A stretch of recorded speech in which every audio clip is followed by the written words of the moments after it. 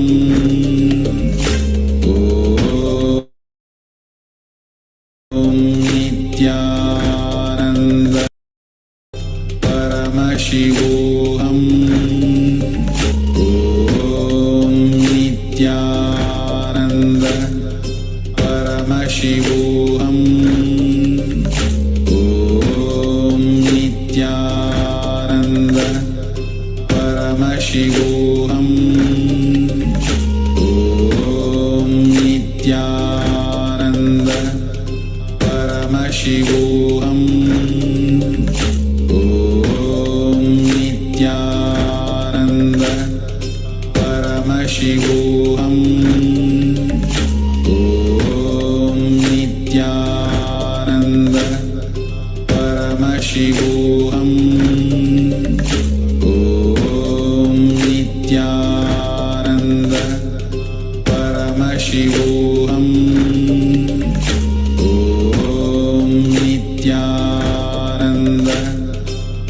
Paramashivoham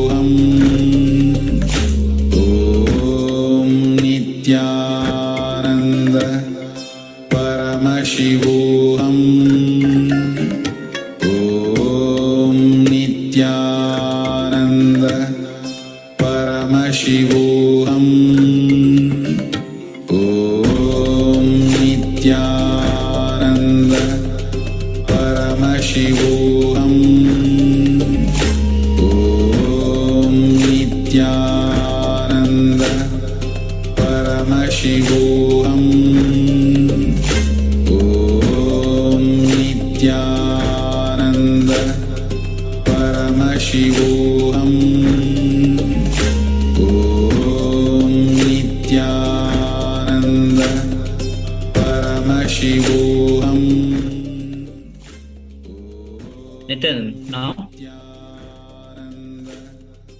it's time that you start sharing your video on social media and share it with others.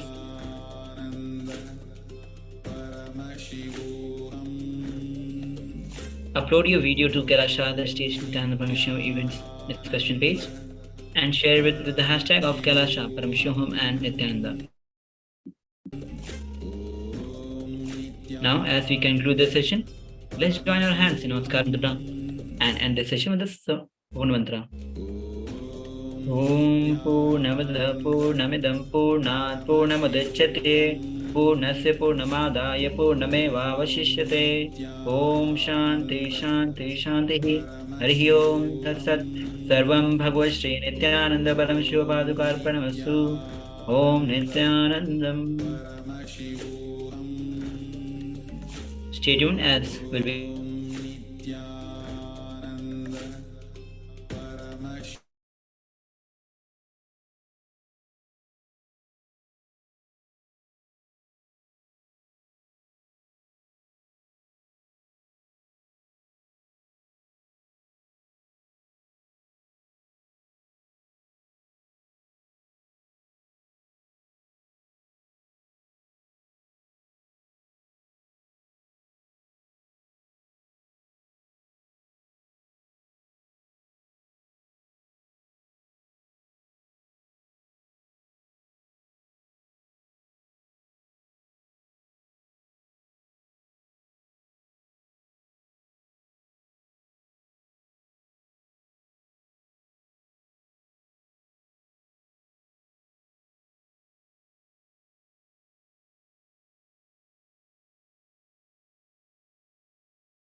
Nithyananda Paramashivoham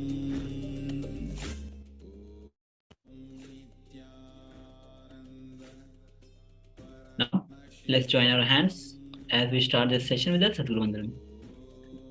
Nithyanandam Param Sukhadam Kevalam Jnanam Murtam Dvandvatitam Gagana Sadrusham Tattvamasya Ekam Nityam Vimalamachalam Sarvadhi Sakshibhutam Bhavatitam Tribunarahitam Sadgurum Tam Namami.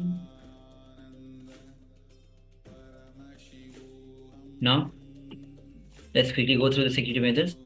The video and audio recording of any kind is strictly prohibited during all sessions.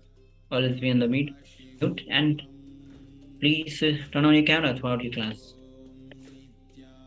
Make sure that you consult your doctor prior to this program, as all the exercise technique process might not be suitable for everyone. Now we are entering into a beautiful section of Upanishad, staking into the very source. Now, as we explore the Supreme Pontiff of Hinduism says, Upanishads are basically to preserve and present some of the valuable thought currents humanity needs to enjoy, cherish, explore for deeper, higher and higher possibilities. Now, Supreme Pontiff of Hinduism revealed this secret on Feb 2016.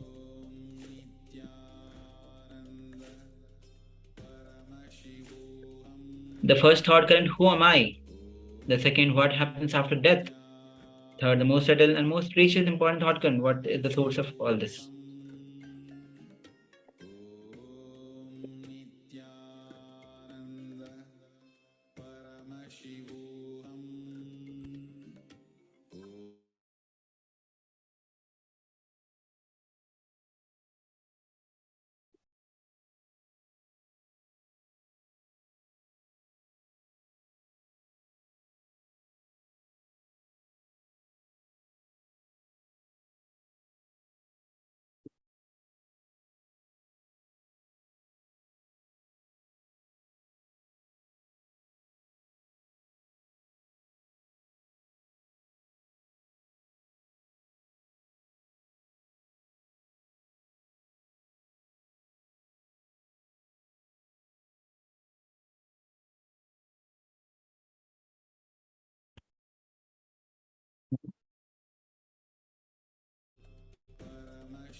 Mastering your thought current. Romance with the different thought currents, which raises your frequency of existence.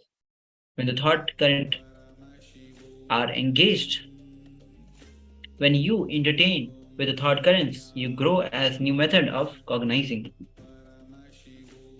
The thought currents which Upanishads generate in you experientially liberates you. Before entering into Upanishad, you need to understand your thought currents doesn't matter. This Upanishad is directly from Devi, Uma. Kena means by whom.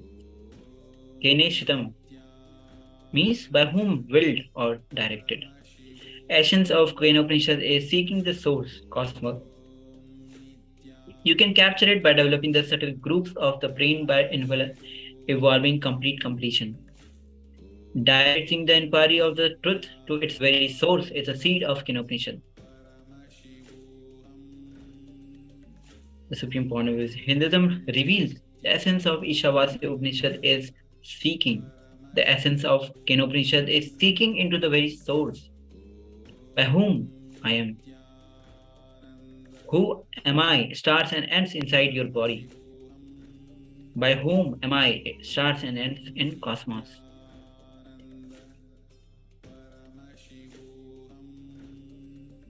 Now,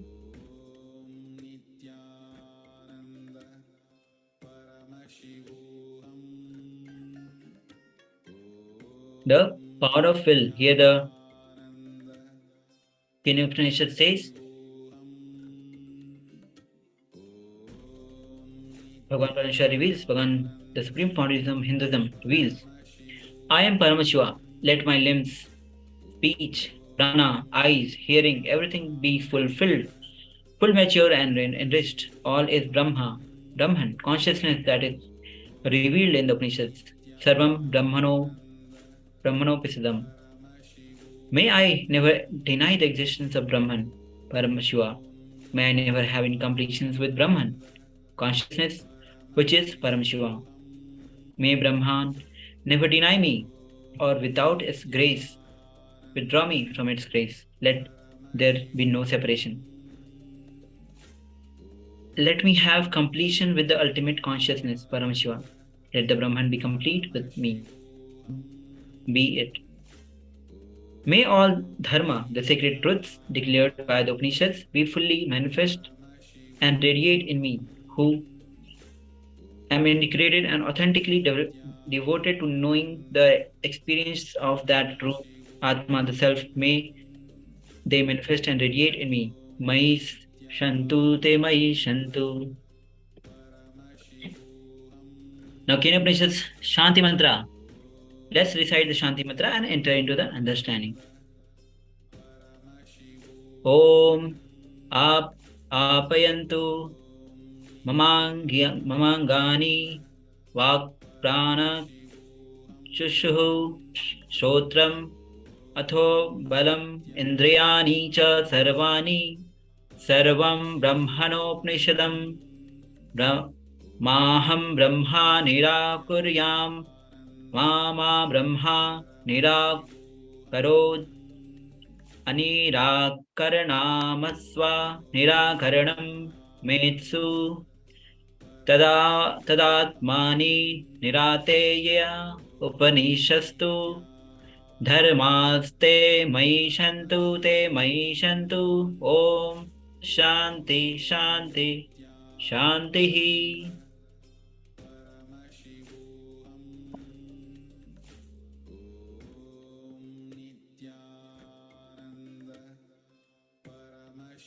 Now, this verse should not be translated as peace prayer. It should be translated as the peace declaration.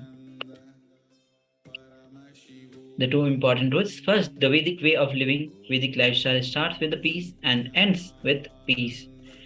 Second thing, you need to know power of declaration. Shohamasmi. Even when I pray, you and me are one and the same. Power of will. Ability to will is the peak of your ability to manifest whatever you want in life. Paramashiva is waiting for you to manifest in him. More and more you manifest his powers, more and more you will manifest Paramashiva. Maturity means being integrated to your will. Maturity is when you become filled with strength and energy. The most powerful completion technique is declaring with your will. There's nothing between you and Paramashiva other than your self-doubt. Declare and decide to manifest, I am Paramashiva, and this is the way I want my life to be. Declare again and again.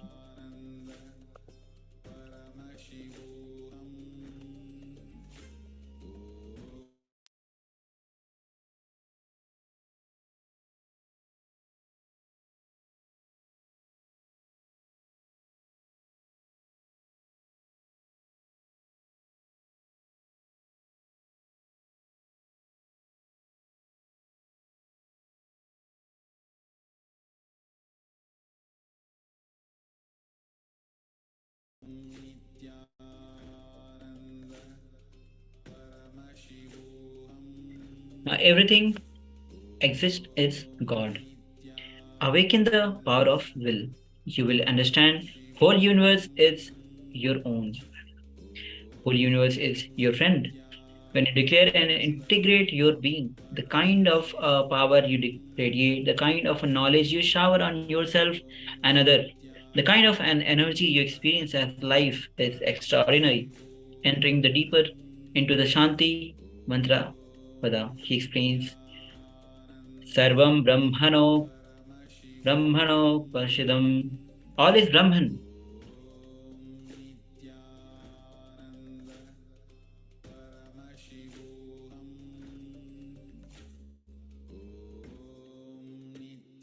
Now, let's watch a short clip where Bhagavan himself reveals the power of will.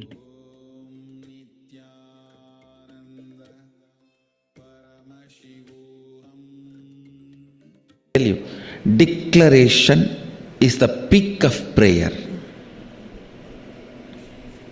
Declaration is the highest possibility of prayer. In the prayer, one line of low inner image is retained.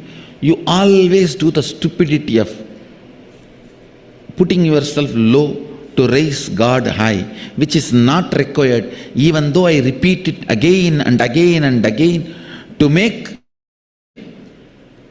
God great, to put the God on the higher pedestal. You do not need to put yourself down. You do not need to put yourself low, but you don't listen. Always one line of lower inner image is associated with prayer. Unfortunately, that became a trend. So with prayer, it's always strong remembrance of one line of lower inner image, lower self-identity with the declaration that is not there.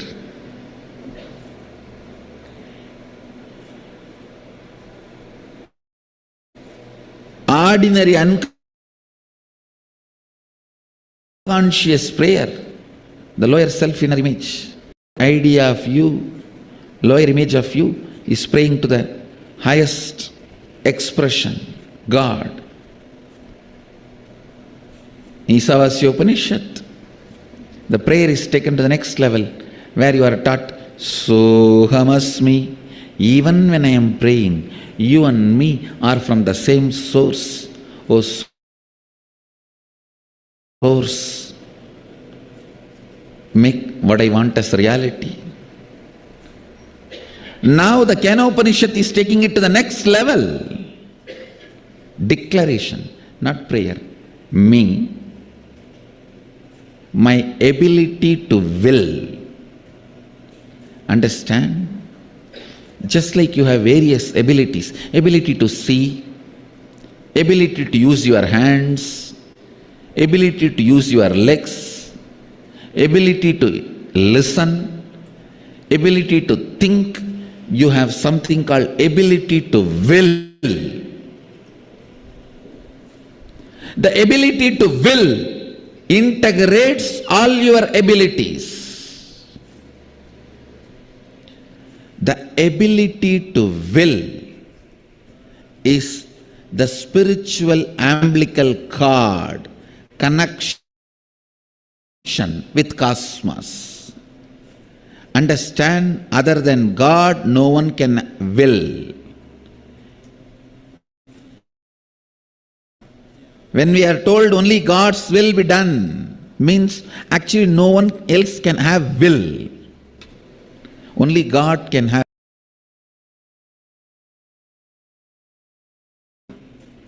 If you are having the power to will, you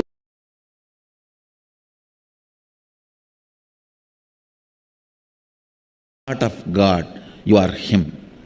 Understand?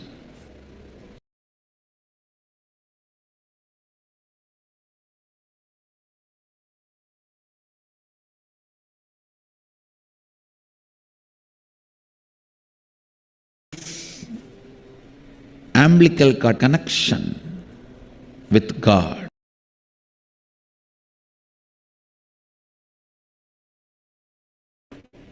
is our power to will.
Oh Sadashiva, let all my energies be awakened. No.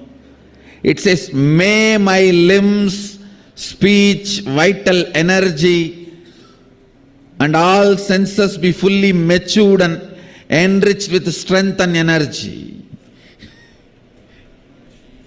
Apyayantu mamangani. I tell you, every line when I read and understand, I am again in love with Vedic rishis.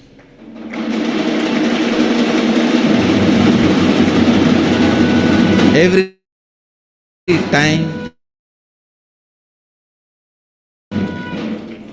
I read a statement and understand, I just fall for them once more.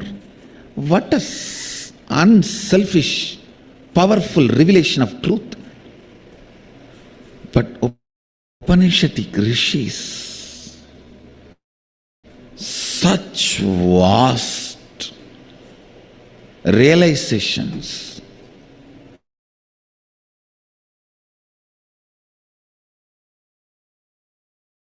but zero tendency of exploitation.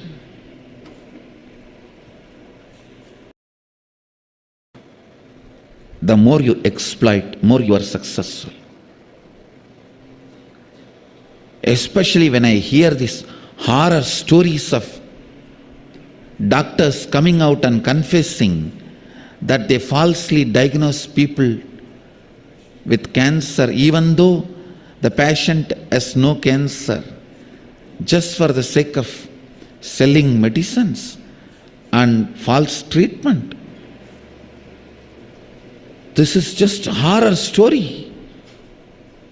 Worse than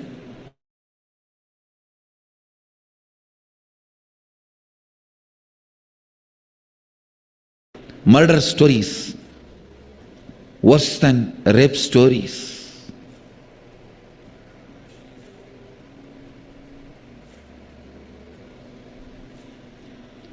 When I hear all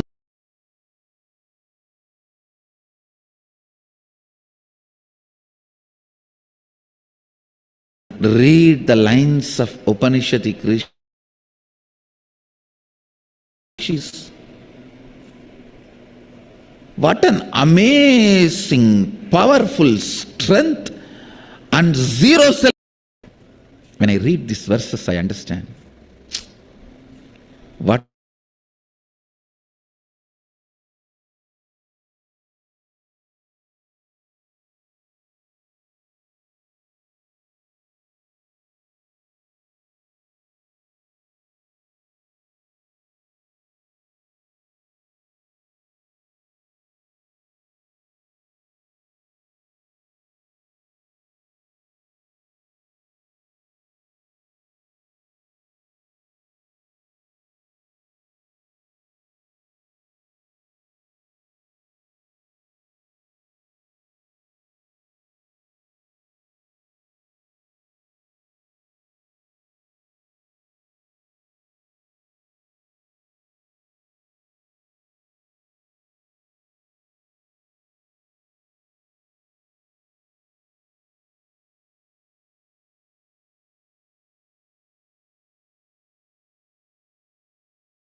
empowering consciousness.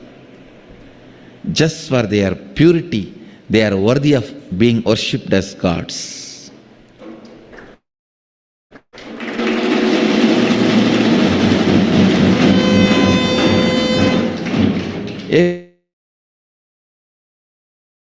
Every time they are only interested in empowering you.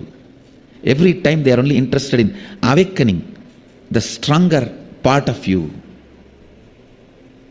They are not interested in reminding you your weakness and telling you you are a sinner and keeping you under them. No.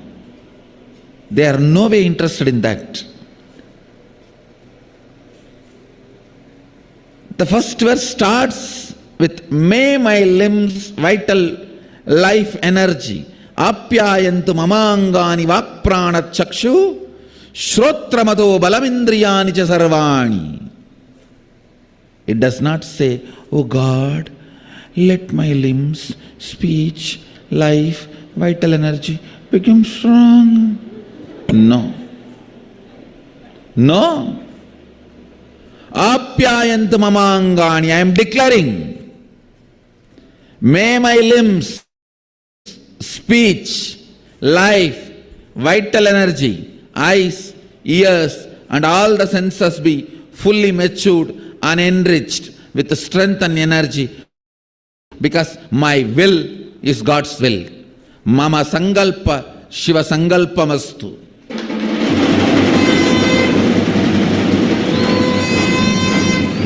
My will is the umbilical cord connection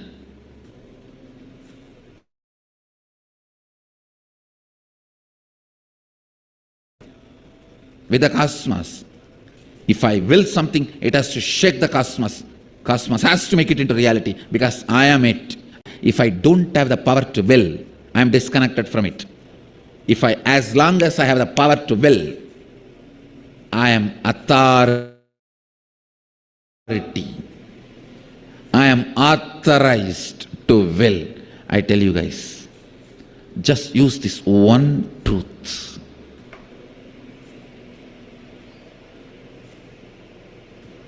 All my temples should teach this prayer, teaching human beings to create the will and make it into reality.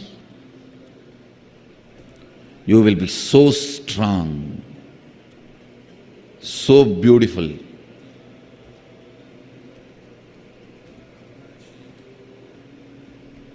Understand, only strong beings will be beautiful beings.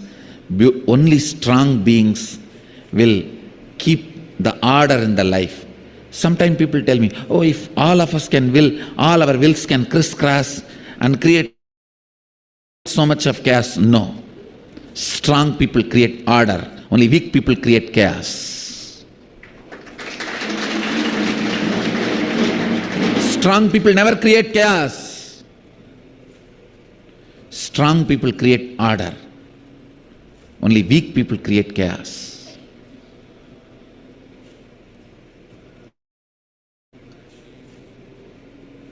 See this land. Kashi is the land of learning. From how many thousands of years, I don't know, this place was land of learning. This place is the symbol of Vedic culture. All the learning is only used for peace. All the learning is only used for peace. Strong people create order. They do not create chaos. Kashi is the symbol.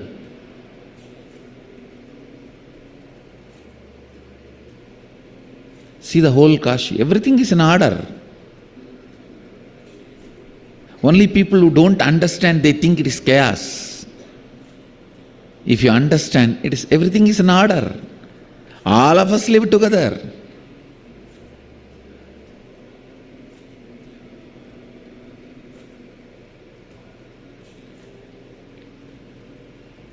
Strong people create order, not chaos.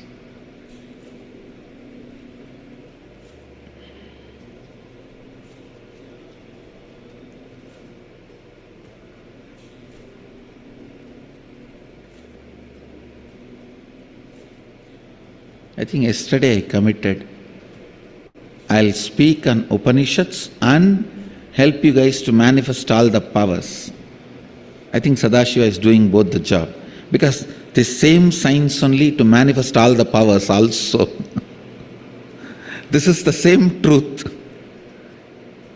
Upanishads are talking in the first verse, and this is the same truth used for manifesting the powers.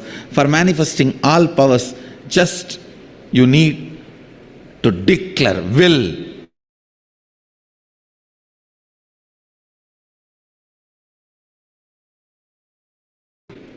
Will means Anya. Anya means third eye. Third eye means Varanasi.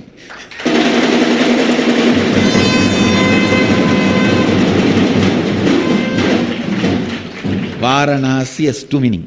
The place between the eyebrows and the nose, place between Varuna and Asi.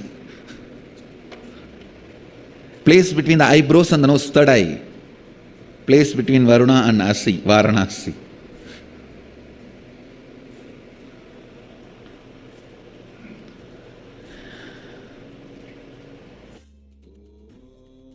Now, you've heard from Bhagwan himself sharing the experience, the power of will, the power of declaration. Now, as we have come to the end of this session, here you can see there are two books. Why? Guru. And the second book is The Only Way Out is In. These gifts are exclusively for Paramashivoham Level 2 participants. Now, please go ahead and share your experience in all the social media platforms.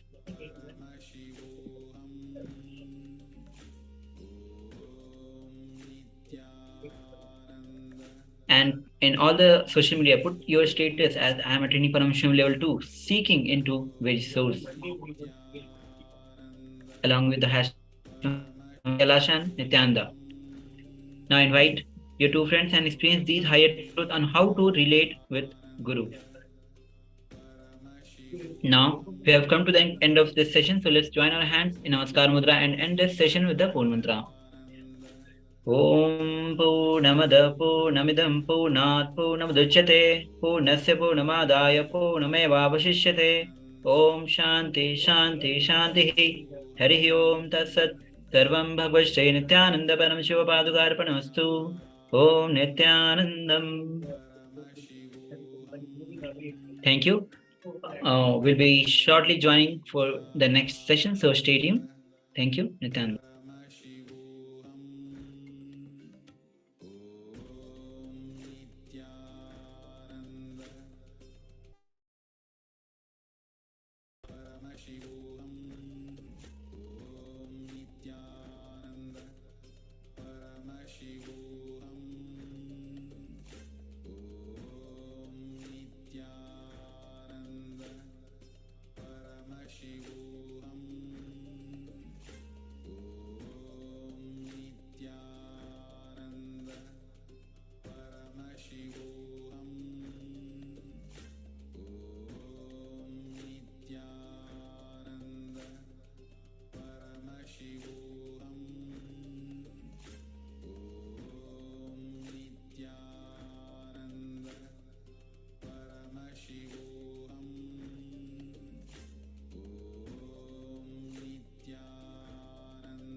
Nithyanandam.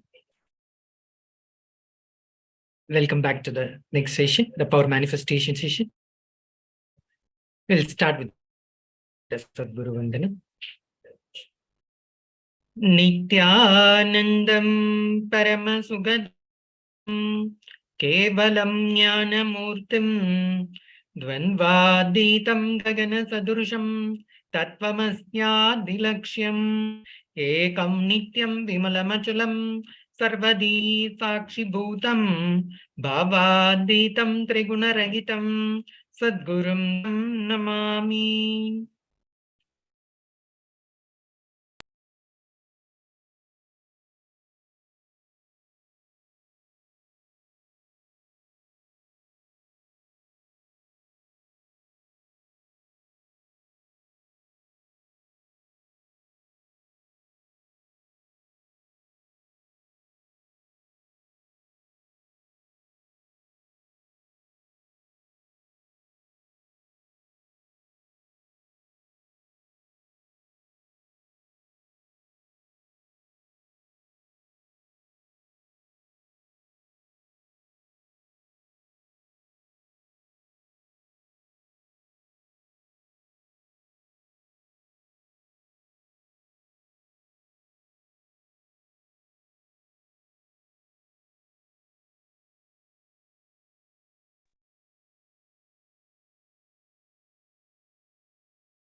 Yes.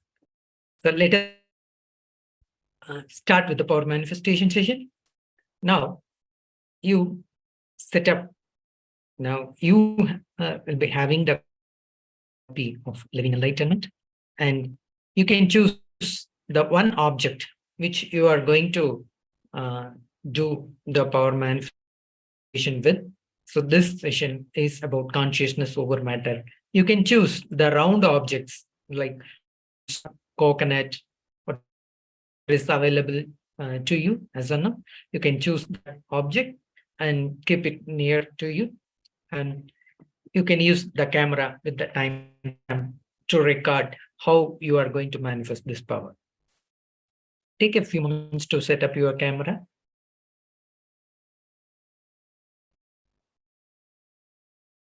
Now, the instructions we are going to follow. Sit cross-legged on the floor or on a chair with your head, neck, and spine in a straight line. Visualize Paramashiva has come down as Bhagavan Nithyananda Paramashivam from KAILASA. Remember Paramashiva in your third eye. So we all know the third eye is in between the eyebrows, two eyebrows. The center point is third eye. It's also called Agnya Chakra.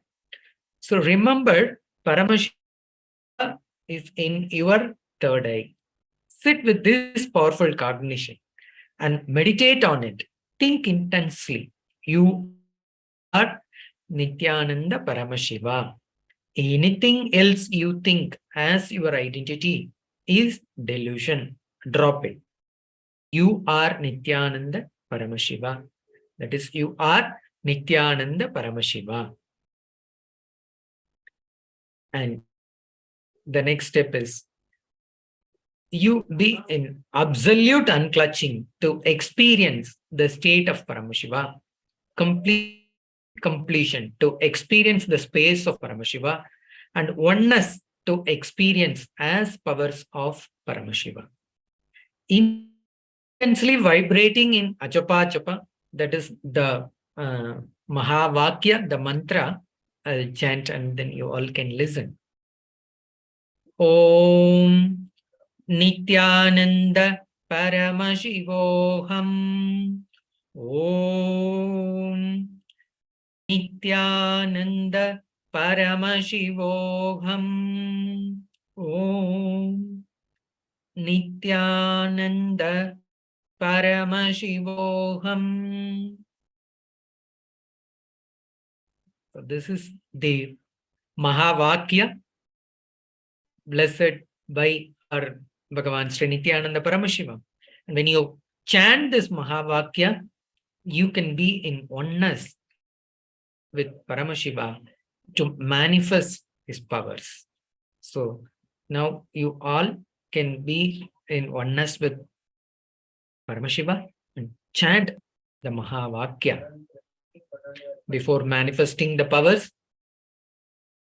So let us all be in oneness with Paramashiva and be in the powerful cognitions, that space that you are Nithyananda Paramashiva.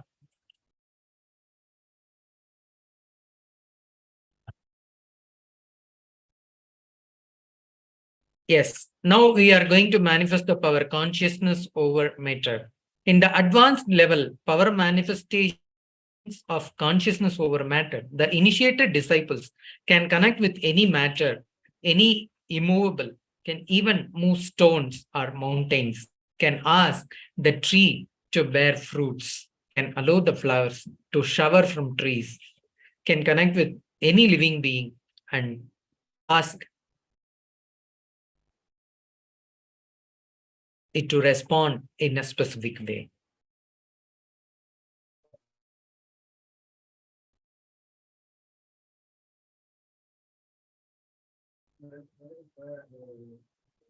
So the Shastra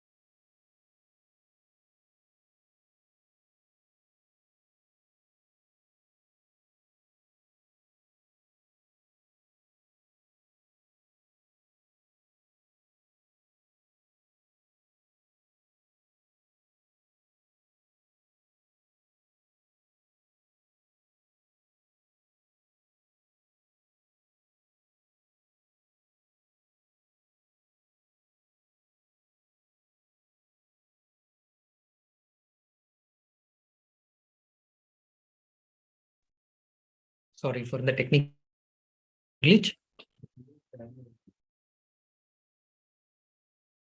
Yes. We are seeing the meaning of the Shastra Pramana goes. Bhagavan Paramashiva says, having fixed one's eyes on a particular object, one should slowly withdraw the sight from that object, as well as slowly eliminate the knowledge of that object, along with the thought and impressions of it. Then, O Devi, one abides in Sunya, the state where there is nothing other than this exists, which is the state of all inclusiveness or infinity.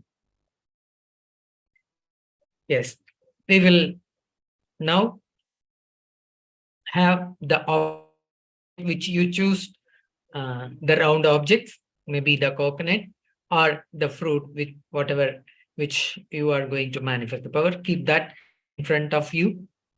Now, be in oneness with Paramashiva and chant Mahavakya to just move that matter in front of you. It will listen to you, that you can experience it by manifesting this power. Take your time and be in oneness with Bhagavan Sri Paramashiva and chant the Mahavakya.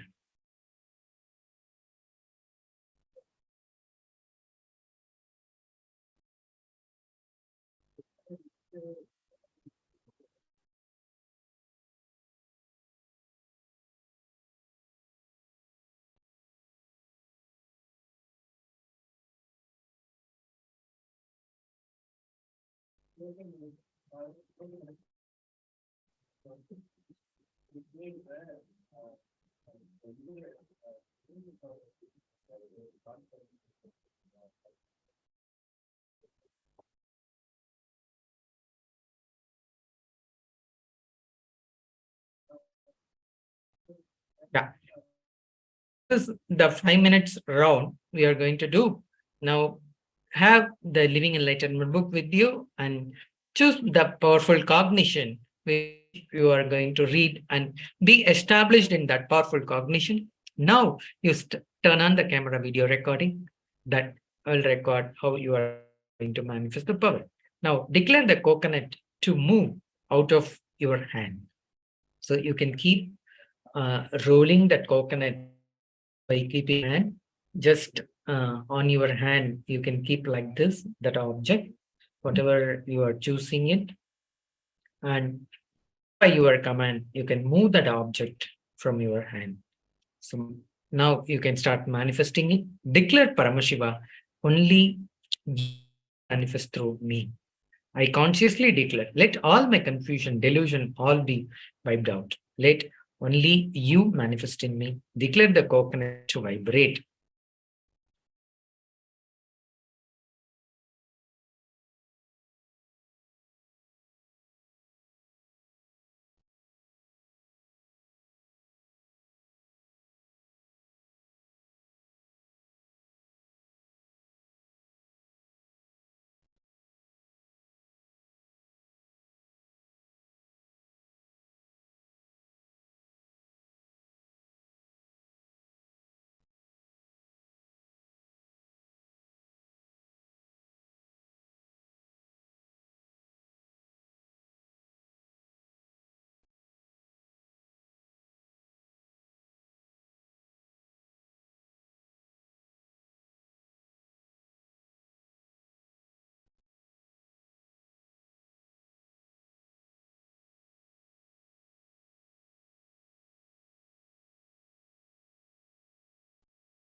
Yes.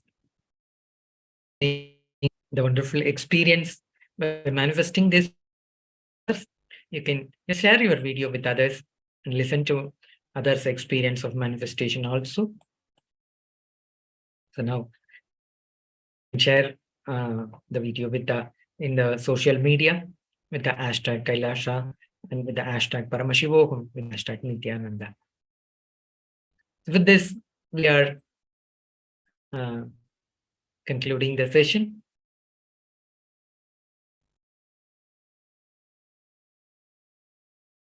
With the Purna Mantra. Om Purnamada Purnami Purnat Purnamudachyate Purnasya Purnamataya Purnameva Vasishyate Om Teshanti Shanti Om Tat Sarvam Bhagat Sri Nithyananda Paramashiva Namasto. Please stay tuned for next upcoming session. It will start soon.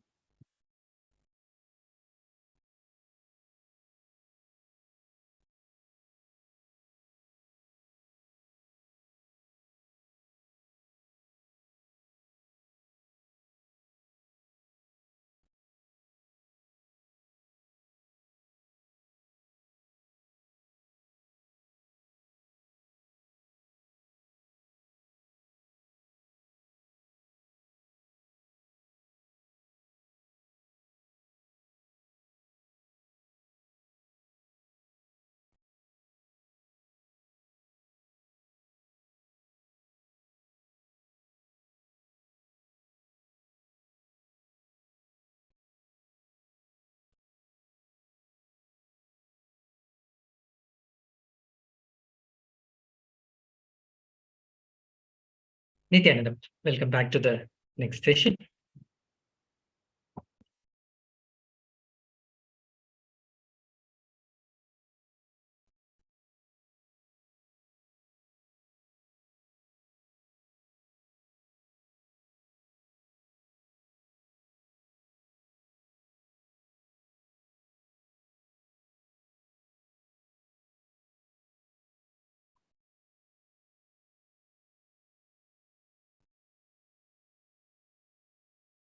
We'll start with the Sadguru Vandana. Nityanandam Paramashuvoham Kevalam Jnanamurtim Dvandvaditam Gagana Sadrusham Tattvamasyanti Lakshyam Ekam Nityam Vimalamachalam Sarvadi Sakshi Bhutam Bhavaतीतं Triguna-rahitam Sadgurum Tam Namami.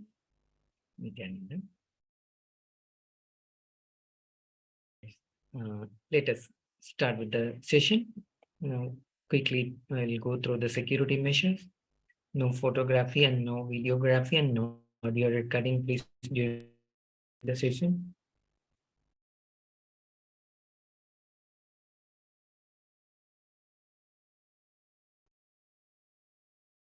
So now we are entering into the session. Kena Upanishad, seeking into the very source. Upanishads are basically to preserve and present some of the valuable thought currents humanity needs to enjoy, cherish, explore for deeper and deeper, higher and higher possibilities. Supreme Pontiff of Hinduism, Bhagavan Sri Nithyananda Paramashivam, revealed this sacred secret on this February 13, 2016.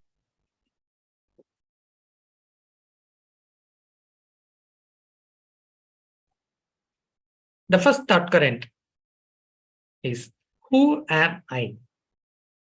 So we should all have this first inquiry inside us. Who am I? The second, what happens after death? Then third, the most subtle, most precious, most important thought currents. What is the source of romance with the different thought currents, which rises your frequency of existence? When the thought currents are engaged, when you entertain with the thought currents, you grow a new method of cognizing it. The thought currents which Upanishad generate in you experientially liberate you. Before entering into Kena Upanishad, you need to understand your thought currents don't matter. This is directly from Devi Parashakti. Kena means by whom. Kena Shitam means by whom willed or directed. Essence of Kena Upanishad is seeking the source, the cosmos. You can capture it by developing the subtle grooves of the brain by evolving complete completion. Directing the inquiry of the truth to its very source is the seed of Kena Upanishad. The essence of Ishavasya Upanishad is seeking, who am I? The essence of Kena Upanishad is seeking into the very source by who am I? Who am I starts and ends inside your body. By who am I starts and ends in cosmos. Shanti Mantra. Yeah, I am Sadashiva, the translation of this verse. Let my limbs, speech, prana, eyes, hearing, everything be fully matured and enriched. All is Brahman, consciousness that is revealed in the Upanishads. Sarvam Brahmo Sitam. May I never deny the existence of Brahman, Paramashiva. May I never have incompletion with Brahman, consciousness which is Sadashiva. May Brahman never deny me or withdraw its grace from me. Let there be no separation. Let me have completion with the ultimate consciousness, Sadashiva. Let the Brahman be complete with me. So be it. May all Dharma, the sacred truths declared by Upanishads, be fully manifest and radiate in me, who am integrated and authentically devoted, knowing the experience of that truth, Atma, the self. May they manifest and radiate in me. Mahi Shanto Te Mahi Shanto.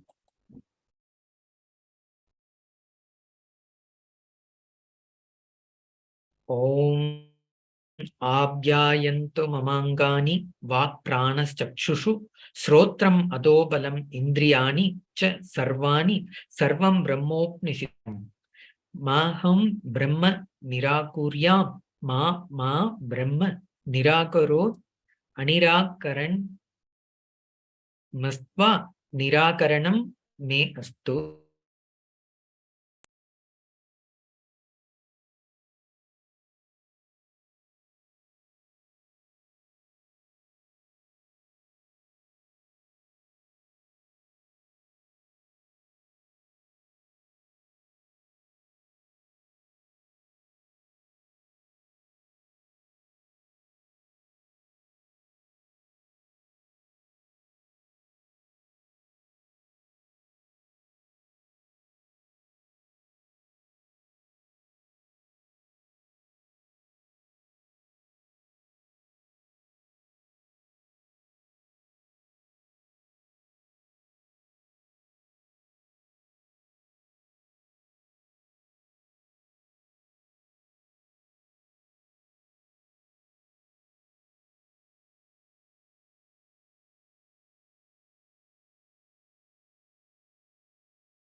Sorry for the technical glitch.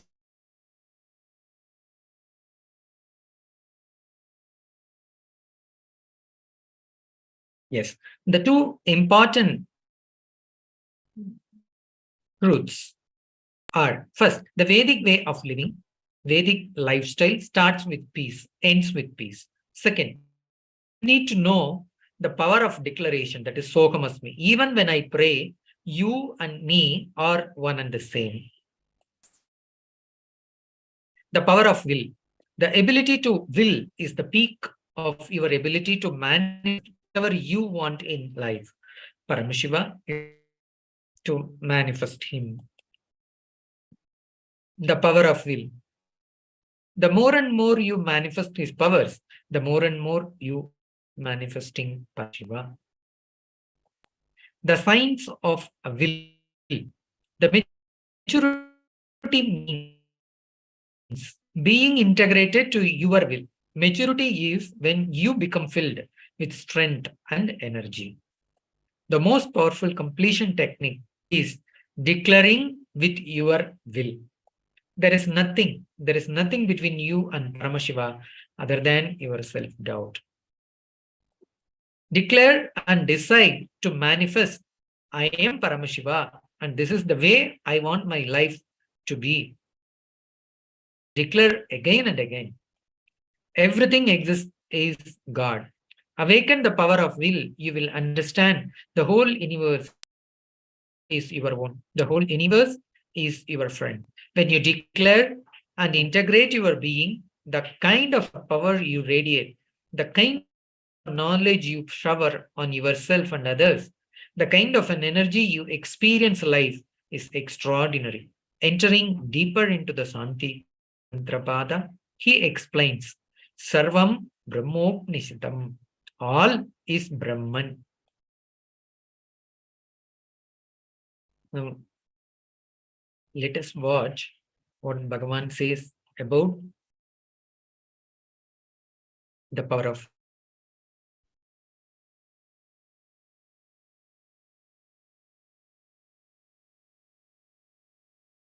prayer.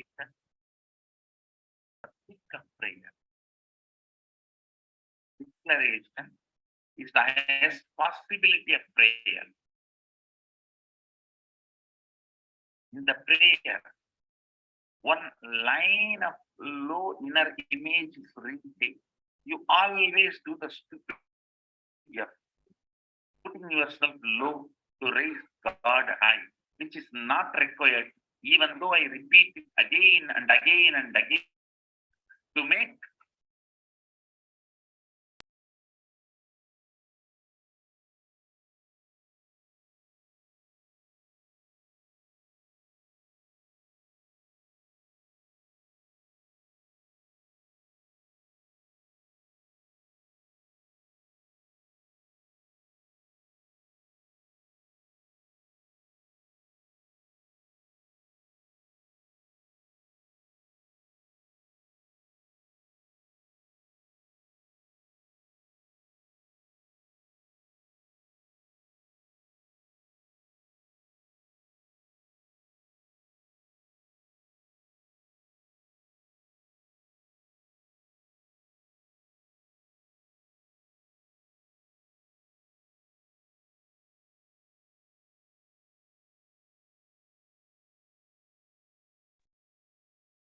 Sorry, the technical glitch. Now let us continue with the Bhagavan, what he is sharing to all of.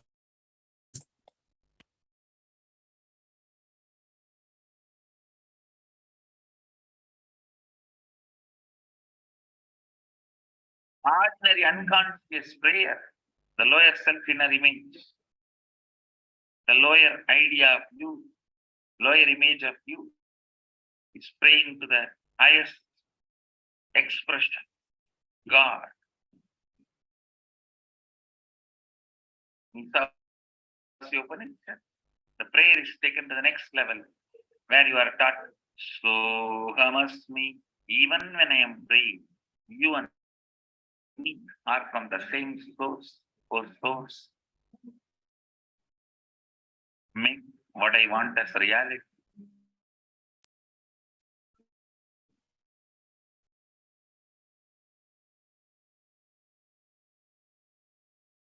Declaration, not prayer. Me. My ability to will.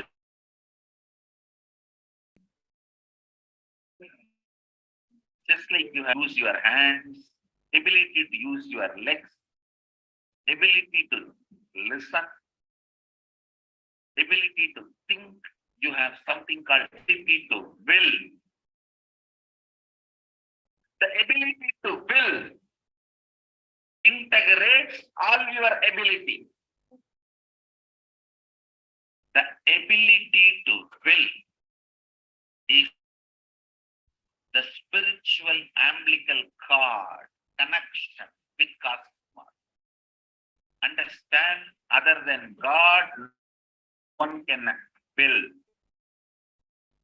When we are told only God's will be done, means actually no one else can have will. Only God can have will. If you are having the power to will, you are connected to God. You are part of God. You are Him. Understand?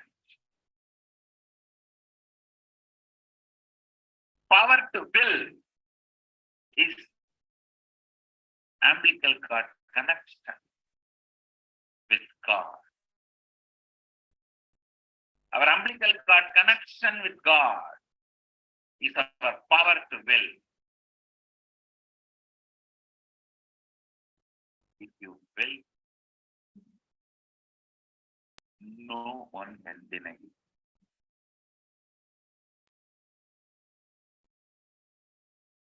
Even God cannot deny because your will is bestowed on you by God. The Upanishad does not say, "Oh Brahman, let all my energies be awakened." No, it does not say, "Oh Sadashiva, let all my energies be awakened." No, it may my limbs, speech, vital energy, and all senses be fully matured and enriched with strength and energy. Apyayantu mamangani. I tell you, every line in understand. I am again in love.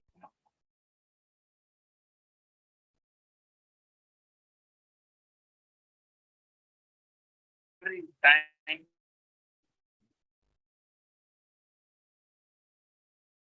and understand. I just call for them once more. What an unselfish, powerful revelation of truth. But open it to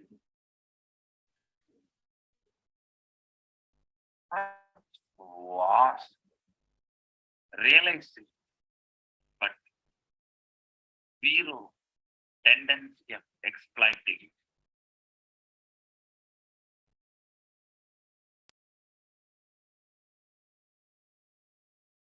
In the modern day, more you exploit, more success. Especially when I hear these horror stories of doctors coming out and confess that they falsely diagnose people with cancer, even though the patient has no cancer, just for the sake of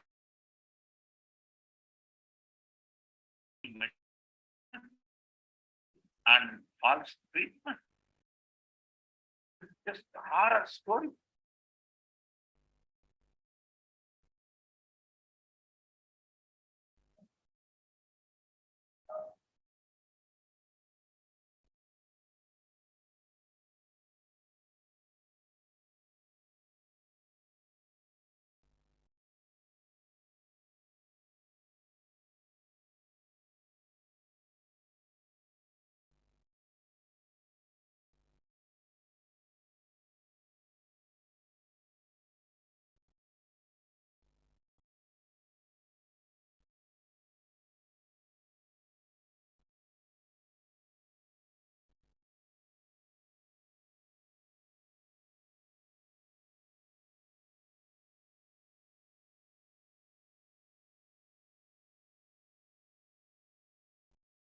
Yes.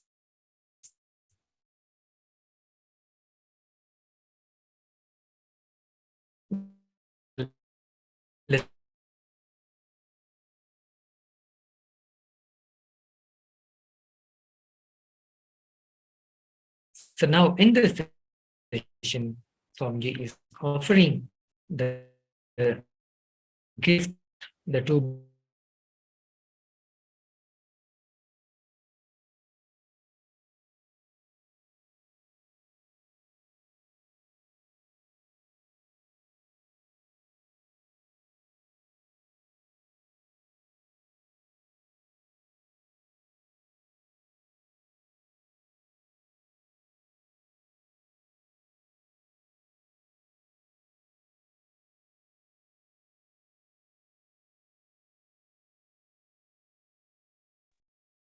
by offering this gift to all of you.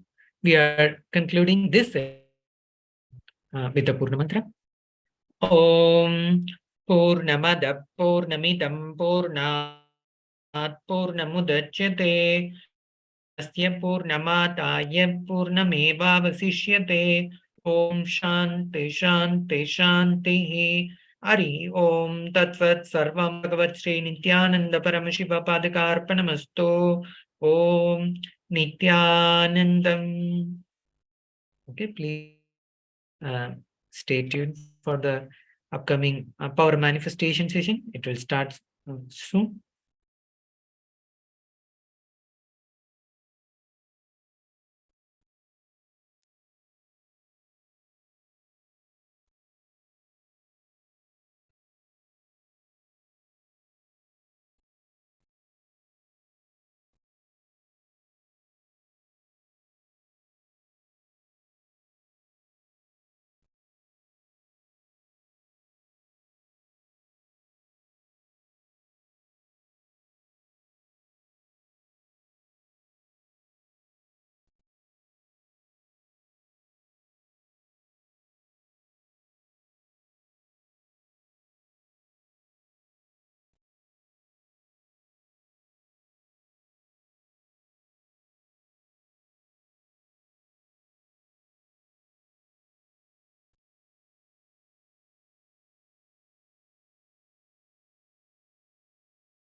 Yes, welcome back to the next session, the power manifestation session.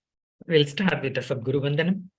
Nithyanandam Paramashugadam Kevalam Jnanamurtam Dvandvaditam Gagana Sadurusham Tattvamasyadilaksham Ekam Nityam Vimalachalam Sarvadi Sakshi Bhutam Bhavaditam Trigunaragitam Sadgurum Tam Namami. Yes, we are going to see in this session the power manifestation, that is the consciousness over matter.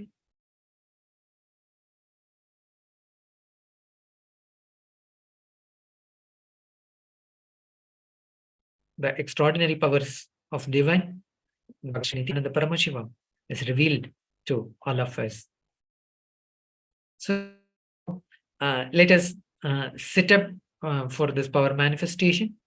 So have your copy of Living Enlightenment, that is the book which gives you the powerful cognition from Supreme Pontiff of Hinduism, Bhagavan Sri Nithyananda Paramashivam. The object which you are going to choose, it's roughly round objects. You can choose either the fruits, the coconut.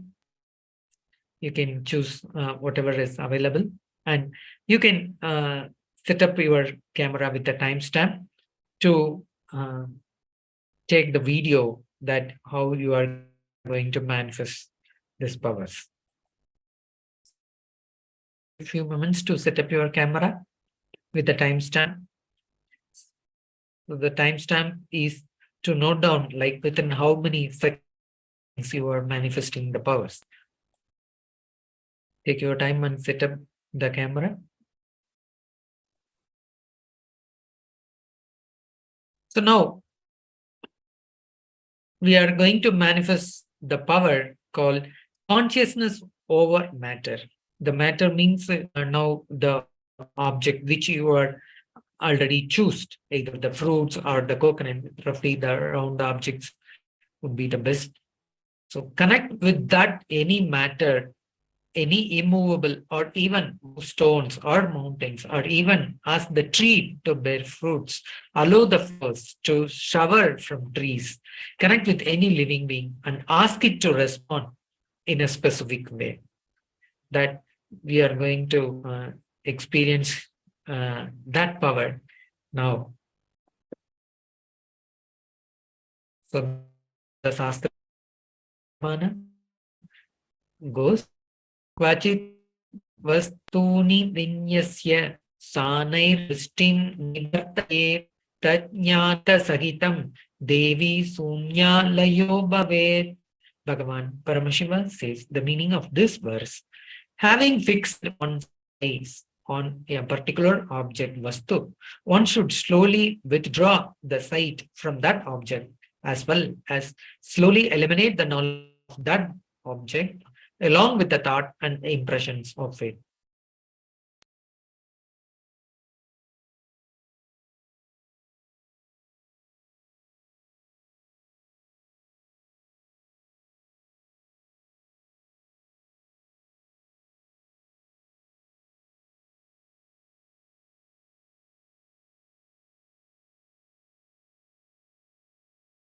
Power, the conscious over matter.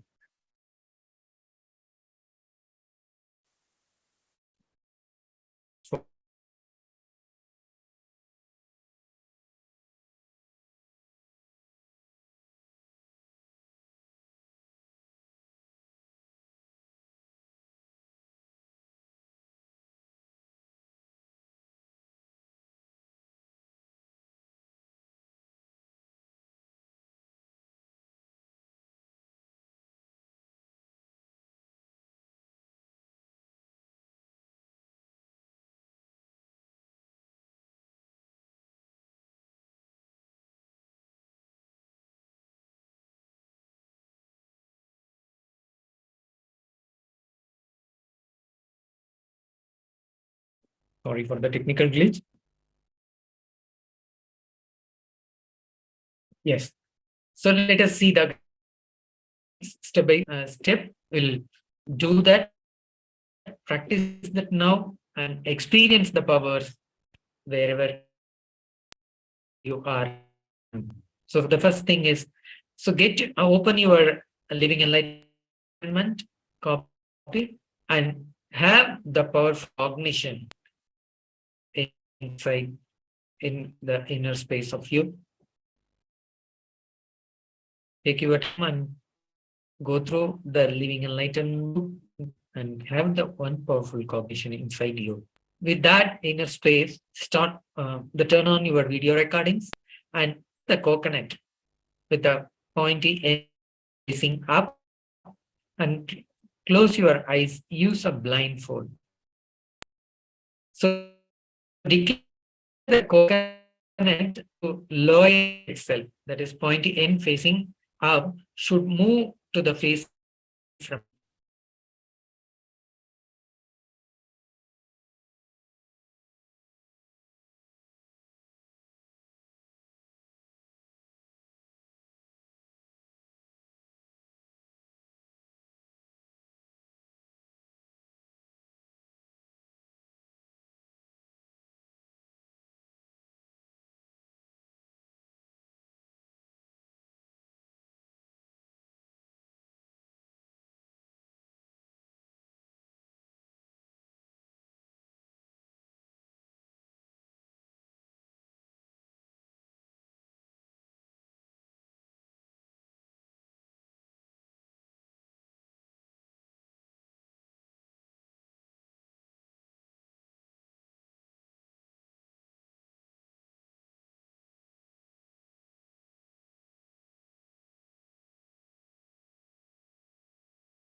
Sorry for the technical glitch. Let us continue with the power manifestation.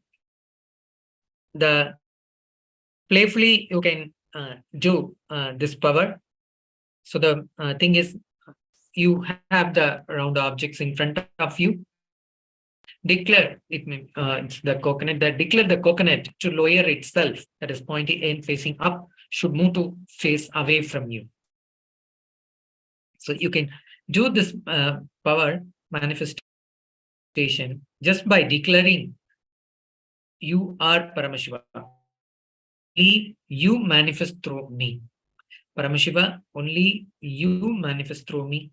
And I consciously declared, let all my confusions, delusions, all be wiped out. Let only you manifest in me. Declare the coconut to vibrate. For this, you have to be in oneness with Paramashiva and chant the Mahavakya. So listen and do this chanting and manifest this power. Mahavakya is Om Nithyananda Paramashivoham. Om Nithyananda Paramashivoham. Om Nithyananda Paramashivoham.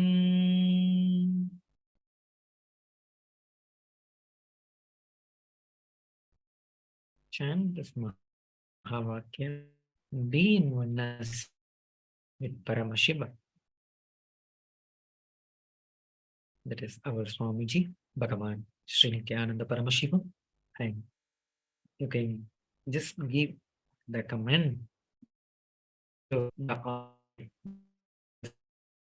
master in front of you. It will just listen to you. You can really experience the moment.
Yes. Asian session, the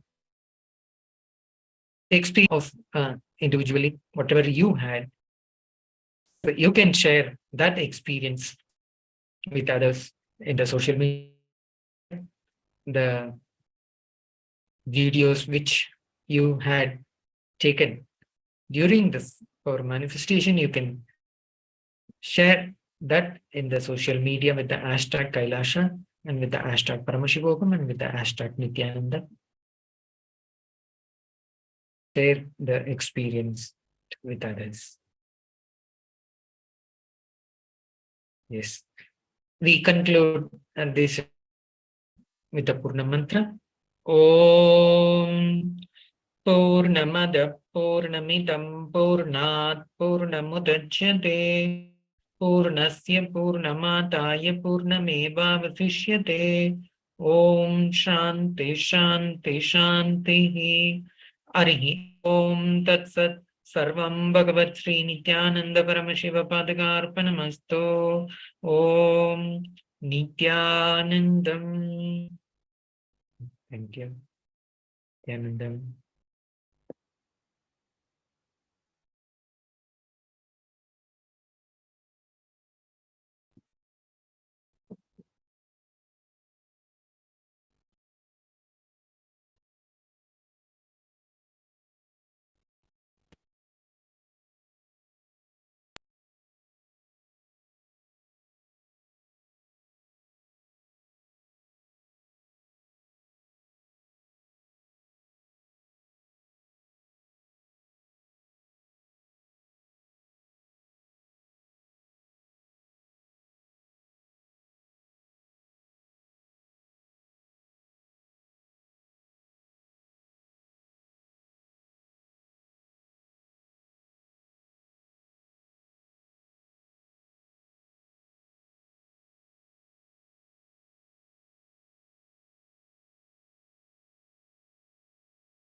Yes. Welcome back to the next session. We'll start this session with Sadguru Vandan. Nithyanandam Paramasugadam Kevalam Jnanamurtim Dvanvaditam Gagana Sadrusham Tatvamasya Nilaksham Ekam Nityam Vimalamachalam Sarvati Sakshi Bhutam Bhavatitam Trigunarahitam Sadgurum Tam Namami. Yes, this session is about introduction to the Brahma Sutras.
Yes, let us continue with the session.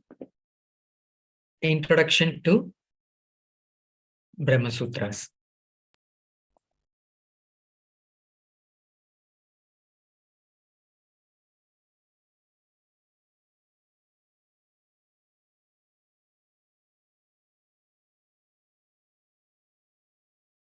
Yes. Jivan Mukti is a book with an independent intelligence to explain the truths to the readers, to the level which reader is. If the reader evolves, naturally, the understanding also evolves. So the evolving of the reader leads to the more and more deeper understanding. It is a unique book with layers of meaning in the same lines. When normal man reads, he understands for his level. A seeker reads, then he understands in his level. When advanced seeker reads, he understands from his level. So when a Jivan Mukta reads, he understands from his level. For each person, it reveals higher and higher different layers of meaning. That is the uniqueness of the book Jivan Mukti. The oldest book for Jivan Mukti compiled by the great soul Mahapurusha, Bhagavan Vedavyasa, the essence of Vedic tradition, he compiled in one book. This great book to the world, the book is called Brahma Sutras.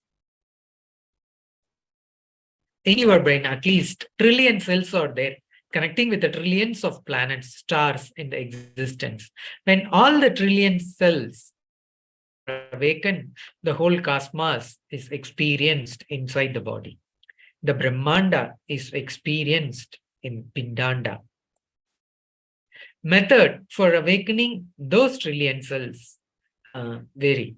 Yogis try to awaken the trillions of cells by awakening the Kundalini through the breathing process, visualization methods, and verbalization sounds.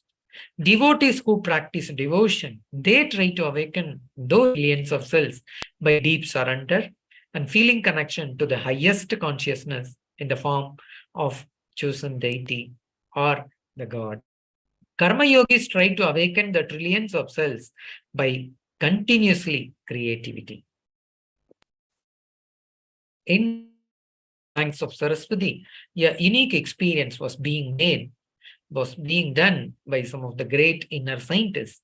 They tried and succeeded the awakening the trillions of brain cells and leading a man to enlightenment experience just by giving understanding. You can awaken your Kundalini Shakti, non-mechanical parts of your brain, trillions of cells by 1. The pranayama, yoga, dharana, dhyana, samadhi, these kinds of techniques, or the deep devotion, feeling connection, surrender to chosen deity as God through bhakti, or intense constant creativity without even bothering why you are being creative. It is an extraordinary self-sacrifice. The real karma yoga means continuously being creative, not only without even asking why I should be creative and working for so many hours, without even thinking. Understand when you are creative, all the mechanical parts of the brain awakens. The moment you think, why should you be creative? You are back. You are a human being. What is awakening? The experience which you carry about you, that I exist, should function through that part and connect with the reality. So what you think as you, the individual self, should function through all trillion cells and relate with the reality. This is the exact definition of awakening. Any part in you, any cell in you, which is not connecting with the self and the reality, which is not bridged, for this too is either sleeping or sleeping. All sleeping is slipping into falsehood. For example, your ears are functioning, your eyes are functioning, but if you are not completely aware about the changes you are experiencing in your skin, the skin part is not in reality. That cells are in falsehood, sleeping into falsehood. So you are not completely enlightened. All trillions of cells connecting with the self and reality means all three are in tune. This experience is what I call inner awakening. If you have to do this by yourself, impossible. So try even if it is hearing. It is hearing with layers and layers of misrepresented, manipulated words and visions. This great experimentation of keeping the whole of your brain alive through understanding, just understandings experimented successfully by Vyasa. Understand, if you don't have a master, this path of understanding, the Dhyana Yoga, nothing sit in his presence. Listen, listen, listen through every understanding. He opens various parts of your brain, non-mechanical parts of your brain. The inner awakening happens. He awakens your Kundalini just by giving you deeper and deeper understandings, nothing else. This was the greatest experimentation done in the Saraswati civilization. Once something is experimented and succeeded, becomes an independent intelligence in the cosmos. It becomes an energy center. It repeats itself in the flow of time again and again, including experiments like Hitler. Please understand, Hitler is an experiment, unfortunately successful. So these experiments also repeat in time again and again because it becomes independent intelligence once it becomes successful. To which experiment you open up and become part, you become that of that experiment. The great successful experiment done by Bhagavan Vedavyasa with a group of seekers, awakening the Kundalini Shakti and non-mechanical parts of the brain just through understanding, without anything being done by the disciples. The great successful process, that successful experiment unfolding, repeating itself here now. Vyasa did that, the greatest successful experiment. He left a few code words in the cosmos for the next generation incarnations to pull out and make that successful happening repeat itself. These code words are only called Brahma Sutras, aphorisms on existence. One great thing about this Brahma Sutra, you don't need to practice anything. It's completely my responsibility. All you need is you need to sit and understand the words I utter as per your dictionary. That's all, nothing else. Don't need to bother about my dictionary. You understand as per your dictionary. That's it. It is my responsibility to create the right words which will lead you to the inner awakening as per your dictionary. Throughout this book, no technique. The only technique, spiritual book in the world is Brahma Sutras. Nothing needs to be done. Nothing at all. There will not be any technique. There will not be any word. There will not be any homework. It's a good news for everyone of us. By the time we complete, not only you will not have any homework, you will not have home itself. Vyasa does not believe in homework. He just believes in being homeless. Not only does he take away the homework, he takes away the very idea of home. He leads you beyond home, the ultimate homeliness. He can make you feel homeliness, homely with the whole cosmos. He can make cosmos as home for you. Vyasa is the modern man's guru. Because modern man does not want to do anything except sitting in front of computer. I can say Vyasa is only practical guru, oldest and most modern, because does not ask you to sit even straight. You can just relax in a couch. Only thing, you should not sleep. You should try to have the cognition of what I am talking. That's it. Just like how you sit and listen to the news and the TV channel, or sit and watch the cricket in the TV, or something in the net and computer. Same way, sit and watch. Understand, that's enough. The inner awakening simply happens. Vyasa does surgery on trillions of cells of your brain by using right words. When certain cognitions happens in you, certain parts of your brain is awakened and acts as a bridge between the self and reality. Vyasa is such a great inner scientist, uses powerful right words constantly and makes that awakening happen and keeps the bridge alive, and goes on awakening all the parts and keeps the bridges alive and makes. This is the introductions of the Brahma Sutra and Shiva Sutra. Brahma Sutra and Shiva Sutras, do you understand the difference? Declare to have eternal seeking and tag Swamiji and post on Facebook along with Swamiji. So we all get the introductions of the Brahma Sutras. Now, with this, we are concluding this session with the Purna Mantra. Om Purnamada Purnamidam Purnat Purnamudachyate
Yes.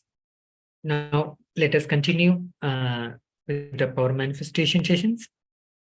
We'll start with the Sadvandanam. Nithyanandam Paramasugadam Kevalam Jnanamurtim Dvanvaditam Gagana Sadrusham Tatvamasya Dilaksham Ekam Nityam Vimalamachalam Sarvadi Sakshi Bhutam Bhavaditam Triguna Sadgurum Tam Namami.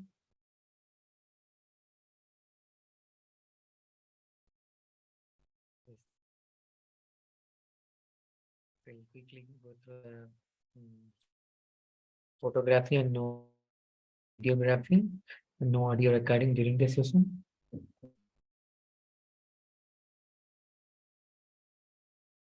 So now, with the blessings of Bhagavan Sri Nithyananda Paramashivam, we are going to enter into the session of power manifestation. So the basic setup for entering into the power manifestation session is have your copy of Living Enlightenment, get the powerful cognition from that book, and in this session we are going to manifest the power called consciousness for matter. So have the round objects, either the fruits or coconuts, so whatever is available to you, select one and then have with you, and just set up the camera with the timestamp. Take time to fix up the camera. When you are manifesting powers, you can just take the video record, and like within how many seconds you are manifesting these powers. So you can have a copy of for yourself.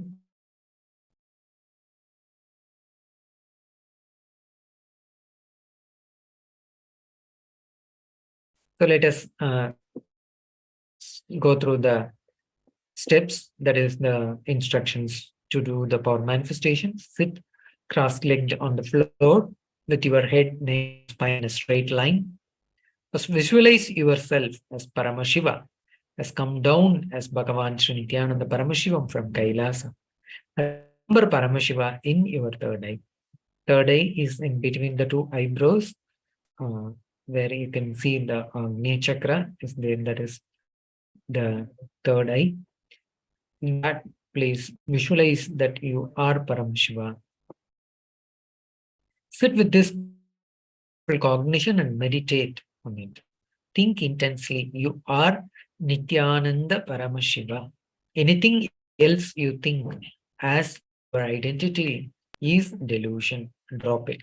You are Nithyananda Paramashiva. Absolute unclutching to experience this Paramashiva. Complete completion to experience the space of Paramashiva. Oneness to experience as powers of Paramashiva. So be in oneness with Paramashiva to manifest these powers. And just vibrating in the Achapa, that is Mahavatya. Om Nithyananda Paramashivoham. Om Nithyananda Paramashivoham.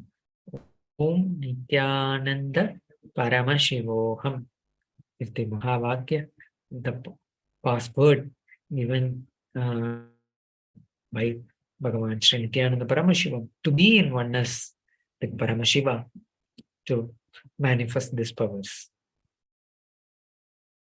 So the consciousness over matter.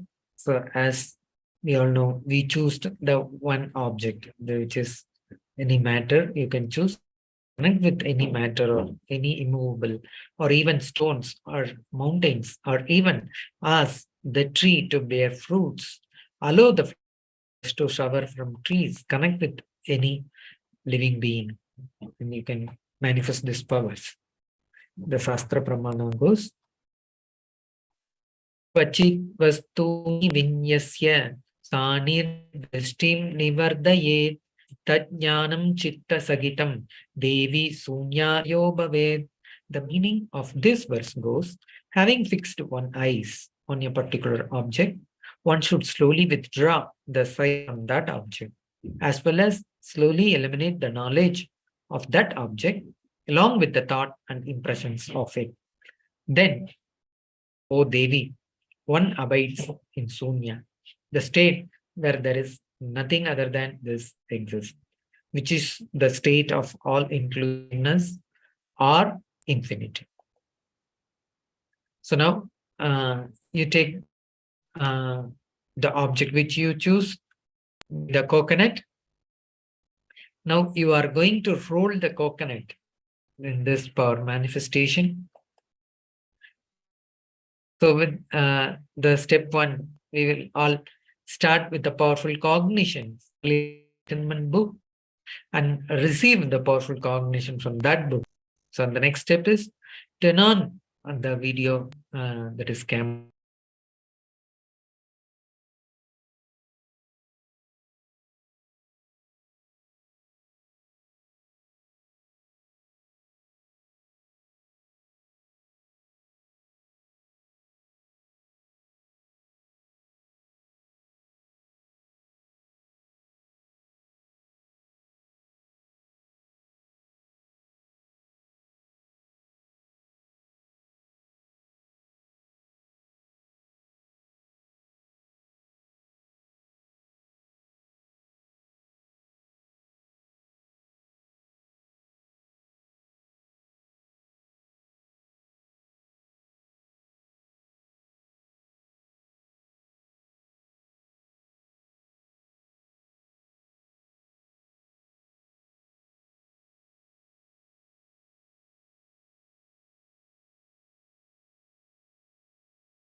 Welcome back. We apologize for the technical glitch. So one of the most important questions of existence is consciousness or matter. Bhagavan Kapila says, origin of the universe is matter, because once you are made to understand whatever you call as universe is from matter, you will renounce that. Vyasa, however,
Nithyananda.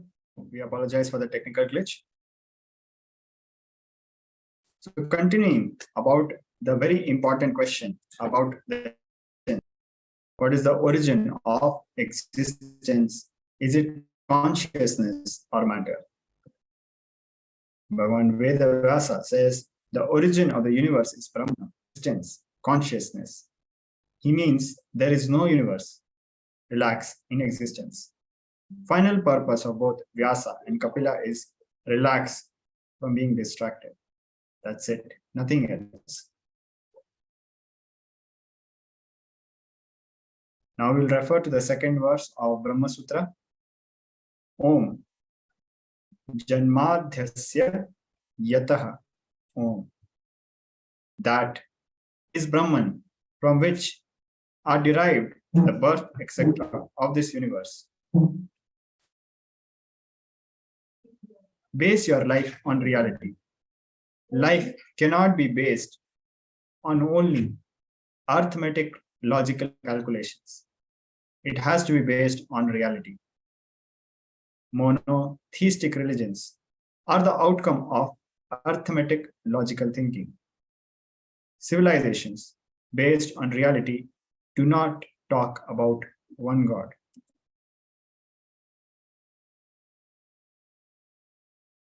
Now let us watch a short video on secret treasures of Paramashivoham.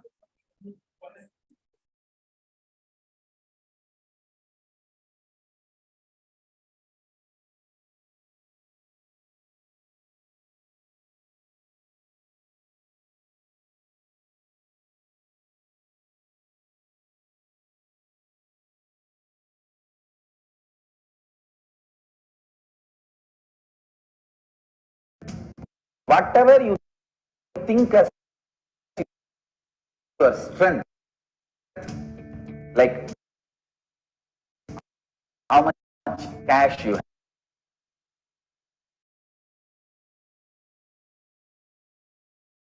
have, how much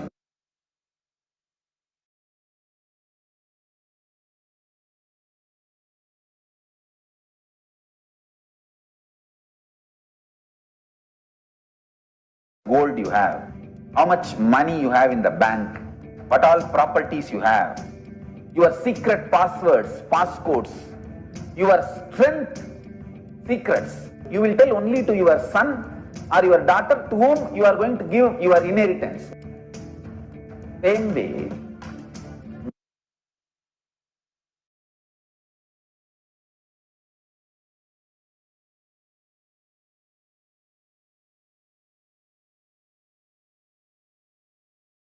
most important powerful secrets Paramashiva has given to his son Muruga, Subramanya, in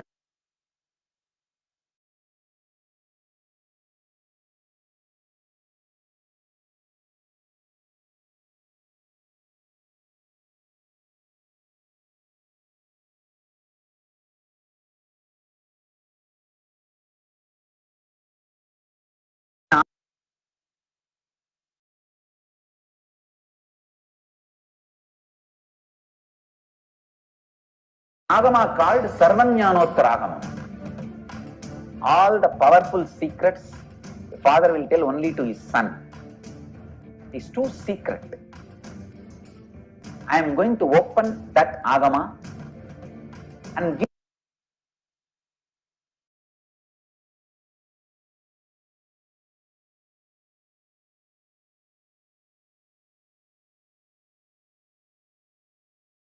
all the essence of all those secrets. Secrets of Charyapada lifestyle, secrets of Kriyapada,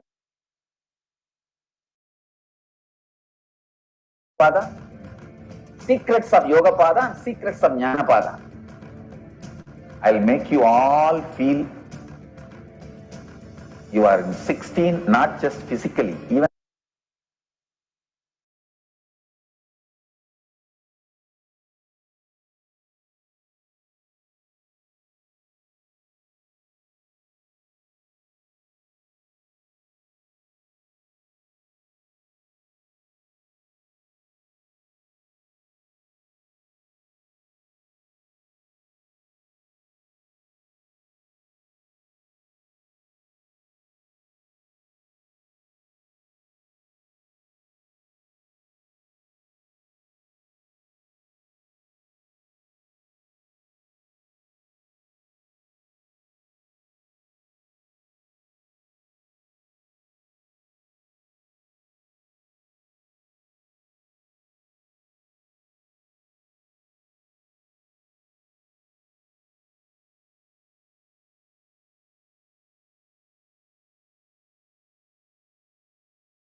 16 days.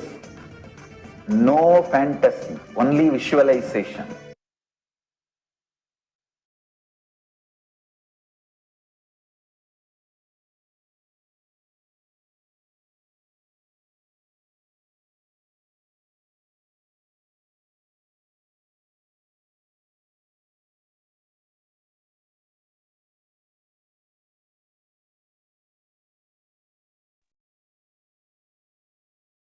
With this, we'll be moving on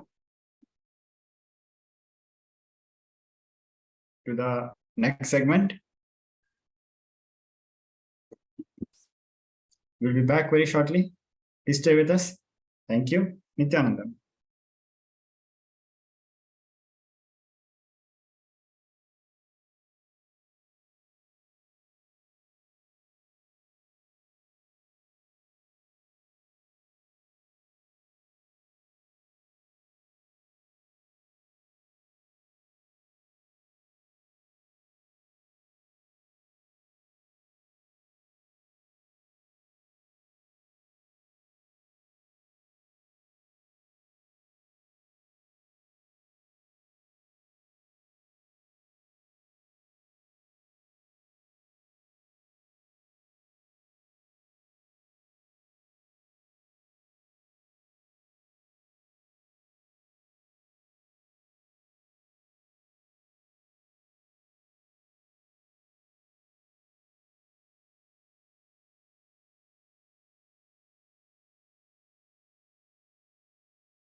Welcome back. Now we'll be moving on to the next segment, that is of the power manifestation.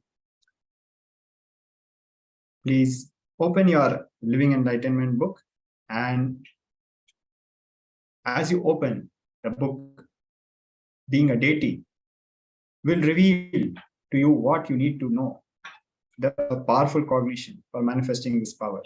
So please take your Living Enlightenment book and open to receive your powerful cognition of the day. Now, you would need a round object, a fruit or a coconut. Note, for this level of power manifestation, you would need 2 fruits. Set up your mobile with the mobile camera with the timestamp app and click on the video and ensure that the time is shown on the screen. Make sure the camera is facing you. Now, please sit cross-legged on the floor with your head, neck, and spine in a straight line. Visualize Paramashiva. Bhagwan Paramashiva has come down as Bhagwan Nithyananda Paramashivam, the Supreme Pontiff of Hinduism, our beloved Guru. Visualize Paramashiva has come down as Bhagwan Nithyananda Paramashivam from KAILASA. Remember Paramashiva in your third eye. Sit with this powerful cognition and meditate on it. Think intensely. You are Nithyananda Paramashiva. Anything else you think as your identity is delusion. Drop it. You are Nithyananda Paramashiva. Nithyananda Paramashiva. Absolute unclutching to experience the state of Paramashiva. Complete completion to experience the space of Paramashiva. Oneness to experience as powers of Paramashiva. Intensely vibrating in Ajapa Japa. Om Nithyananda Paramashiva.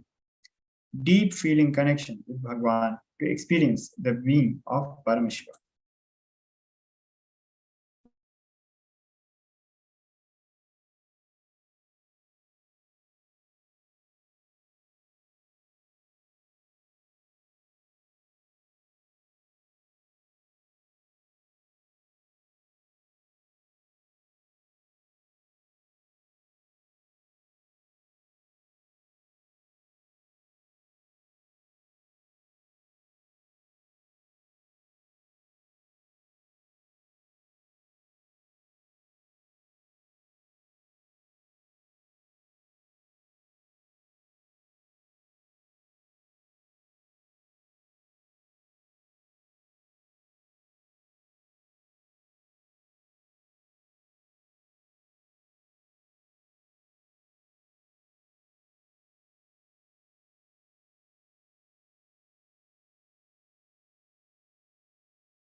We apologize for the technical glitch.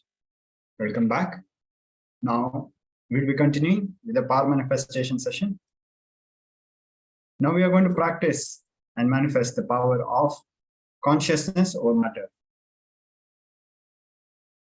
Bhagwan Paramashiva says, having fixed one's eye on a particular object, one should slowly withdraw the sight from that object as well as slowly eliminate the knowledge of that object along with the thought and impression of it. Then, O Devi, one abides in Shunya, Sa Anya, the state where there is nothing other than this exists, which is the state of all inclusiveness or infinity. This is from Dharana 95, 128th Sutra from Vijnana Bhairavatantra. Now, we will be manifesting the power of moving coconuts by the power of consciousness over matter.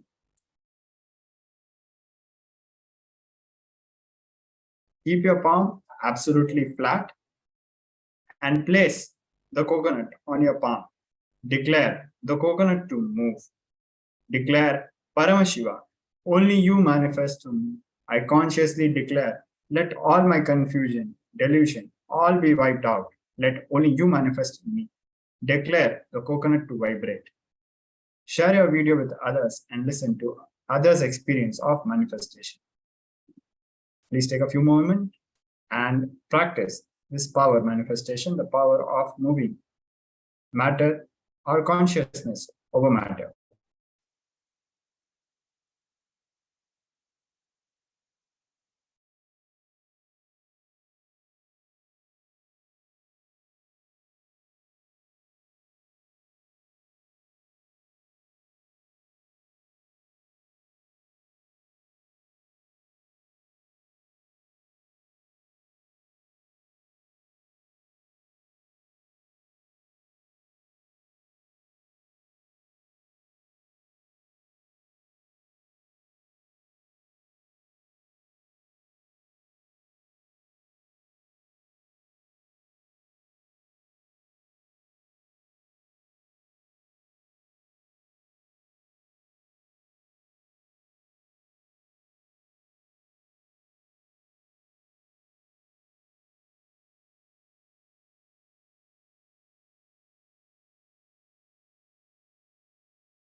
Now we'll be moving on to the verification of this power manifestation.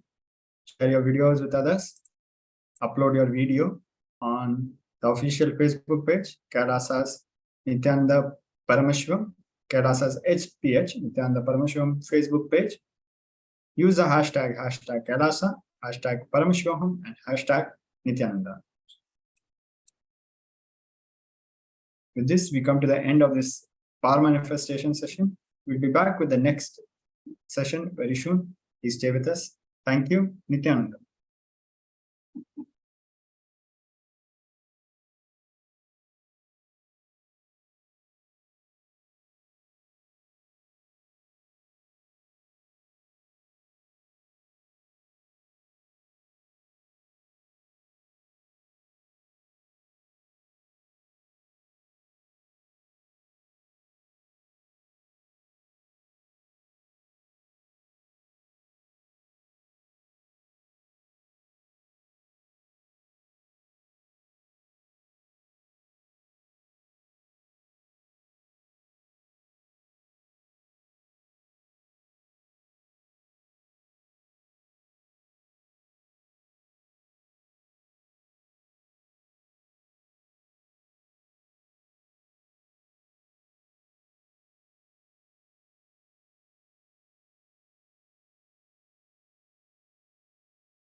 Welcome back. Now we'll be moving on to the next section. The next segment is about Guru Dakshina. Dakshina is the sacred offering made by the disciple unto the Guru as a mark of deep gratitude for happening in our life and choosing us to bestow the auspicious Paramashivatva in us.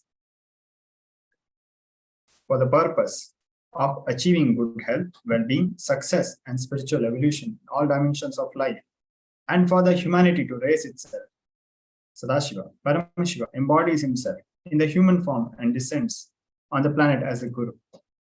What is Guru Dakshina? Guru's life itself is an offering to us. For the one who has offered his entire life to us, offering our deepest gratitude to that being who has offered himself to us is Guru Dakshina. Dakshina is the sacred offering made by the disciple onto the Guru as a mark of deep gratitude for happening in our lives. When we make any offering to Paramashiva, incarnate Guru, he showers manifold back to us in reality. So Guru Dakshina, offering to Guru, is therefore an offering to ourselves. In reality, it is not Guru Dakshina, it is an offering done to ourselves. As per Hindu tradition, whenever you meet a child, see a child, always share something. Whenever you see a pregnant woman who is carrying one more life, whenever you see her, always share something. Whenever you see a beggar in the street or anywhere, person who is in need, poor, always share something. Fourth, whenever you see a sadhu, always share something. And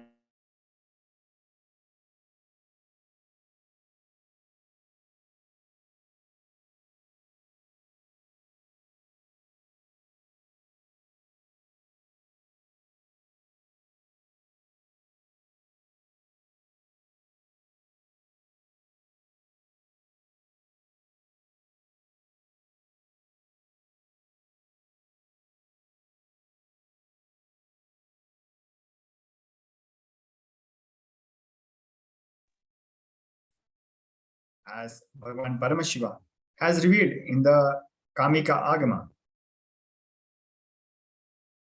in the verse 263 to 265. At the end of any great ritual, the chief sponsor, Yajjaman, should worship the chief Acharya, the Guru, and honor him with the new clothes, gold ring, and others. The worthy materials used in the yajna, such as golden cloth and others, should be dedicated to the Acharya. They should not be given to others for their enjoyment.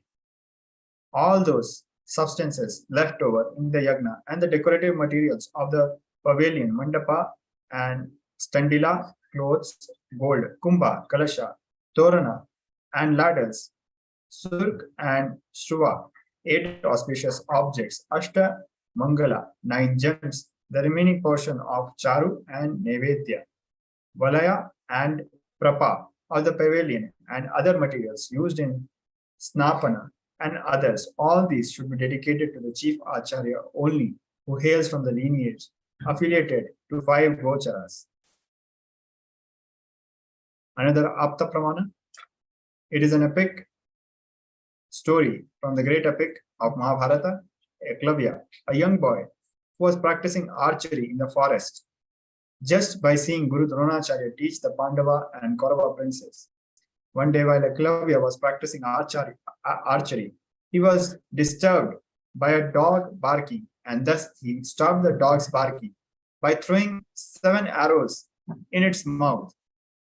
The dog ran towards Pandava and Kaurava princes. Everyone was surprised as the arrows were arranged in the mouth such that it could not bark and did not cause any injury. Seeing this talent, Arjuna, along with Dronacharya, went in search of the archer who demonstrated such a skill, and they reached to Eklavya's ashram. Seeing the Guru, Eklavya fell at the lotus feet of the Guru. Dronacharya inquired about the teacher who taught him the archery skills. Eklavya pointed at the statue of Dronacharya that he had carved from the wood. Dronacharya blessed Eklavya for his integrity towards the Guru. Eklavya then asked Dronacharya what he wanted as Guru Dakshina. Dronacharya, to test the devotion of Eklavya, asked his right thumb as the Guru Dakshina, which was the most important for any archer. Eklavya, without a moment of hesitation, cut his right thumb and offered it as Guru Dakshina. Overwhelmed by his Guru Bhakti, Dronacharya blessed him that there would many archers who might arise in the future with skills, but Eklavya would be eternally part of the history for his Guru Bhakti. Ability to trust the Guru, knowing he is my visionary. This is what our beloved Guru has shared, the Supreme Pontiff of Hinduism, Bhagwan Sri Nithyananda Paramashivam, has shared about Guru Dakshina. I expect this as Guru Dakshina. Ability to trust the Guru, knowing he is my visionary. He has a great vision for me, more than what I can imagine, and he has great love for me, more than what I have for me, and he is capable of manifesting best for me. Having this trust for Guru and surrendering is integrity. I expect this as Guru Dakshina for manifesting Paramashivoham Level2. Experience all auspiciousness in all dimensions of life as the grace of Guru. Raise yourself in Guru Bhakti, the space of deep feeling connection with the Guru, the ultimate relationship beyond lifetimes. Destroy karma and incompletions as the Guru accepts your offerings. Be gifted with health, wealth, and well-being, and completion in all levels. Live on the grace of oneness with Paramashiva, Paramashivatva, and manifest peace. So now we are going to share the link where all our participants can offer the Guru Dakshina.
Yes, please visit events.kailasa.org/Navaratri and offer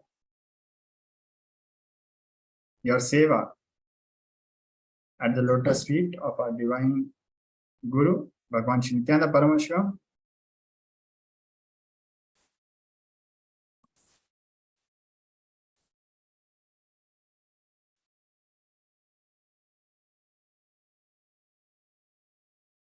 The link is projected for everybody. And all our participants have various opportunities to take part in various sevas and get the blessings from Devi Paramashiva Shakti as Bhagavati, Devi Durga, Devi.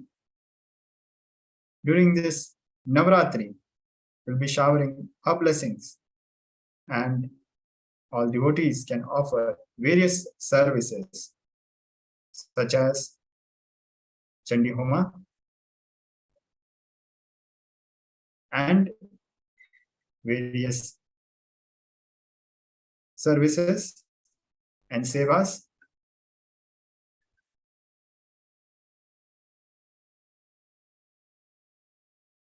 as they are projected in the website, which is projected.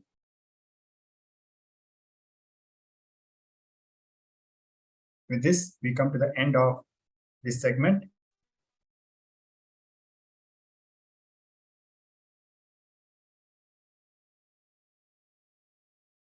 Please stay with us. We'll be back shortly. Purnamata.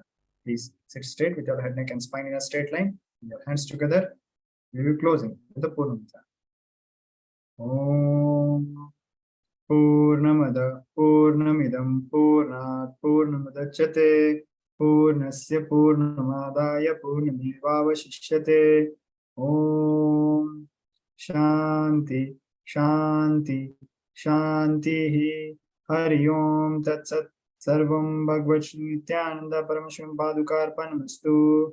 Om Nithyanandam. Thank you, Nithyananda.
Whatever you think as your strength, like how much cash you have, how much gold you have, how much money you have in the bank, what all properties you have, your secret passwords, passcodes, your strength secrets, you will tell only to your son or your daughter to whom you are going to give your inheritance.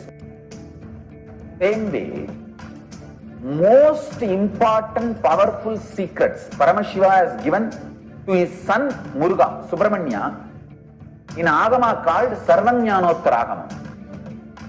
All the powerful secrets the father will tell only to his son. It is too secret. I am going to open that Agama and give all the essence of all those secrets. Secrets of Charyapada lifestyle, secrets of Kriyapada, secrets of Yogapada, and secrets of Jnanapada. I will make you all feel you are 16, not just physically, even mentally, dancing with the whole universe.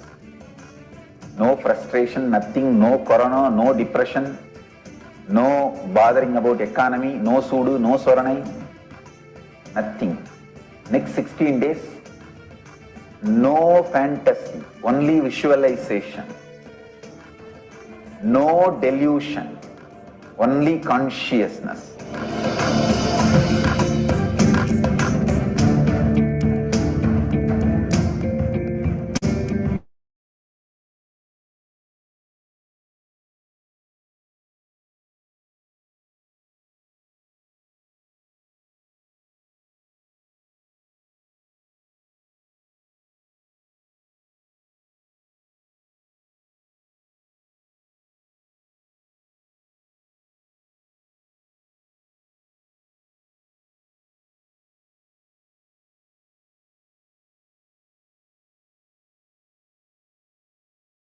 Let me exactly define what is awakening.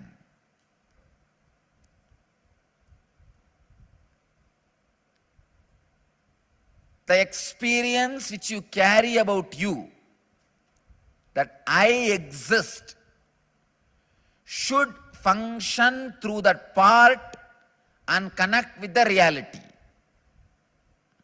Understand? So what you think as you, that individual self, should function through all trillion cells and relate with reality. This is the exact definition of awakening. Now, if the Pratyagatma Chaitanya, the individual consciousness, is functioning through the eyes and relating with reality, already the tongue is sleeping or slipped into falsehood. If that is relating through the skin with the reality, ears are sleeping or slipped into the falsehood. Understand? Any part in you, any cell in you, which is not connecting with the self and the reality, which is not being bridge for these two, is either sleeping or slipping. All sleeping is slipping into falsehood. For example, now your ears are functioning, eyes are functioning, but if you are not completely aware about the changes you are experiencing in your skin, the skin part is not in reality. That cells are in falsehood, slipping into falsehood. So, you are not completely enlightened. All trillions of cells connecting with the self and reality means all three are in tune. This experience is what I call inner awakening.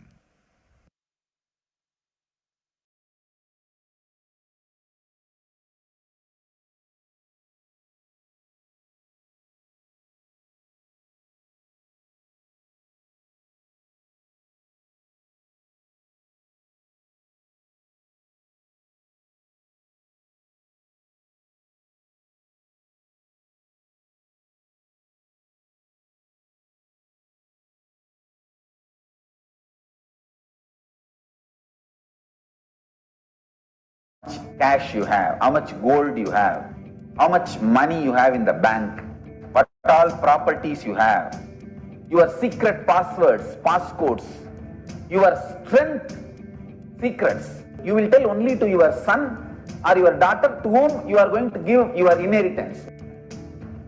Same way, most important powerful secrets Paramashiva has given to his son Muruga, Subramanya, in Agama called Sarvanyanottara. All the powerful secrets the father will tell only to his son. It is too secret. I am going to open that Agama and give all the essence of all those secrets. Secrets of Charyapada lifestyle, secrets of Kriyapada, secrets of Yogapada, and secrets of Jnanapada. I'll make you all feel you are 16, not just physically, even mentally. You will all be romancing with the whole universe. No frustration, nothing, no corona, no depression, no bothering about economy, no sudu, no soranai. Next 16 days, no fantasy, only visualization. No delusion.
Let me exactly define what is awakening.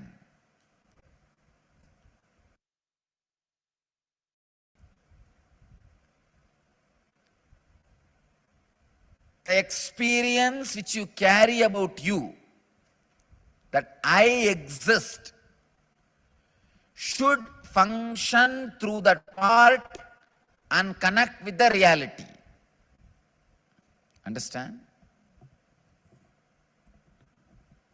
So what you think as you, that individual self, should function through all trillion cells and relate with reality. This is the exact definition of awakening. Now, if the Pratyagatma Chaitanya, the individual consciousness, is functioning through the eyes and relating with reality, already the tongue is sleeping or slipped into falsehood. If that is relating through the skin with the reality, ears are sleeping or slipped into the falsehood. Understand? Any part in you, any cell in you, which is not connecting with the self and the reality, which is not being bridge for these two, is either sleeping or slipping. All sleeping is slipping into falsehood. For example, now your ears are functioning, eyes are functioning, but if you are not completely aware about the changes you are experiencing in your skin, the skin part is not in reality. That cells are in falsehood, slipping into falsehood. So, you are not completely enlightened. All trillions of cells connecting with the self and reality means all three are in tune.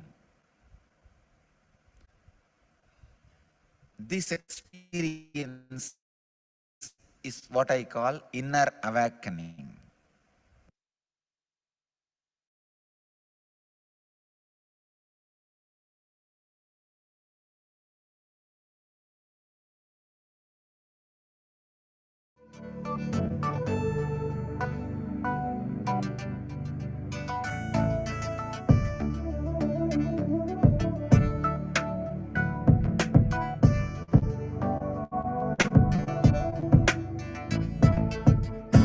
Putting all my trust in you, 'cause you know it's best for me to lead a blissful life, a life with no strife.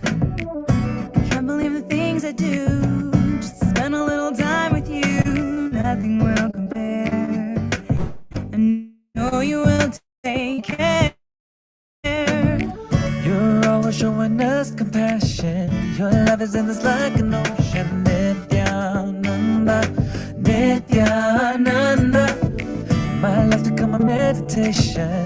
Ever since we had a deep connection. Nithyananda, Nithyananda.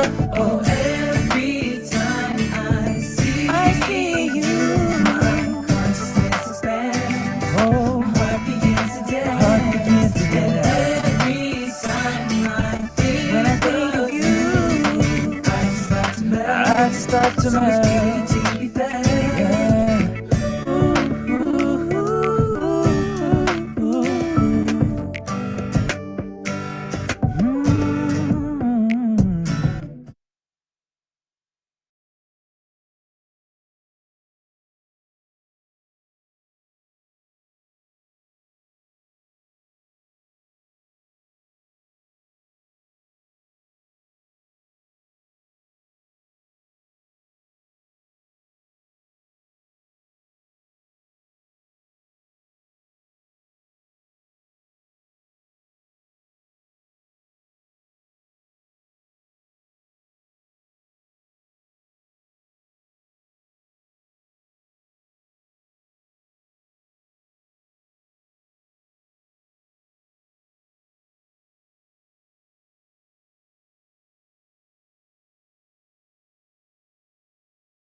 Let me exactly define what is awakened.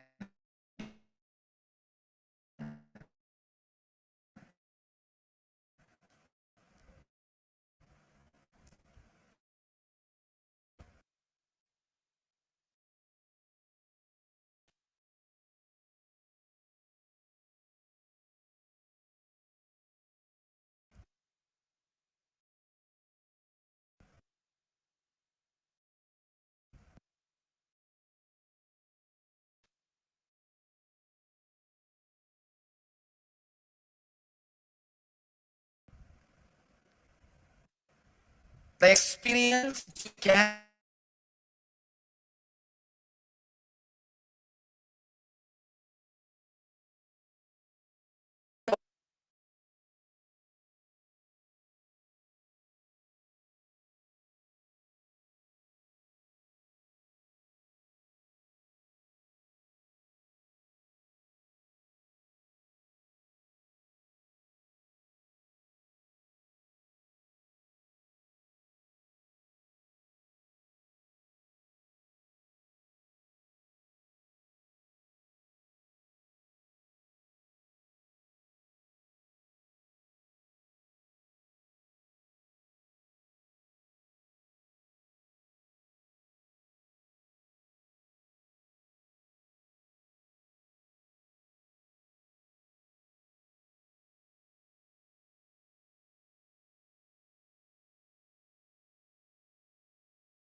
Nityanandeshwara Nityanandeshwari Madhyamam Asmadacharya Paryantam Vande Guru Paramparam.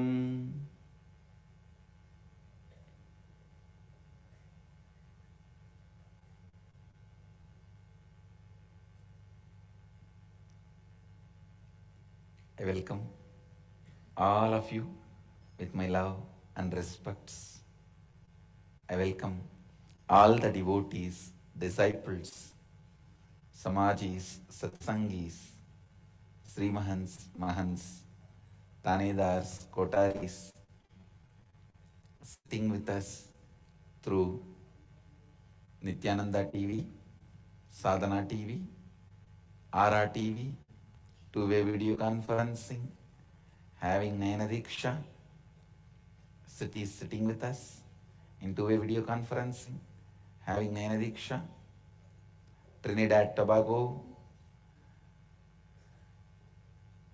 Hyderabad, Guptakashi, Charlotte, Doncaster, New York, Varanasi, Maurice Plains, Dubai, Vaidyanatham, China, Guadeloupe, Kastau, Croatia, Pondicherry, Madurai, Enriching Temple, Bangalore North, Ponca City, Oklahoma, London, Hyderabad, Dakota Dunes, Surrey, Canada, Vancouver, Artesia, California, New York, Varanasi, Seattle, Kulim, Tirutani, Los Angeles, Arunachalam, Toronto, Kailasam, Kuala Lumpur, Palani, Melbourne, Tiruvarur, Chennai, Tiruvanmiyur,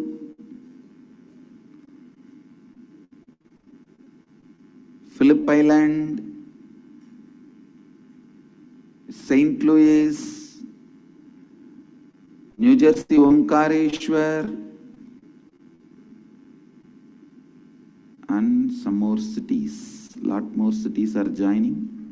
I welcome all of you with my love and respects.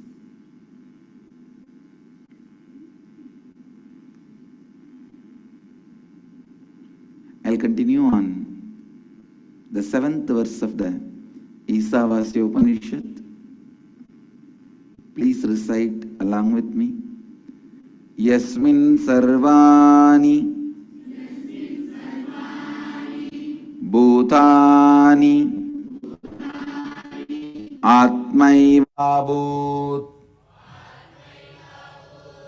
Vijanataha Tatrako Mohakaha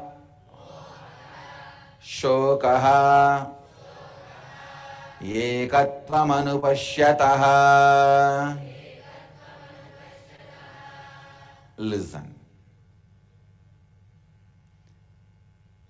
In one who has cognized the reality, all existing beings become the very self, then what delusion, what sorrow of incompletion can there be for that seer living in the space of oneness, living Advaita?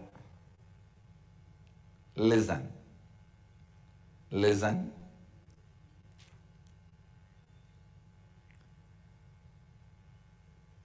All existing beings become the very self, then what delusion, what sorrow of incompletion can there be for that seer living in the space of oneness, living Advaita? Anupashyataha, the being who is living Advaita.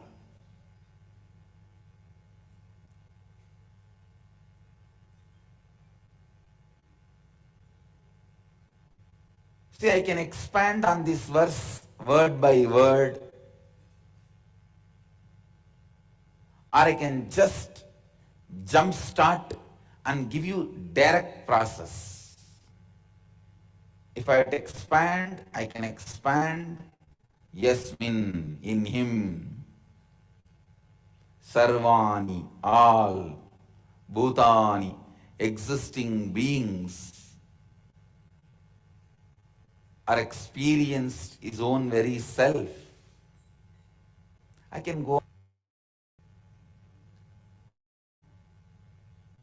Where is the question of incompletion? Where is the question of sorrow? Where is the question of delusion?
the energy you radiate, that becomes unconditional love.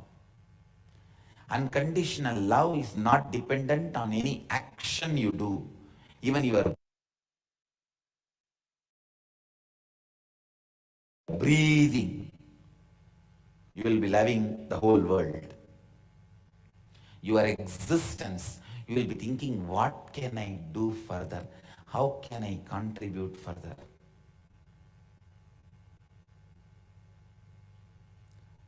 Please listen.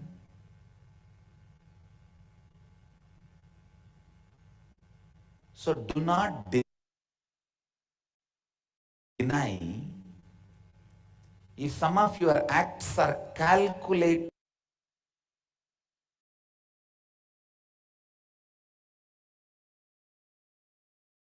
conditional love. Don't deny the act itself.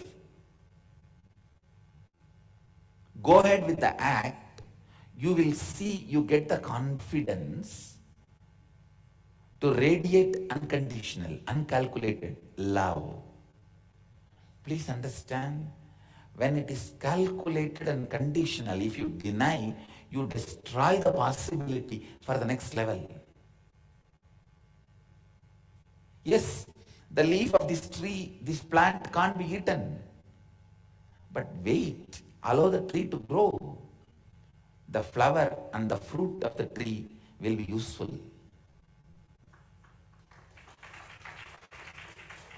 The conditional love, calculated love, planned love will start in your life, because that is the best way of relating with the life. But when it starts, don't deny it. Don't destroy it. Don't abuse it. Wait, it's okay. Today you felt, if I smile, he also may smile, she also may smile, then I'll develop the contact. Tomorrow he may become partner in my business.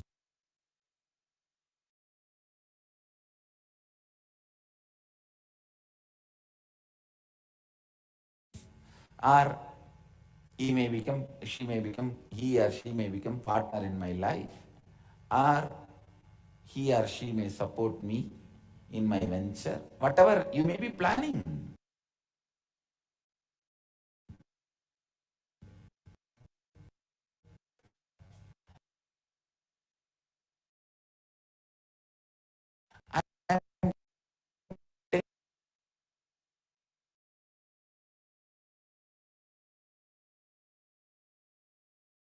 Telling you that is okay.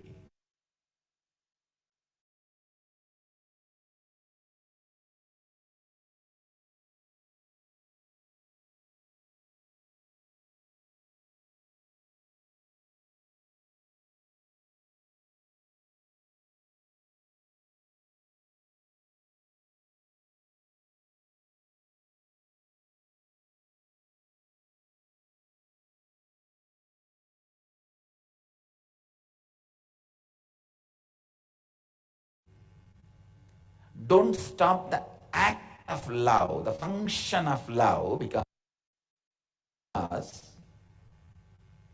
even if it is calculated, when you start functioning in the space of love,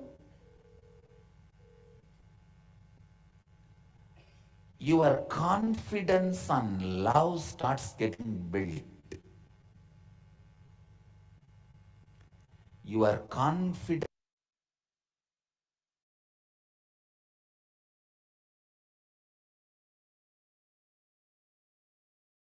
on love starts getting built. Understand?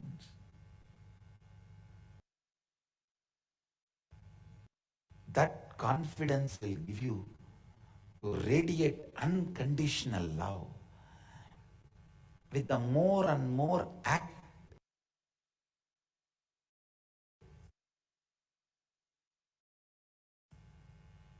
The deeds, doings of love,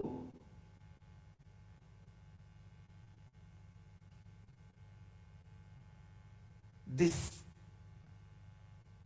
confidence on love, confidence on functioning out of the space of love starts developing. Please listen. One of the predominant thing you need to develop in your life is confidence to function out of space of love, because from there only you can take a jump to confidence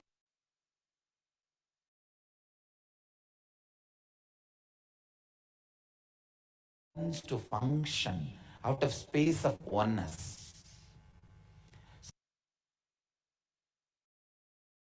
See, in the space of oneness, there is no cunningness, there is no condition, there is no planning.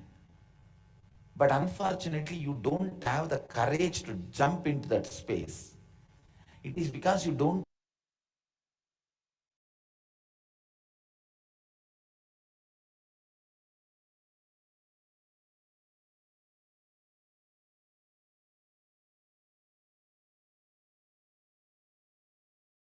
have courage, you go on doing some hypocritical game. It's like there's a story by Ramakrishna. No one can be a best storyteller like Ramakrishna. He is the best in storytelling. A village authenticity, a raw authenticity. Is a Andhra Gongura chutney. As far as storytelling is concerned, is just Andhra Gongura chutney. A village rawness. That is beauty, I think. That's his beauty. And even when he describes, you won't find any so-called social decency. There are many of his stories I can't tell in public satsang. I know now many will go and read the original book. Because human mind secretly enjoys anything dirty. It's anyhow. At least for that, read his stories. He has his own rawness, and the beauty of his rawness is his authenticity.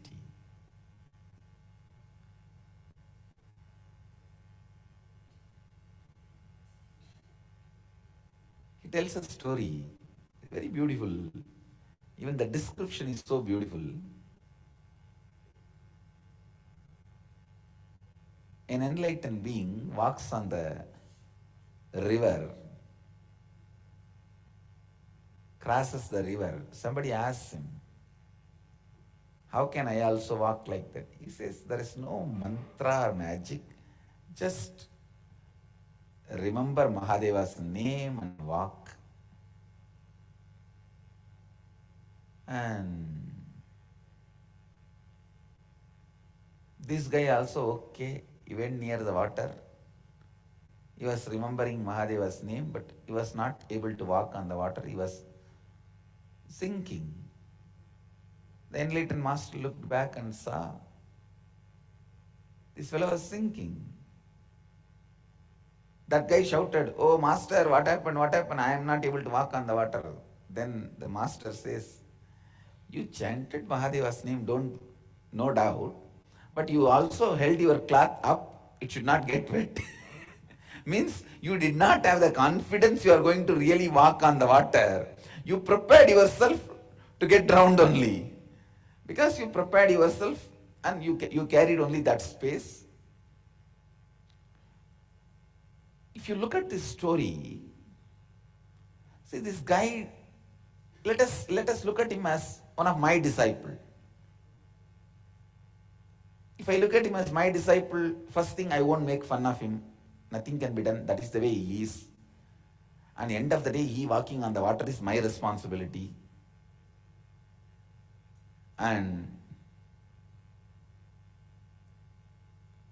whether the good or bad of he walking on the water is going to come to me.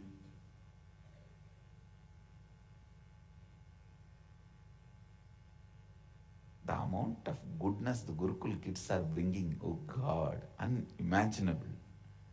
Unimaginable.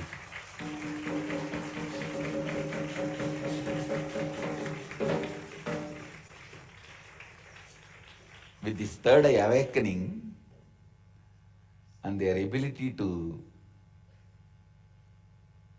play with the powers, now I'm refining more and more those techniques and processes. See, if I am allowed to do only spiritual work, I can do so much. But what to do, whether it is a brick, cement need to be measured.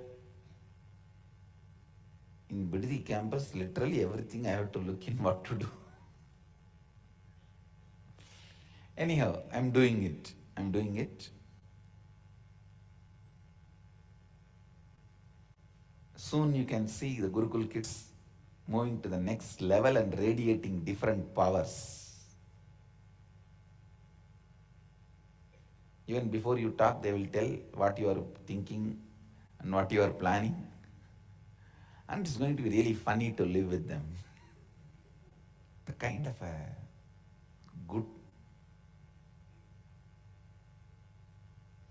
goodness they are spreading. Everyone who walks into the ashram and sees the demonstration, they were floored. That is what I have to, because it's quite a long time. All these great yogic truths are made into a science. Please understand.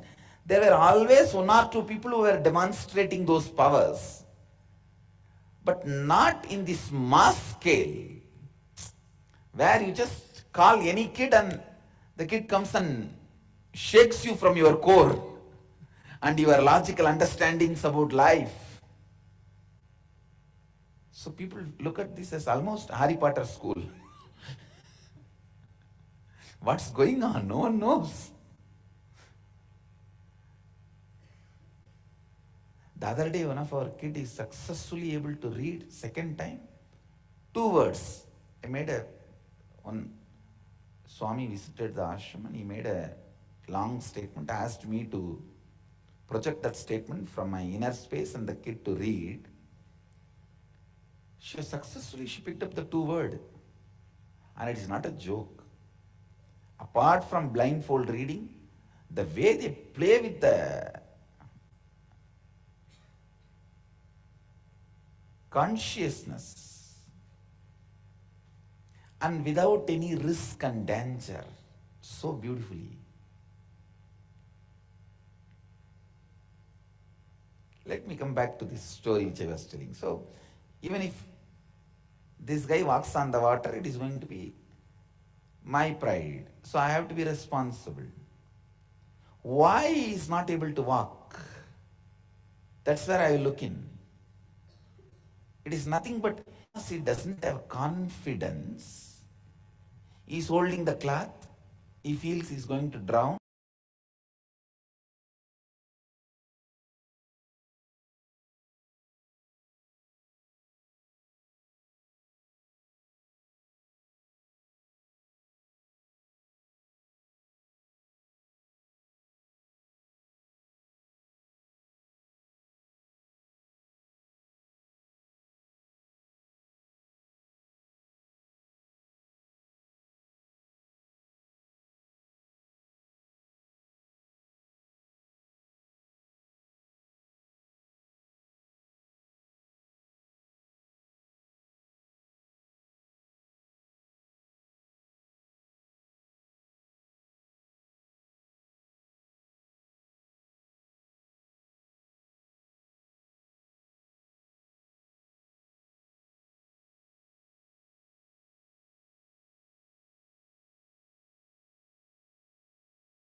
such a small, uncalculated act, that is okay.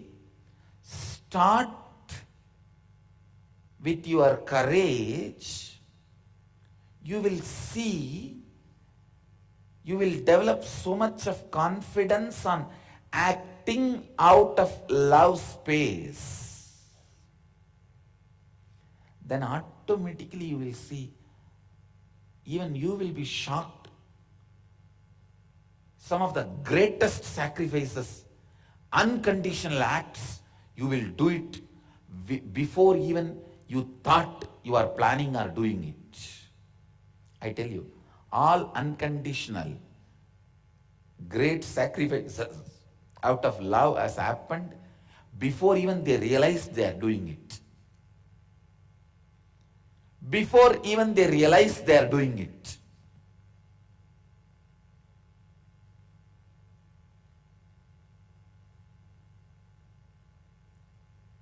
That is why always the boons of Mahadeva. See, he is not fool, understand? He is not fool to give whatever Bhasmasura asks and then run around. He is not a fool. He is in the space of unconditional love and tyaga, sacrifice. Before even he thinks the side effect and after effect of it, he has done it. He has given it.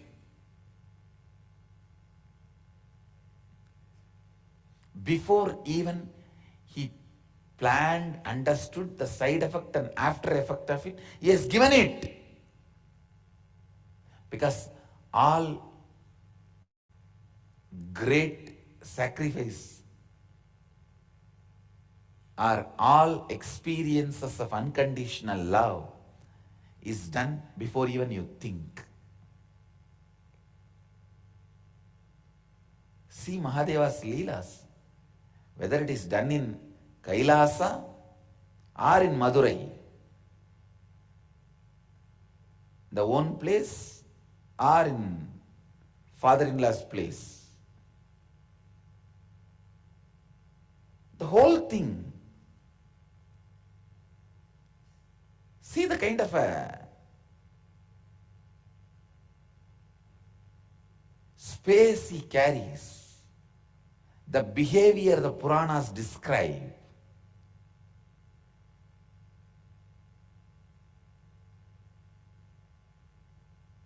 He marries Parvati.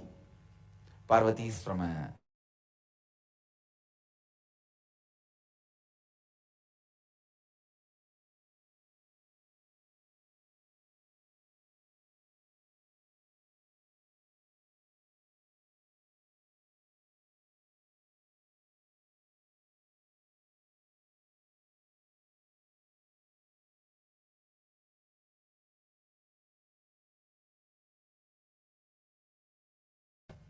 Parvati needs a comfortable place.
the KAILASA.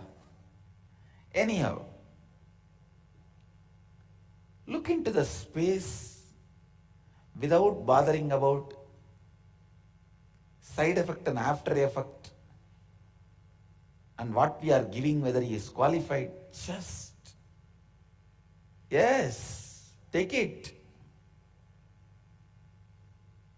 I tell you, all the great acts of unconditional love and sacrifice is done only in the space where you don't even think.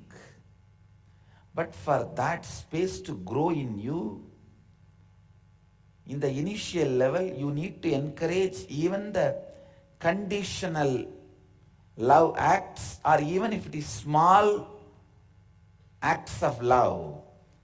And acts of love is not always dependent on just giving. Please understand, it is not all about giving. Here I use the example of Mahadeva giving, but it is not always about giving.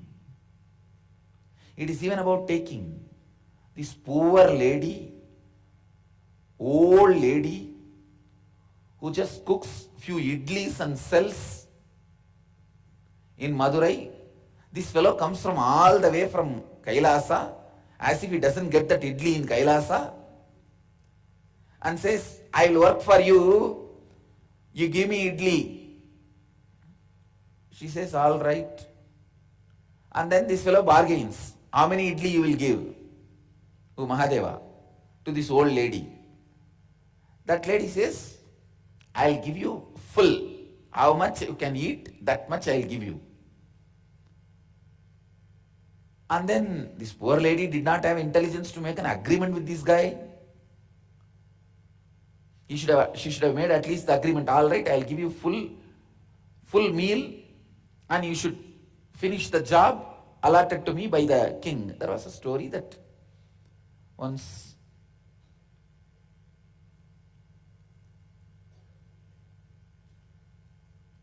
there was a flood in the Vaigai river in the Madurai. King declares that every citizen should dump mud and build an embankment for certain portion so that the city is protected. So all the people from their own family, or they get some workers and start filling, doing the embankment. Actually, Vaigai is a man-made river. It's a man-made river done by the Shiva Bhutas and Ganas when they came to attend the marriage, because Mahadeva always loved to sit in the banks of a river. He lived in Kailasa, where the Ganga starts, and Varanasi, where Ganga comes to touch his feet. So he wanted an atmosphere of a river. And actually till he went back to Kailasa, he always lived in the palace near the river. A riverfront palace only he lived. He did not live in the main palace. The main palace is the temple now. The Madurai temple is the main palace where Meenakshi lived and ruled, conducted the court. But he will always go and sit in the riverfront palace, playing dice with all his bhutas, bhutaganas, and drinking somarasa. He will neither participate in the administration nor support Meenakshi in any work. He will just go around and give boons and lying in the riverfront palace. So he goes to that lady and asks, what will you give me? She says, I'll give you as much as you want, eat. Only when he started eating, she realized what commitment she made. He finished the whole thing. Nothing is left with that lady. He finished the whole thing.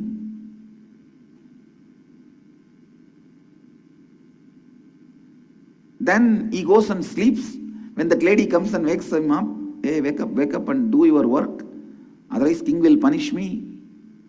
He says, no, just now I ate, I'm feeling a little tired. And he lie down and slept. King comes for supervision. And he says, whose portion it is? It's not, work has not happened. Everyone tells this is the old lady who sells idli. Those days idli. Who sells idli, her portion. They call that lady. She says, what can I do? This fellow, I hired him and gave him whatever he wanted. And he is lying down there after eating. I tell you, he did not just eat idlis, he ate all her karmas. That is why he ate full.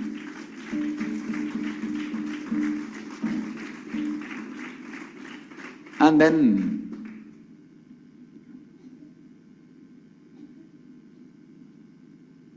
king asks him, why are you not working? He has no answer. He just woke up and sat and looked. The king got very annoyed because he did not get the answer, and he threw his stick and beaten Mahadeva. And that beating, it was experienced by every existing being, including king. So king was shocked. I tell you, the story has a beautiful meaning. One, love is not always associated to giving, even taking. He coming down and eating the Vandi's food is love. Even it may be even taking, but love is love is love. Second, because he's in that space, I tell you, his love is more visible in grabbing all the idlis of Vandi and eating than giving the golden city to Ravana. If I look at both scenes, he giving the golden city to Ravana and grabbing all the idlis from Vandi, old lady, and eating. He must have eaten with both hands. Everything with the chutney flowing, and telling that old lady, come on, put some more. And she running around for the rice, for the chutney, and looking this side and that side, and making more idlis, more chutney, grinding, and telling, wait, I am making. If I look at both scenes, I'll feel the second scene is more cute and more loving.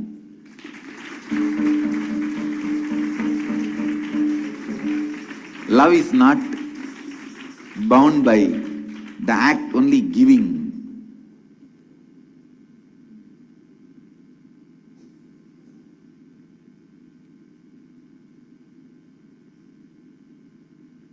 If I see both scenes, I can see actually both together now. How Devi was standing, staring at him, shivering. What this fellow is going to tell now? Is he going to give away this city? And Ganesha's looking at him. Subramanya, oh God, what he asked? Vishnu about to stop the dana, intervene. Ravana standing with the hand, Mahadeva, I want your city. With the right royal strength of a devotee. You see, even, I'm telling you, even Ravana is a character to be described. Now, I will, see, unless you have a kind of the right over Mahadeva, how will you ask his city? It's like having right over Mahadeva. I can see the whole scene. On this other side, this old lady sitting in the roadside, making idlis with that, must have been a mud pot with a stone, what do you call, I don't know that, adupu, stove or whatever word you want to use, for, which is used for cooking. the stone stove, making idlis one side, the other side trying to make chutney. And Mahadeva was sitting with the mud plate and saying, "Hey, where is your idli? Come on, I finished." And she directly emptying from the vessel to the plate all the idlis. And by the time she makes the chutney and serves, the idlis disappeared. And he, unable to wait and putting all the fingers into his mouth and asking, "Oh, hey, get me more idli." I can see both the scenes, I tell you. In the second scene, more love is expressed than the first scene.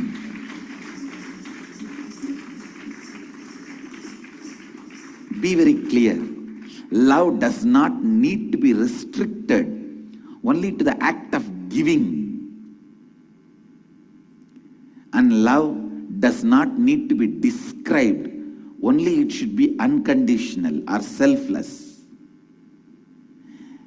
Whether it is act of giving or receiving, conditional or unconditional, selfless or selfish, start practicing. Start practicing. I know ultimately unconditional, selfless love is the greatest. But that fruit will not happen if you cut all the roots, start sprouting.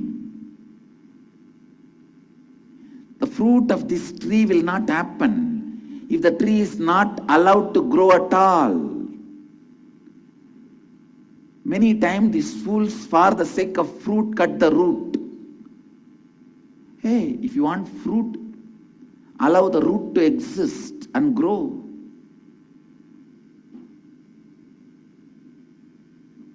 Actually, when he was eating the idli from Mandi and playing with her, the kind of a loving space he was in was so grand. That is why when the king threw the stick on him, that oneness was literally demonstrated. Please understand. He could have done something else, like send the stick back to the king and beat him and finish him off. Our king could have just dropped dead. He could have done anything to show he is he.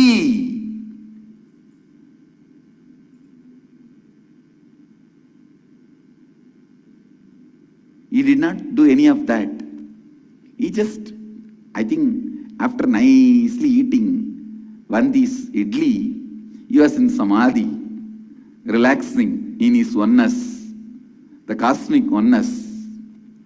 And this foolish king came and hit. That's why he got hit. So don't hit the people who are lying in samadhi. That's the lesson. Even if you are a king,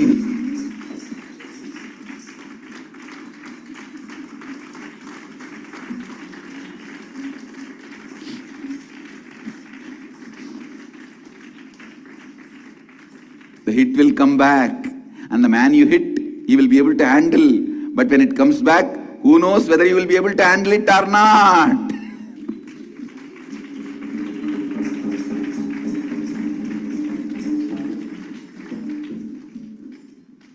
I can see the whole scene. The kind of a right Ravana had on Mahadeva, because he's a devotee, I can say,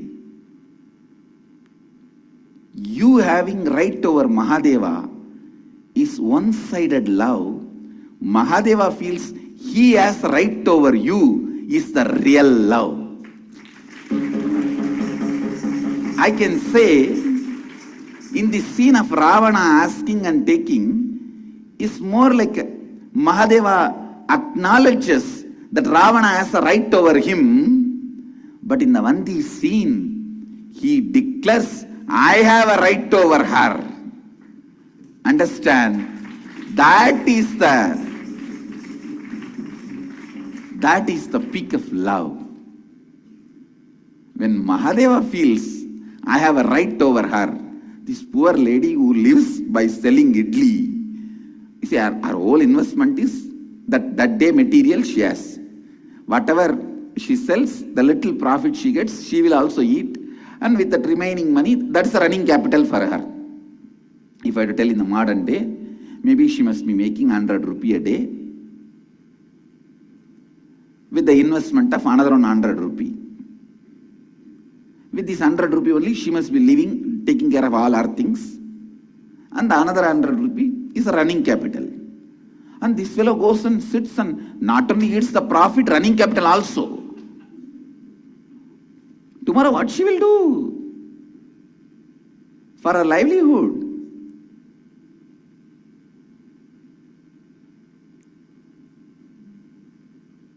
But he knows he has a right over her and just swallows the whole thing. Other than the mud pot and that stove, he has not left anything else.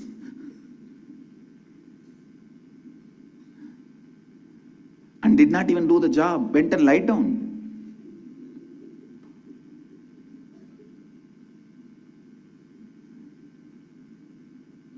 Understand, every Leela of Mahadeva demonstrates the acting out of love. And it is just acting out of love. Whether he comes down to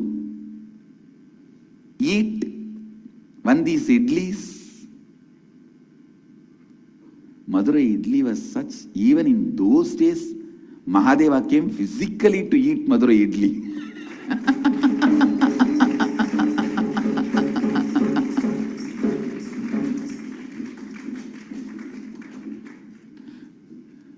I can say that.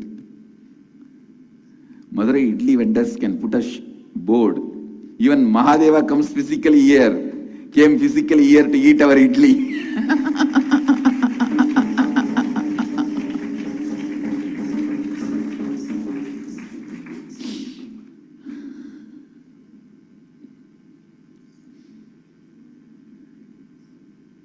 Whether he comes down to eat idli of the old lady, idli vendor, or he comes down to sell firewood, to drive away a singing competitor who came to challenge the temple singer, a devotee. Everything is the pure form of expression of love. Understand, that is the ultimate, no doubt.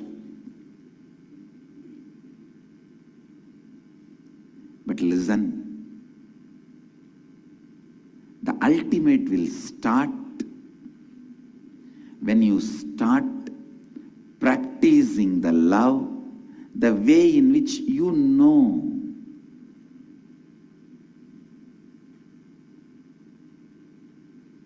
The way in which you know. It is by practice the confidence to operate from the space of love starts developing in you. That will help you to take the jump to operate from the space of oneness. I tell you,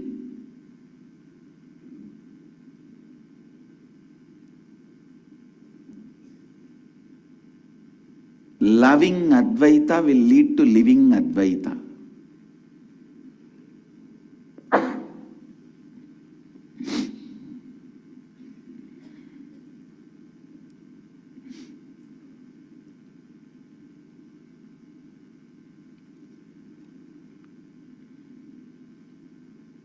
take this as a spiritual practice. Today's subject for Vakyartha Sadas: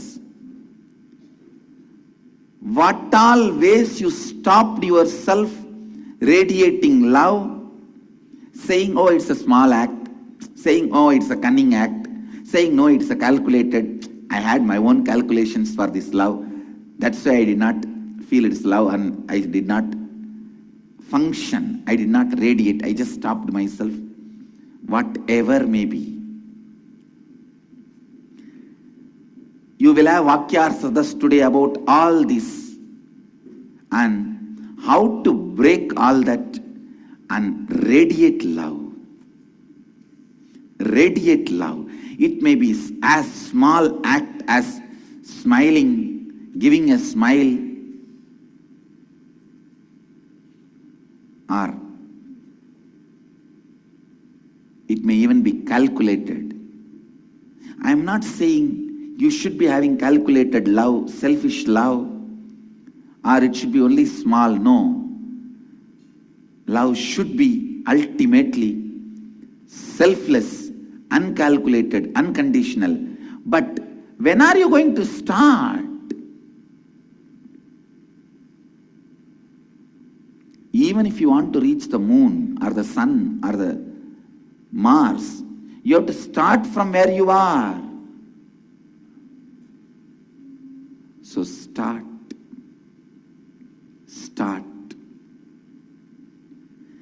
Start operating constantly from the space of love. Automatically the purification will happen, selflessness will happen. The great selfless sacrifices you will be doing without even you knowing. When Mahadeva gave, he did not have a second thought, oh, I am giving away this whole golden city. No. He knows he will get it as a dowry from Madurai.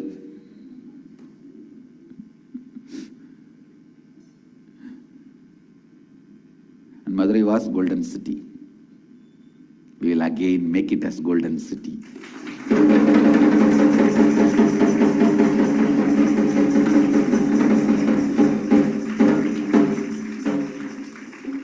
Start making this as a practice. Especially people who are planning for Varanasi inner awakening. Understand, the Cambodia inner awakening, one of the special uniqueness I added is a strong, deep friendliness.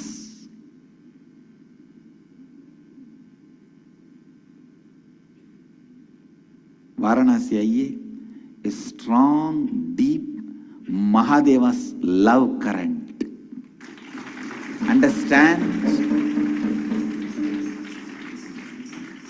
Mahadeva's love cannot be called as love acts. It is love current.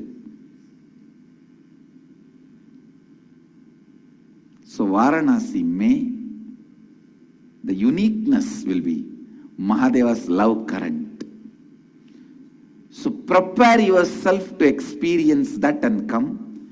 So whether it is a small or big, go on operating from love. Let this be your homework, preparation homework, preparatory homework for Varanasi IA. Even if you are not planning for Varanasi IA, do the preparatory homework. Wherever I am, you will experience that here. Understand? Many of the sincere, intense devotees experience Shivoham without even coming to Cambodia, wherever they sat. They had that experience, they had that Kundalini awakening, they had that evolution.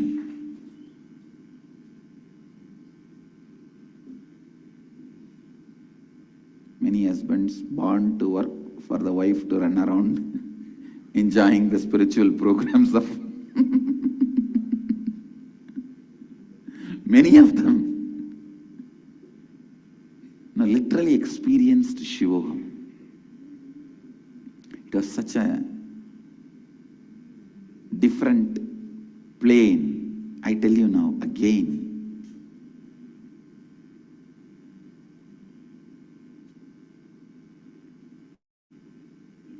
you are coming, great. If you are not coming also, don't bother. Do this preparatory homework. Wherever you are, from there, you will experience what is going on in Varanasi.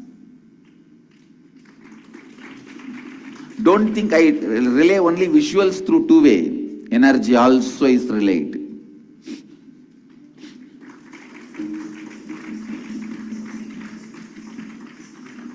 The love.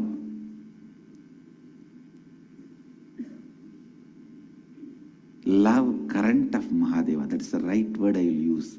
It can never be, because unfortunately you always associated love with the act. If you try to define based on the act, who can define chasing Vandi and eating all our idli as act? It's a love.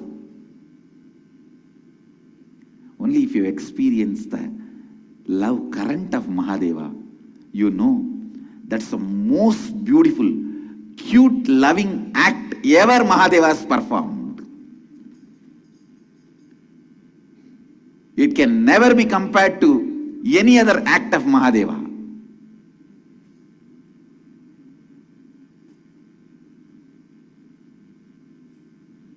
Understand? If you want to catch the love current of Mahadeva,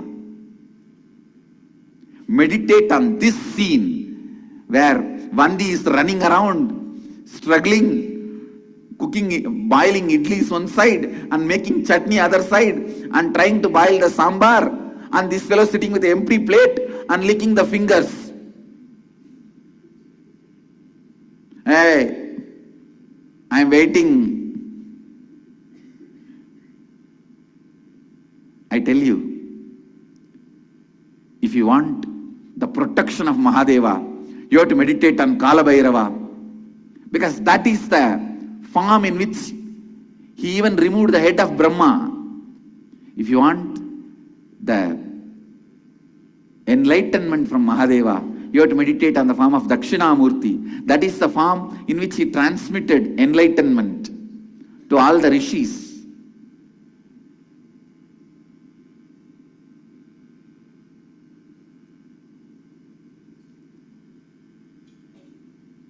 If you want wealth from Mahadeva, you have to meditate on the form of Dhanagrashana Bhairava, where he gave wealth to Kubera itself. If you want powers from Mahadeva, you should meditate on the Chakradhana Murti, where he gave Sudarshana Chakra to Vishnu. If you want to understand the love current of Mahadeva, meditate on the form where he is sitting with an empty plate with Vandi and licking his finger, asking for more idli and chutney. I tell you,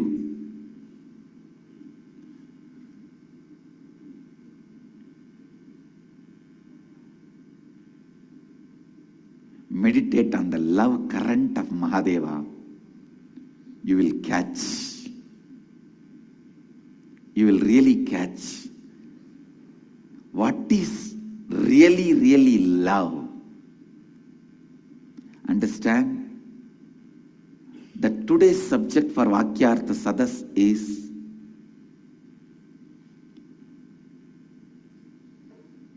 how we forgot the so many possibilities of love by complaining it is too small or calculated and selfish. How we can break all these barriers and start living love. And tomorrow's subject for Vakyartha Sadas, today itself I am giving tomorrow's subject for Vakyartha Sadas, Mahadeva's love current. Mahadeva's love current.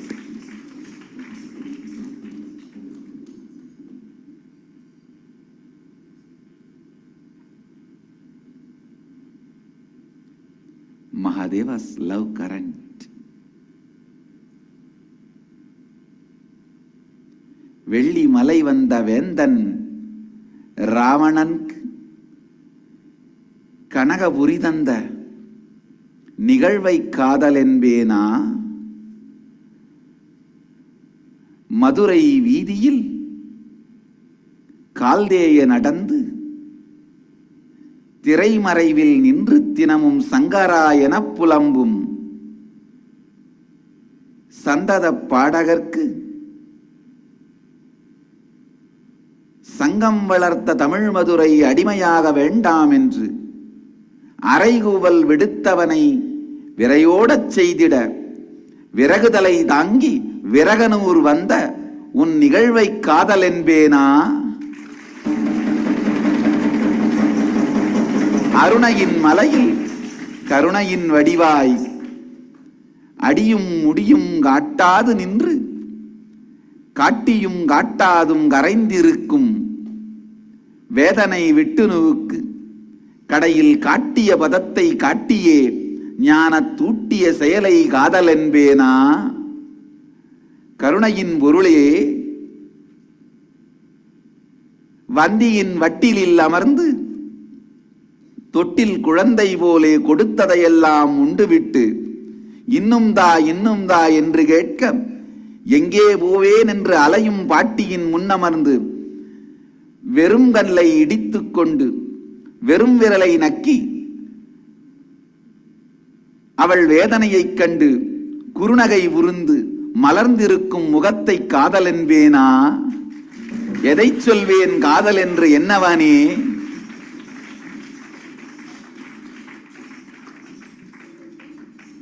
கரிக்குருவிக்கு பாடம் சொன்னதை காதல் என்பேனா? ஆரண்யத்தில் அமர்ந்த ரிஷிகளுக்கு ஞானம் சொன்னதை காதல் என்பேனா? சக்கரம் கொடுத்ததை காதல் என்பேனா? தந்தலையில் கை வைக்க வருவான் என்று தெரிந்தும் பஸ்மாசுரனுக்கு வரம் தந்ததை காதல் என்பேனா? எதை காதல் என்பேன்? என்னவனே, மன்னவனே, தென்னவனே, எனக்குள் நின்று என்றென்றும் நானே நீ என்றும் நீயே நான் என்றும் உணர்த்திய அருணகிரி யோகியே, உன் அரவணைப்பை காதல் என்பேனா? ஆணும் பெண்ணும் அலியும் கடந்து தானும் நின்றாகி இங்குனக்கு தாயை வேண்டாம் என்று சொன்ன பிருங்கிக்கும் தடிதன்னை தந்து அவனுக்கும் அளித்தாயே ஆன்ம முக்தியை, அதை காதல் என்பேனா? ஞானத்தை பிருங்கிக்கு அளித்திட தானத்து வீட்டுக்குள் தனியாய் இருக்க முடியாது, மானத்தை கடந்த பார்வதி உள் விடமாட்டாள் என்றறிந்தும் ஊடலுக்கு பயந்திராது கூடலுக்கும் ஊடலுக்கும் கலந்து இரண்டும் கடந்து பிருங்கிக்கும் ஞானந்தந்த பெருமானே, அதை காதல் என்பேனா? எதை காதல் என்பேன்? என்னவனே, தென்னவனே, மன்னவனே, வாழ்க நின்பதம் வளர்க நின்பதம் என்றென்றும் என்போலும் தீனர்க்கும் இனியதை தந்து காதலை கற்பித்து வாழ்வாய் வரம்பொருளே, வாழ்வாய் மகதேவா, வாழ்வாய் வாழ்வாய், உன் வாழ்வே உலகின் வாழ்வாய் நின்று வாழ்வாய்.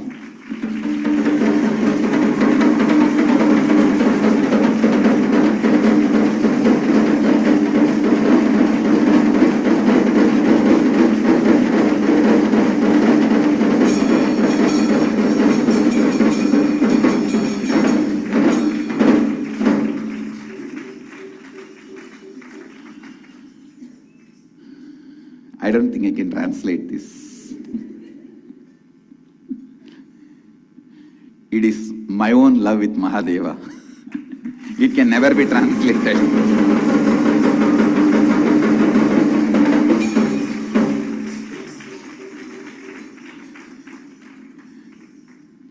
It's like a teenage boy writing a love letter to his puppy love.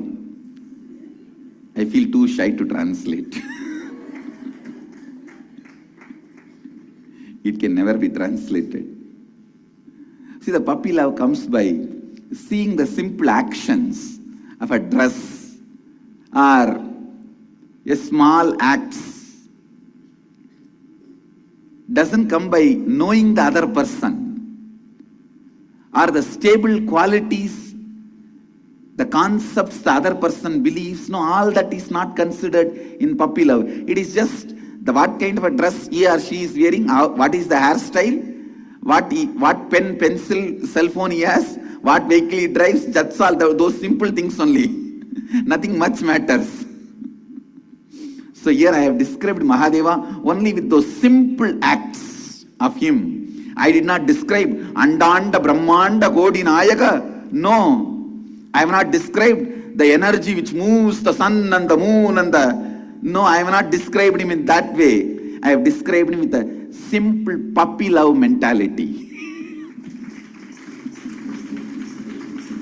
I have not even described him with all his miraculous powers of Kalyanaiku Karumbuti. கல்லிலே பூட்டி கடலில் பாய்ச்சும் போதும் நற்றுணையாக இருக்கும் நமச்சிவாயனே. I am not describing him in all that aspect.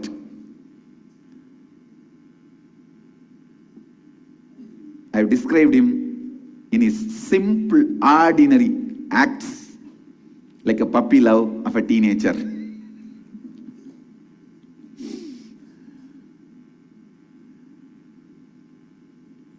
Maybe tomorrow's Vakyarthadas, replay what I described and try to translate and meditate on it and discuss about it.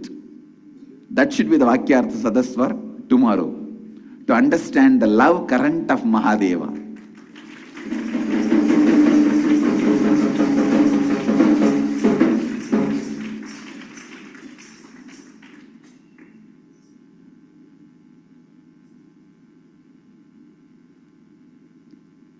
சிவதனுசு வேண்டுமென்று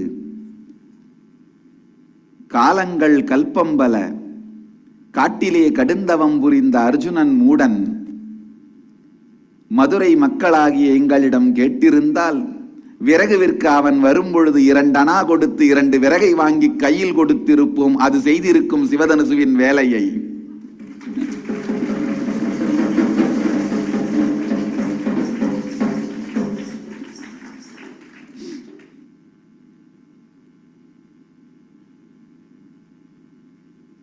Meditate on the love current of Mahadeva. It is not bound by acts. It's a current. And encourage, even if it's the smallest act, encourage acting out of the space of love. I tell you, you will find the meaning for life. You will find meaning for life.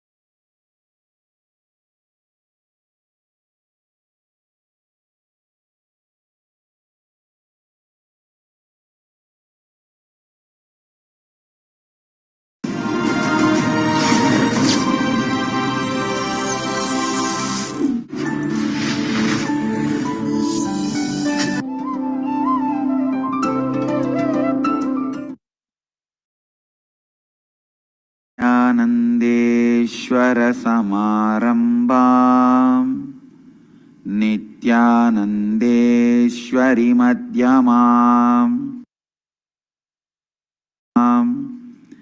Asmadacharya Paryantam Vande Guru Paramparam.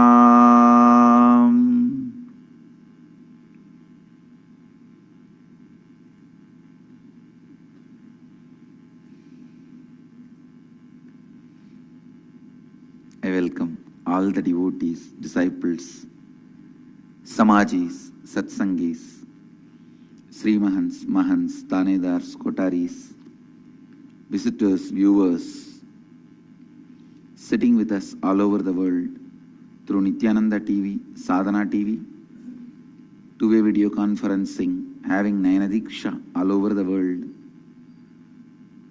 Cities sitting with us in two-way video conferencing, having Nayana Diksha all over the world. Enriching Temple, Bididi, Singapore, Singapuram, Oman, Sivagangai, Jorpati, Nepal, Rajabalayam, Adinam, London, Kashi, Minot, North Dakota, Warrington, UK, Ohio, Praya, Columbus, Sri Lanka, Bengaluru, North,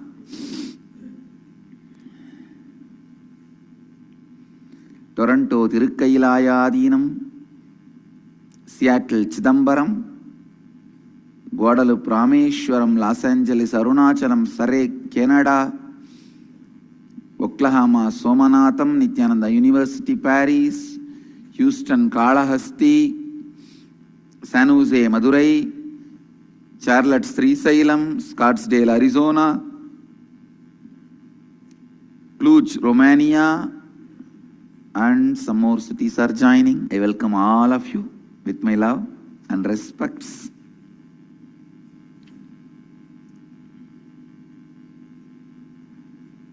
I'm ready. Let's start the mantras. Just before entering into the mantra, our publication department has done an amazing work of already releasing the e-book of Upanishad Demystified Living Advaita series, my introduction to Upanishads.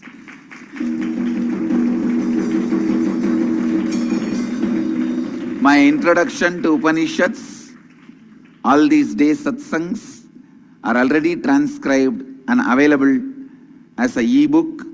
You can download it freely from our website nithyananda.org. Upanishads Demystified, Akashic Records about Upanishads Revealed, Living Advaita series. The book is already ready.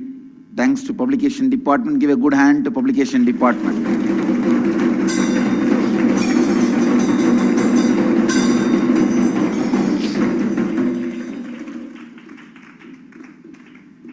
Blessings to publication department. They are really, really active and doing wonderful job. Great.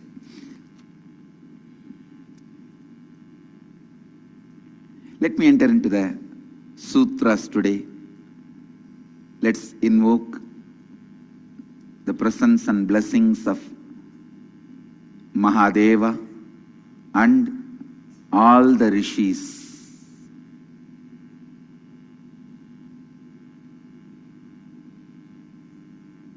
Let them all bless us to vibrate in the same frequency so we understand and experience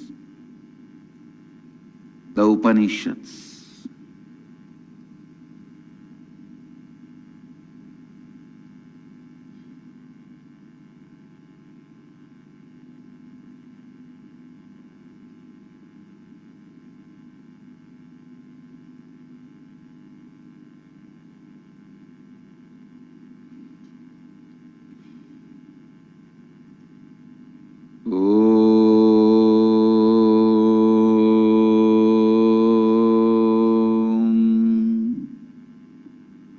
Purnamata Purnamitam Purnat Purnamudachyate Purnasya Purnamadaya Purnamevavasishyate. Om Shanti Shanti Shanti.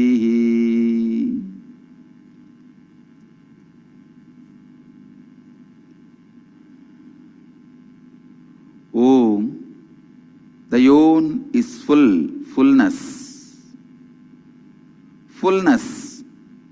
This from fullness doth proceed. Withdrawing fullness off, even fullness then itself remains.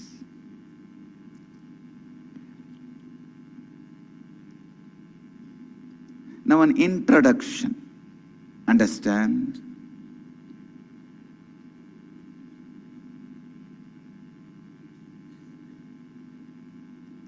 A normal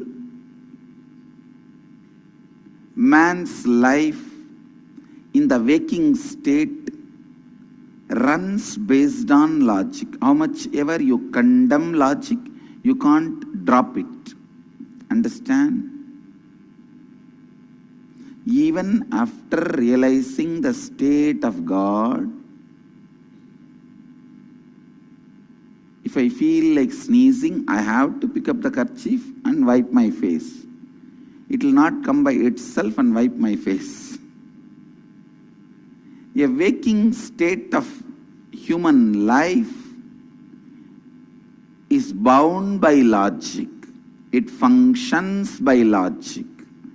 Logic is the law of waking state of human life. But human life is not just waking state, as we are all made to strongly cognize. That is where we need to understand.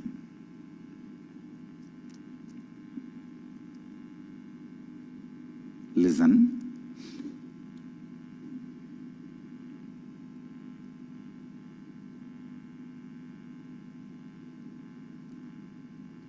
When the emotion interferes in any equation, logic loses its base. For example, 2 plus 2 is 4 is logic.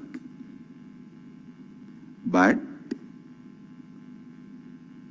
in a painting, the paint you used and the canvas put together is not painting. That is not equivalent to painting. Listen. You can't even come to the logical conclusion. The amount of force used by the painter on the brush which reached the canvas and made the paint stick to the canvas, no. The amount of paint used, the amount of force used, the canvas used, all put together can never equate painting, because the component of emotion involved.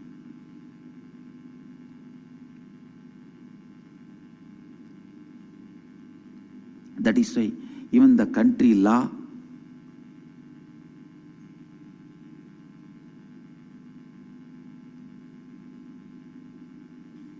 gives huge punishment if the crime is heinous crime. All murderers don't get hanged. Only if it is the rarest of the rare, they get hanged. What decides the rarest of the rare? The emotion involved in it. Like a child is killed. A child is raped and killed. Naturally, too much of emotion involved in it. The child has a future. It can't defend itself. It can't protect itself.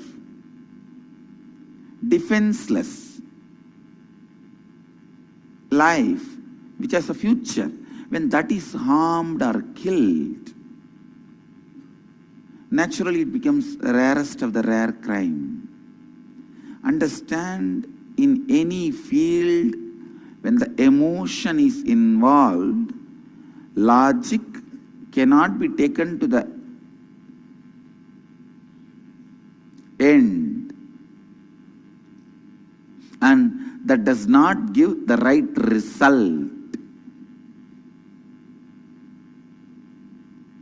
Emotion is the smell of consciousness. That is why your dreams can never be logically analyzed or concluded. Suddenly you will be sitting with somebody who you never want to see in your life, waking state, and having breakfast.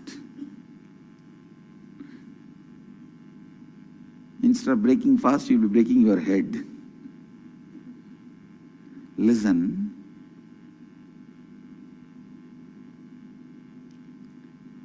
The natural law of human beings' waking state is called logic. The natural law of human beings' dream state is called emotion. Even the smell of the consciousness, which is emotion, if it intervenes a scene, interferes in a happening, your logical conclusions can't be arrived. Your logic loses its value, its stature, its status, its ability to answer why, who, what, when, where, how.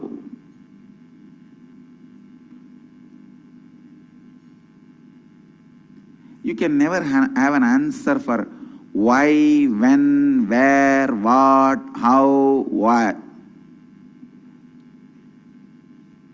You can never have an answer for why, when, where, what, how of the dream. Sigmund Freud is the biggest fraud who sold a big hypothetical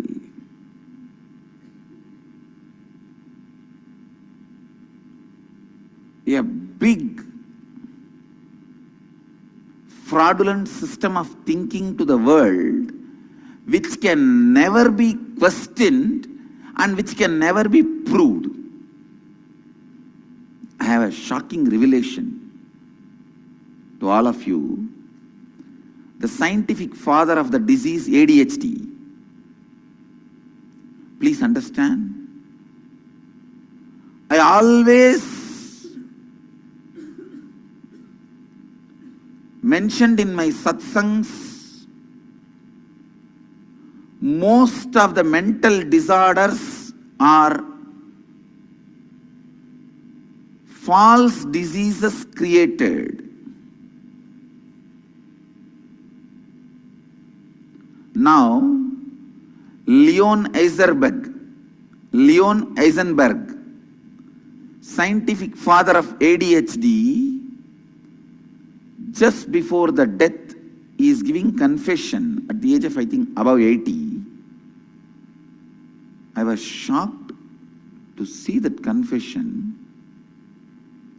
He says, let me quote the exact word, ADHD is a fictitious disease.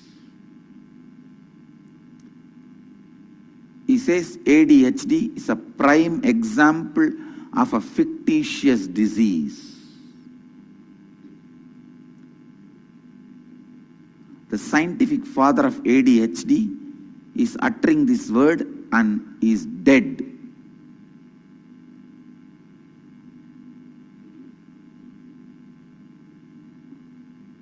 ADHD is a fraud intended to justify starting children on a life of drug addiction. Dr. Edward C. Hamlin, founding member of the Royal College of General Practitioners, is making this statement. Understand, now it is too late. Already the human consciousness, human biomemories, human muscle memories have started believing the why, how, when, where, what of ADHD, and it has already become part of our system of thinking. What a great crime committed against humanity. I always insisted in my satsangs, if I was born in the West, I would have been branded as a hyperactive or indigo child or some name, and they would have given me the drug from the age of 1. From the age of 1, I would have been put on drugs.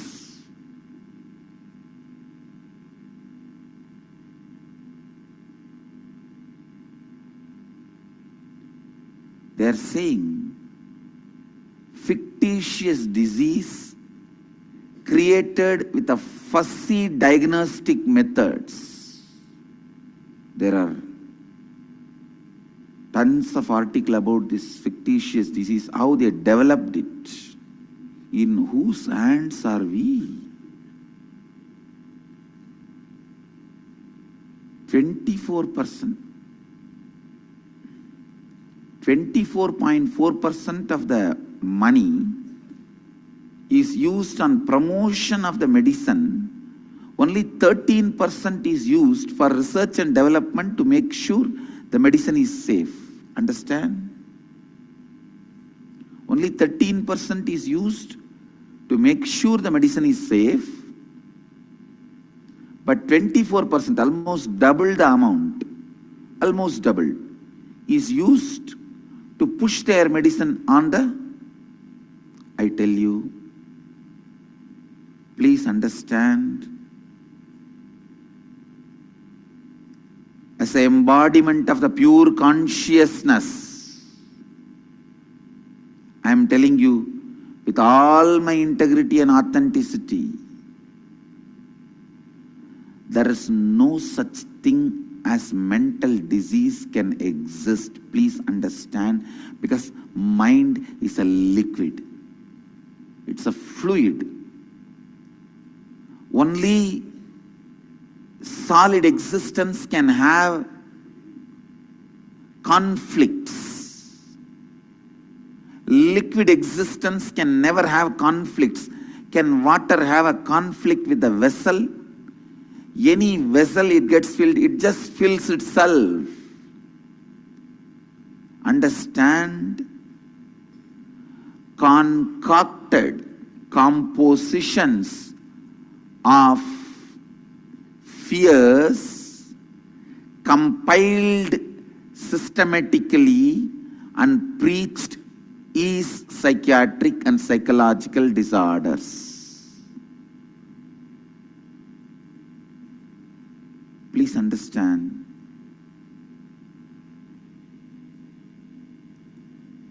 The psychopharmacology units all over the world, psychopharmacological units all over the world are made to believe by some vested interests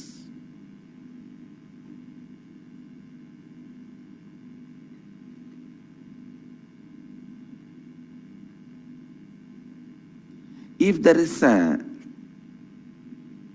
delusion, instead of waking that person out of delusion, it is like, listen, a person is sleeping and dreaming that he is being chased by a tiger, and he shouts, "Tiger, tiger, save me," in the dream,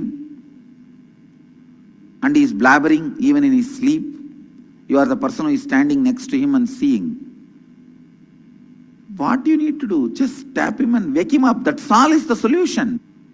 I am not saying the primary delusion doesn't exist. There is primary delusion. But the solution is not as difficult as it is projected, told to us. Please understand, the solution kills more people than the disease. If this chemotherapy and other killing drugs are not there, people will be alive for more time with cancer than with medicine. Medicines kill more people than diseases. Listen.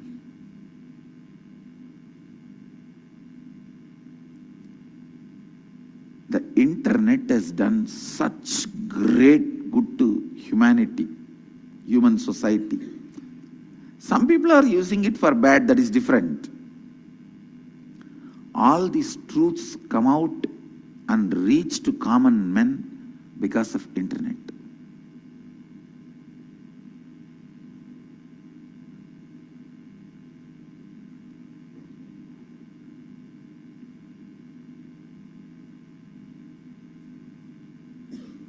I always feel grateful to Mahadeva. Mahadeva, you blessed me with parents who are completely unaware of all the stupidity. No, really.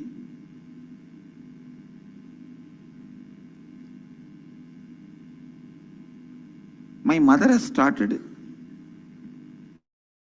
little worried about the way I was growing up because the power I'll exhibit, whether it is physical or mental. But fortunately, she did not have any access to any of these psychiatric concepts. So she did not put me in any psychiatric medicine. Rather, she put me with the gurus and masters and temple. Actually, she used to be very relieved when she knows I'm gone to temple. I've gone to some swamis. I've gone to some of these masters. She tried to send me to school, which I am not ready. Neither I was ready, nor the school was ready to have me. Now, actually, the teachers used to feel so relieved when I escaped from the class. And I still remember one teacher, the moment I enter the class, purposely he will stand towards the blackboard and 5 minutes he will not turn, giving time and space for me to run away.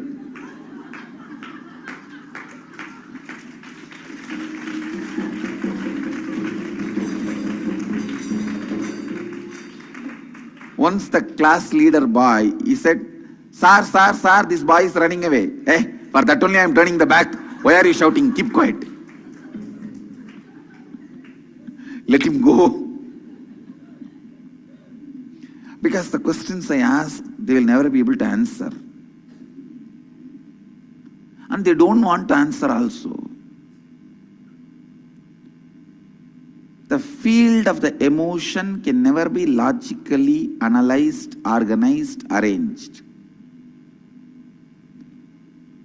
To understand that, you need a altogether different level of cognition. The level of cognition, the cognition which empowers you to experience emotion is called love. Listen. The cognition which empowers you to experience the law of the waking state is logic. The cognition which empowers you to experience the flow of the emotion is love. Other than love, nothing else can be useful to dissect, bisect, understand emotions. Sigmund Freud, the biggest fraud, he exploited the ignorance of human beings, knowing that the component of emotion cannot be logically analyzed and understood. And same way, if you develop a system to analyze logically the component of emotion, you can't disprove the system also. The gray area of neither can be proved nor can be disproved has been abused and misused, manipulated by Sigmund Freud. People who use the gray area, when you know law, if you are using the gray area, you are a criminal. If you know the field of emotion, dreams, mind, and you use the gray area, you are a criminal. If you know the science of consciousness, and if you use the gray area, that is the biggest conspiracy. I tell you, most authentic beings who never exploited the gray area of the consciousness and presented the truths as it is are Upanishadic rishis.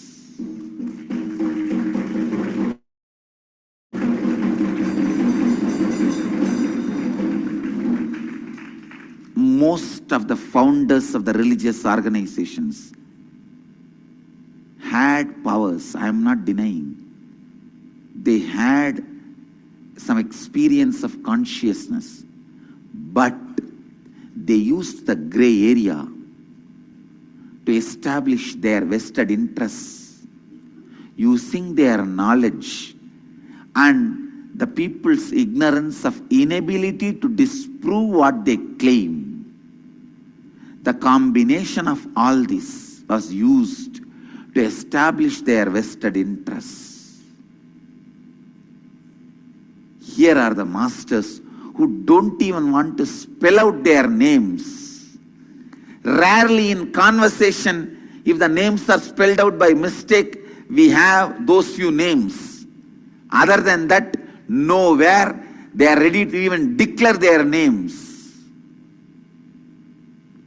Even in those places, only the last name, that means the family name is available for us. Vyasa is the title, not the name. It is like a Swami. How you call me Swamiji? It's a title, not name.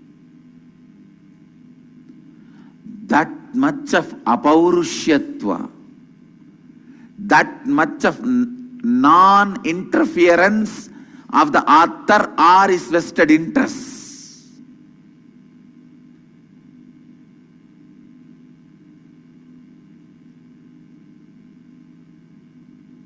What a sacrifice.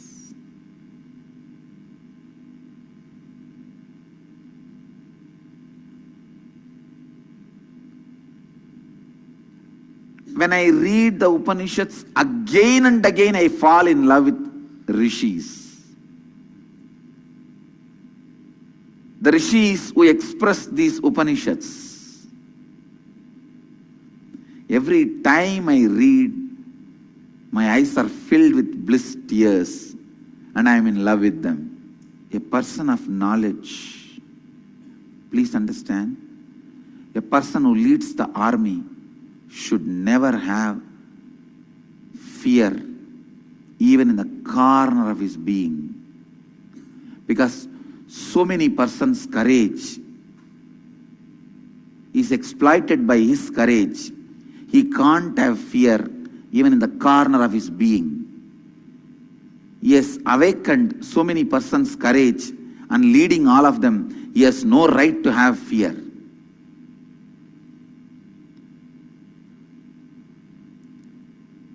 An intellectual person can have fear, but never hypocrisy to exploit the gray zone, gray area.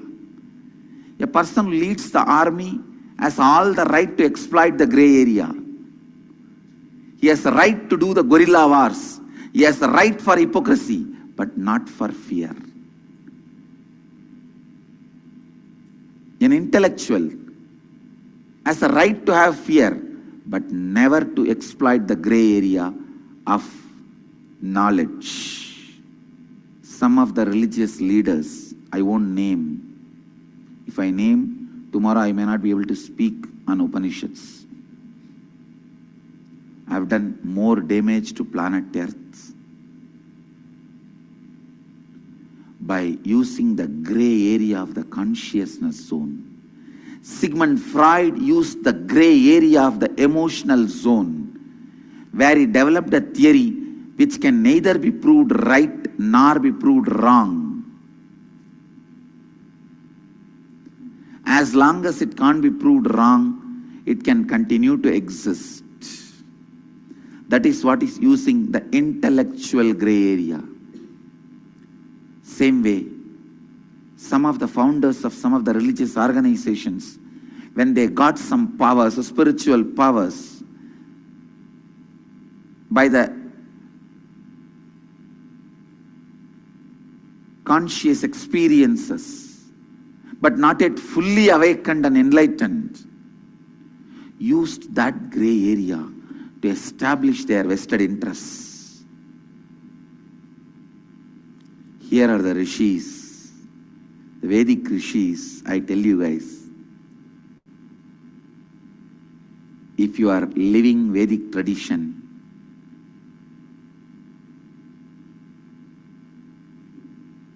please be proud about it. You are living unexploited, unmanipulated, unadulterated truth as your life. It is told to you as it is.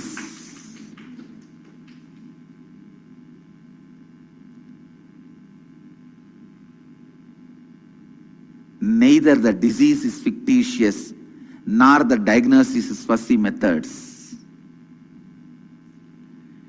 If you are screaming, seeing the tiger chasing you in your dream and asking for a help, the rishis just say, come on, wake up my son. They just wake you up, that's all.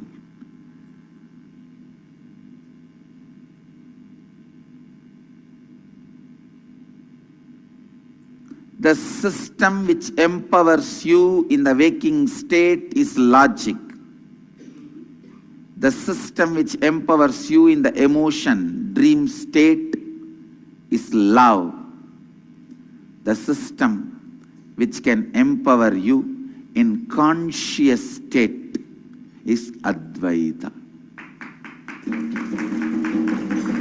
Understand?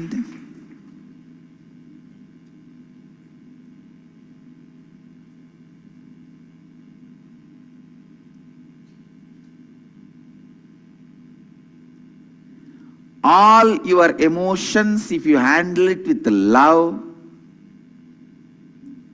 I am giving you 100% guaranteed authentic word. All your emotional ups and downs, mood swings, handle it with love. It will just empower you and you will never have any disease related to mind. Your fear, your phobias, your depression, everything, handle it with love. You will just be free from all mental, psychological, psychiatric disorders. This one word, love, is the Sarva Roga Nivarani for anything mental, psychological, psychiatric disorders. You don't need to go through these fussy diagnosis methods.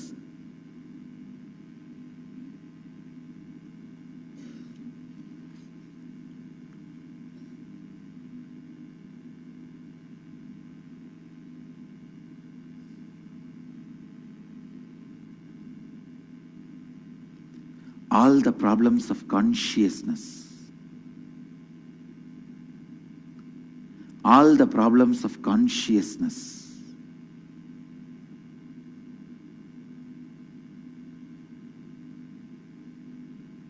can be handled just by the one principle, Advaita.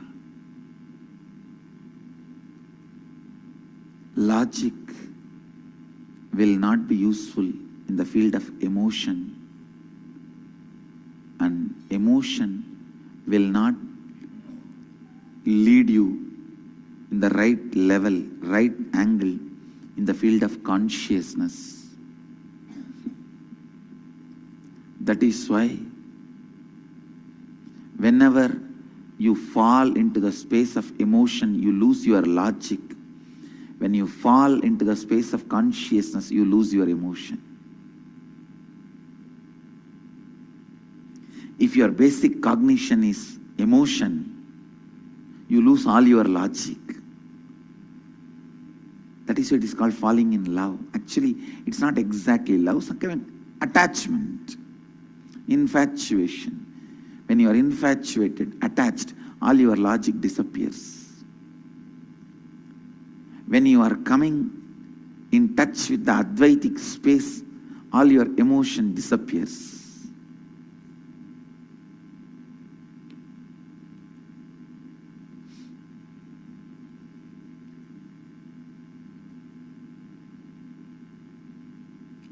Advaitis should leave sannyas. Sannyas itself does not lead to Advaita. Understand? First become an Advaiti, Jivan Mukta, then sannyas will be successful. Then sannyas is possible. Otherwise, you will start developing attachment to your stupid kamandalu, water pot. I have seen sannyasis who left everything. They dropped attachment to everything. But their kamandalus they can't leave. That water pot.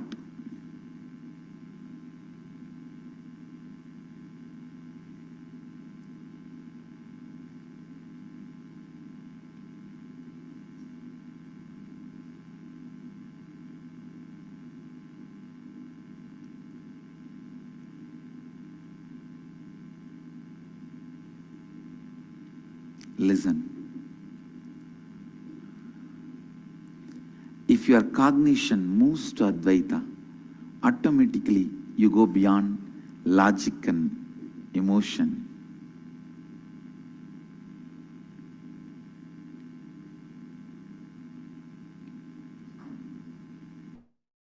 My celebrative mood, when I read even one verse of Upanishad, what a beauty!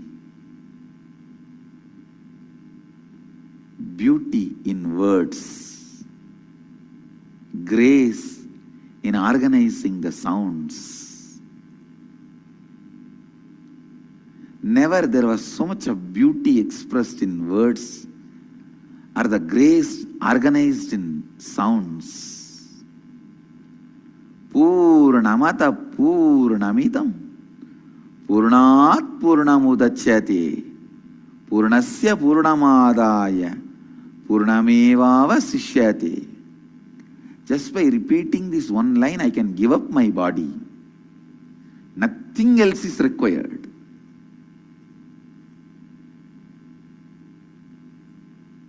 Nothing else is required. This one verse was made available to me in my human body is enough. This human body has achieved what it needs to achieve. This one sacred sentiment, the one sacred truth is revealed to me is enough. This human body is useful. It is used more than it can be used.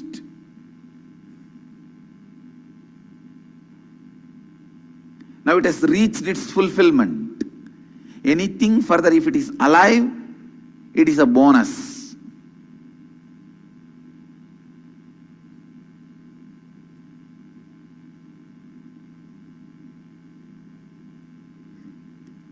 The cognition,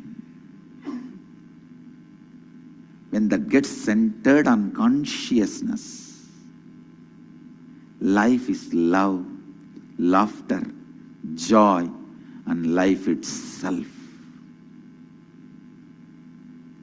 Let us now understand how to make our cognition centered on this sacred truth. The whole comes from whole and be established in the whole and gets back to whole, and even during this whole process, it remains as whole. How can we align our cognition to it? As I said, mathematically you can never understand this verse. Mathematically you can't say 2 comes out of 2 and stays as 2 and goes back to 2, even after that it remains as 2. No. That is why the concept of zero, no brain was able to conceive other than the Rishi's brain.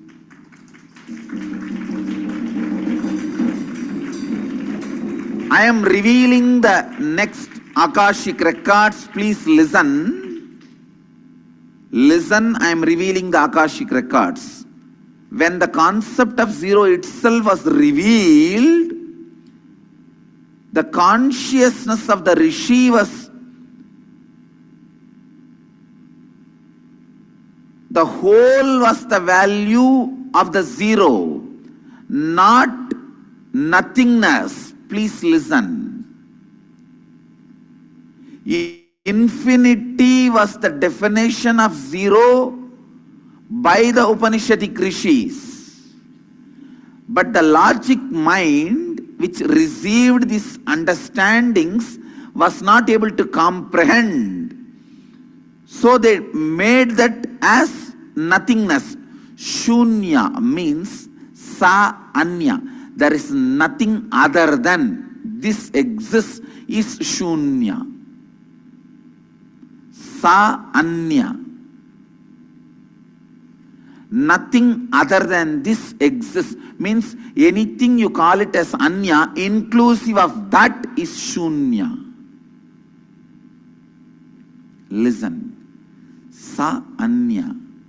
Anything you call it as other, including all that is shunya. Zero of Indian rishis is not zero of Western mathematicians. Zero of the Indian rishis is not the zero of Western mathematicians. Unfortunately, the zero which got delivered here, traveled there and came back with a new interpretation, became part of our thinking system. In further satsangs, I'll reveal more and more details of applying the original zero of the Vedic rishis into our logic, love and conscious cognitions.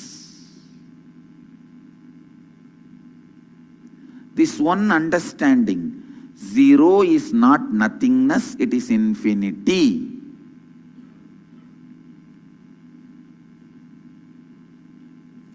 Zero is not nothingness, it is infinity.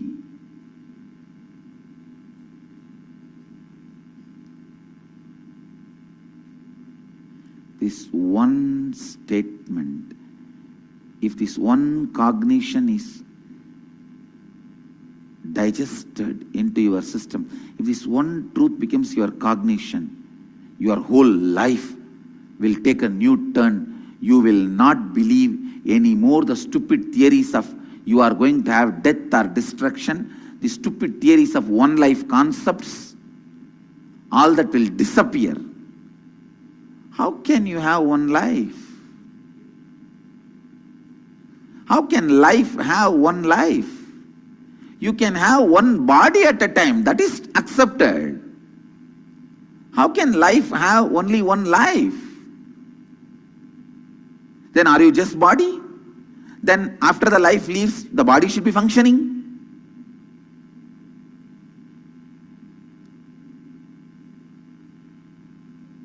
Then if suddenly body is not functioning, then something is leaving. What leaves? How can that have only one body? If that is only one body, then it should not be leaving it.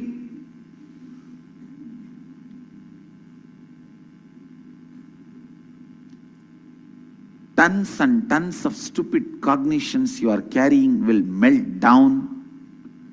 Tons and tons of stupid beliefs you are carrying will melt down with this one sacred truth. Zero is not nothingness. Zero is infinity.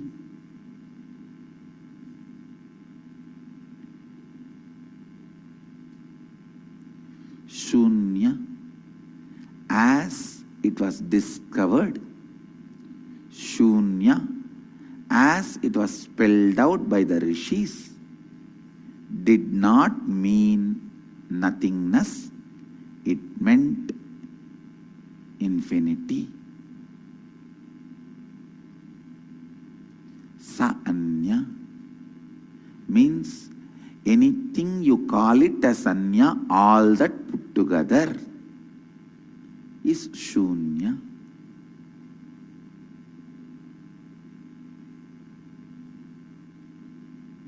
Na anya, nothing other than, is different.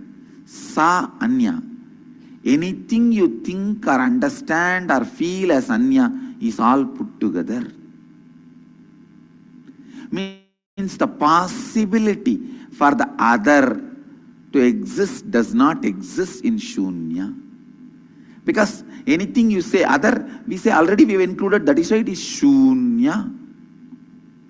I am not disagreeing. Primarily there is a problem in human beings, but I am not agreeing to any of these psychiatric, psychological, fussy diagnostic methods and the cures. I wanted all my Gurukul kids who are already there and who are going to come, thousands and thousands, to take up the field of psychology, psychiatric, and tell the truth to the world by dedicating their life to that field and expose that field to the world.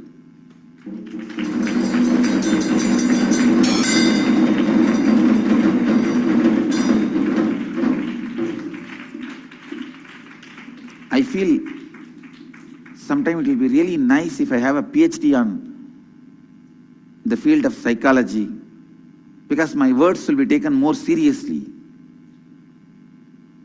And I'll get it. I'll get it.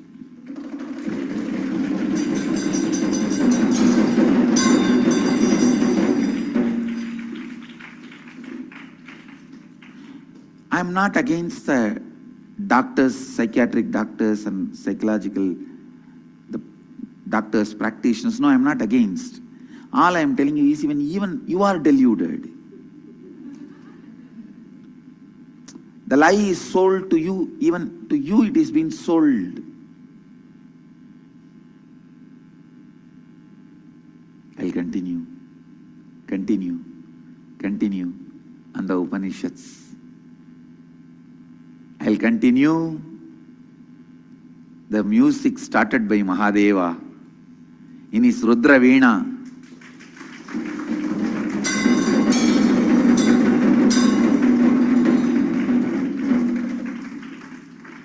In his intense silence, I'll continue to hum, at least as a background chorus voice of Mahadeva's beautiful songs, these Upanishads. Today, the Uttaranga of Brahmotsava, third day, Tepotsavam, and the day of Kopuja, Mattu Pongal, Anandanandi, Dinotsava.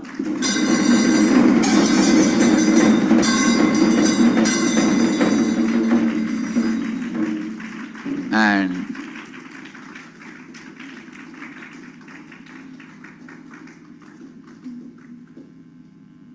as Vedic community is a agriculture-based community, as our civilization is agriculture-based civilization, all over the India, please understand, Makara Sankranti is not something special to Tamil Nadu. It is all over the India. They celebrate this Makara Sankranti, thanking Surya, who is the source of life for agriculture lifestyle, and thanking all the animals supporting agriculture, not just cow and bull, even goats, all the animals are revered, respected today, loved. Gratitude is shown to them. Today we have the Mattu Pongal celebration of the Kopuja in our Goshala, and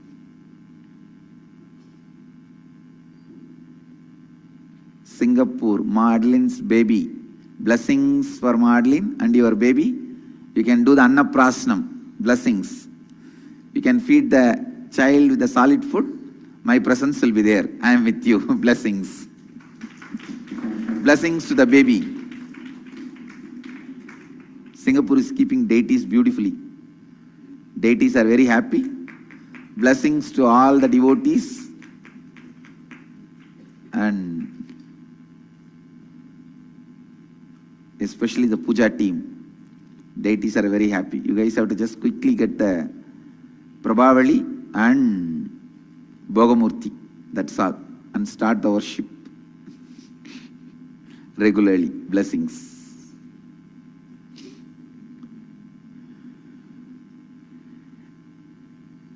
So Prem Tirtha is Pujari.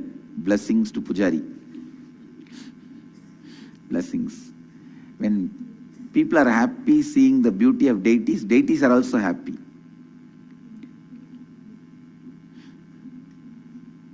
See, just to see the joy in your eyes only, I am wearing all these snake, all these jewelries. Otherwise, what will I do with all this? But when I see joy in your eyes, I feel joy. When I see you are enjoying, I am enjoying.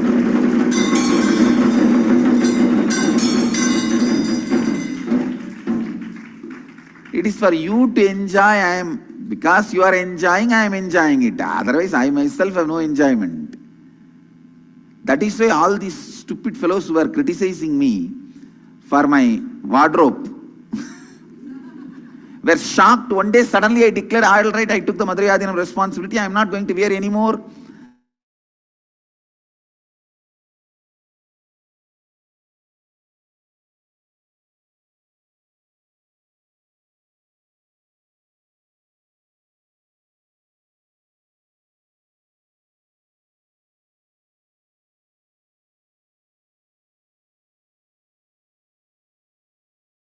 Only I'll use this color because I took the responsibility of Madhurayadinam. Because I myself never have any attachment to any of that. You enjoy, I say all right, you enjoy, I enjoy. For the sake of devotees, come on. That's it. So deities are also very happy when devotees enjoy their beauty. When devotees are happy seeing their beauty, they are also happy. That's all. My blessings to all you guys.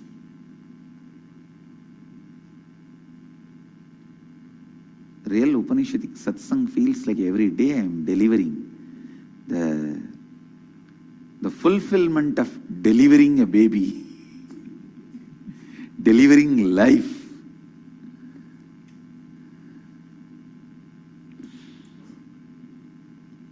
With this, I bless you all. Let you all radiate with integrity, authenticity, responsibility, enriching, causing, living Advaita, eternal bliss, Nithyananda. Thank you. Be blissful.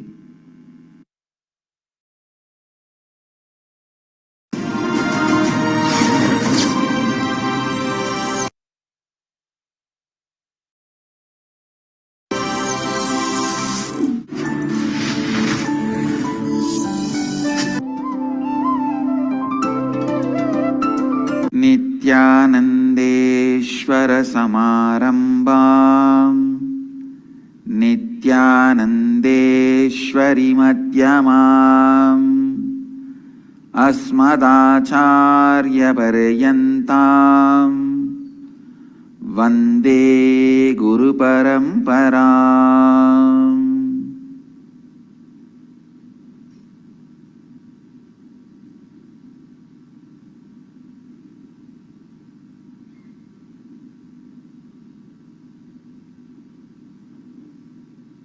I welcome all the devotees, disciples, Samajis, Satsangis, Sri Mahants, Mahants, Tanedars, Kotaris,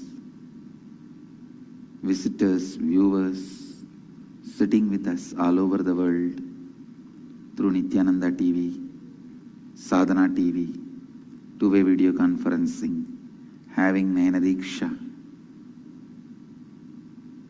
all over the world. Cities sitting with us in two-way video conferencing, enriching temple Bidadi, Colombo, Sri Lanka, Nithyananda Nagaram, Hyderabad, New York, Varanasi, Calgary, Amarnath, Warrington, UK, Ohio, Prayag, Vancouver, BC, Ma Shivananda, Warrington, UK, Calgary, Amarnath, Oman, Sivagangai, London, Kashi, Guadalupe, Rameshwaram, Hong Kong, Sirgari, Port Washington, New York, Kuala Lumpur, Parani, San Jose, Madurai, Bangalore North, Houston, Kalahasti, Los Angeles, Arunachalam, Singapore, Singapuram, Hyderabad, Guptakashi, Toronto, Tirukailayam, Seattle, Chidambaram, Scottsdale, Arizona, Melbourne, Tiruvaru, Los Angeles, Hollywood, St. Louis, Tirumala, and more cities are joining. I welcome every one of you with my love and blessings. Today, the second day of the Nithyananda Brahmotsava, Nithyanandeshwara and Nithyanandeshwari and Nithyananda, all the three are gracing on Sarvalankara, Alankara of Arunajaleshwara.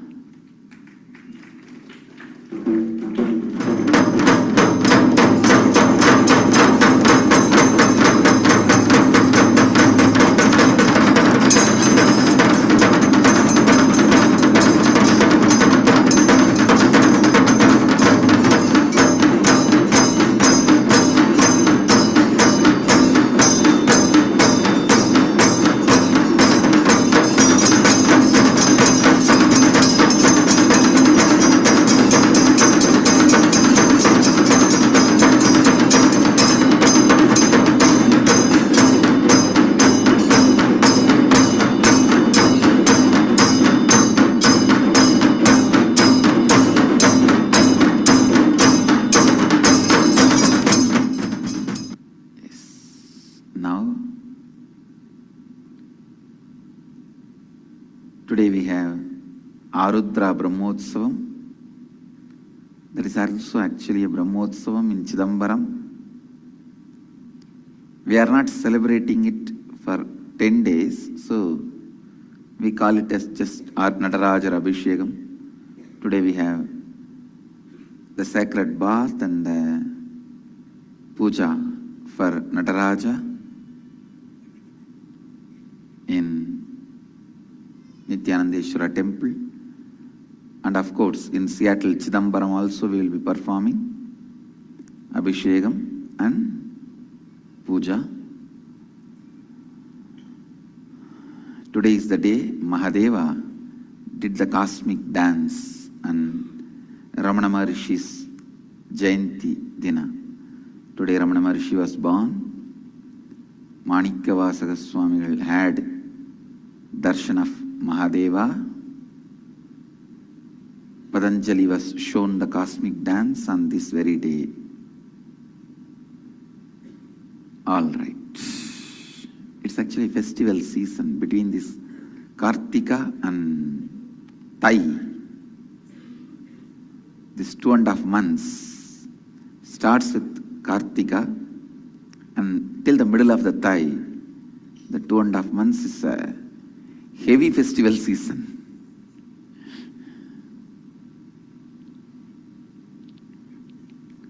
Let's enter into Upanishads. Upanishads. Actually, just every day when I come and sit here and utter that word, Upanishads,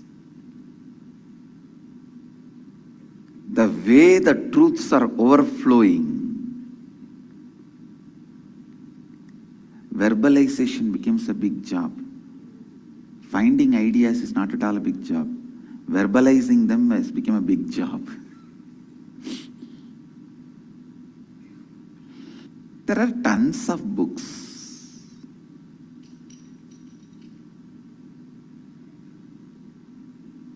And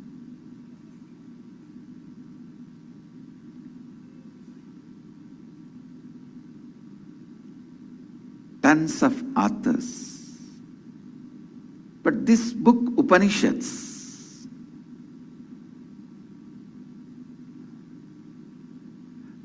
you honestly, if I have to put it a little poetically, the words feel shy to introduce Upanishads. Words feel shy to introduce Upanishads.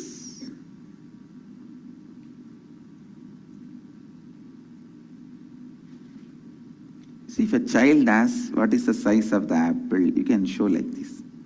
What is the size of the pumpkin? You can show like this. The child asks, what is the size of the planet Earth? Can you show like this? No, this is not anyway signifying the size of the planet Earth.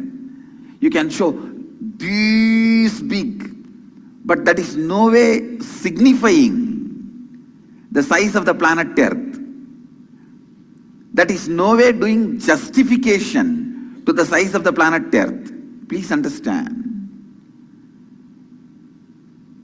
So what will I do with these words to introduce Upanishads? I can only pull my mouth like this and it is this big. The way they introduce you to you, the way they introduce world to you, the way they introduce God to you, the way they introduce life to you, nothing can be compared to Upanishads. Whether the purity of the substance they are delivering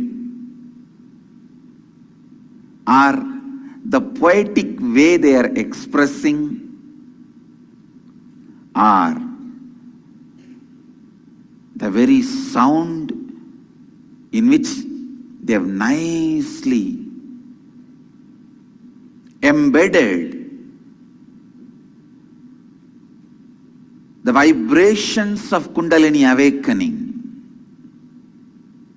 Upanishads not only have a linguistic and poetic importance, meaning they have even phonetic importance. Even phonetically, they are important. Actually, by the religious historians classifying Upanishads under Hinduism, they brought a great respect to Hinduism. And there of are course, so many parents, and I have had this Hindus are amazing the opportunity inheritors. as being part of Our acharyas. inheritance, I no have the doubt. opportunity to hear people share their experience, and that's But one we of the need to best live things. it and share. Hundreds of people, thousands of people have shared. Especially, I have seen many parents who have children either suffering from ADHD or autism, and just by being in the breathing space of Swamiji, they start manifesting powers. They start completely healing. Not just they heal out, walk out of the autism or ADHD, they start expressing their peak potential. They start manifesting the powers and higher possibilities. Actually, I see some questions asking if you and your family can sit together. Majessica is asking if she and her husband can sit together. Absolutely, yes. This will help a lot actually during darshan, especially all of you sit together as a family. It will really, really help all of you to spontaneously, simultaneously, and synergetically entangle with Swamiji and raise in your frequencies, your whole ambience, the entire ecosystem itself will become such a powerful space. Literally, you will manifest, you will see Swamiji's presence manifesting in your place. This darshan is a very, very powerful one. That is why we are again and again emphasizing that anyone, whoever is your near and dear one, struggling, suffering with any kind of disorder, diseases, please just invite them. Let them come and join here. Let them be here with you. Request them to come and join right now. You will see what an amazing benefit it is going to do in their lives. What a transformation they're going to be experiencing. Please take a few minutes now and invite them. And Actually, today is literally the day 0 of Navaratri starting, and tomorrow would be the day 1 of the Navaratri celebrations. KAILASA is also going to be celebrating. Navaratri is one of the most important celebrations of KAILASA. The 9 nights celebrating the divine cosmic mother, her happening, and how she fills us, fulfills us, showers us with joy, victory, boons, blessings, removing all the negativity and showering us with extreme auspiciousness. We are going to be celebrating Navaratri directly with the physical manifestation of Parashakti, Paramashiva Shakti, Parameshwari herself in the physical form as our beloved Swamiji. And Swamiji himself has many times told, in fact, how Swamiji actually hails from a rich Shakta Sampradaya based Guru Parampara.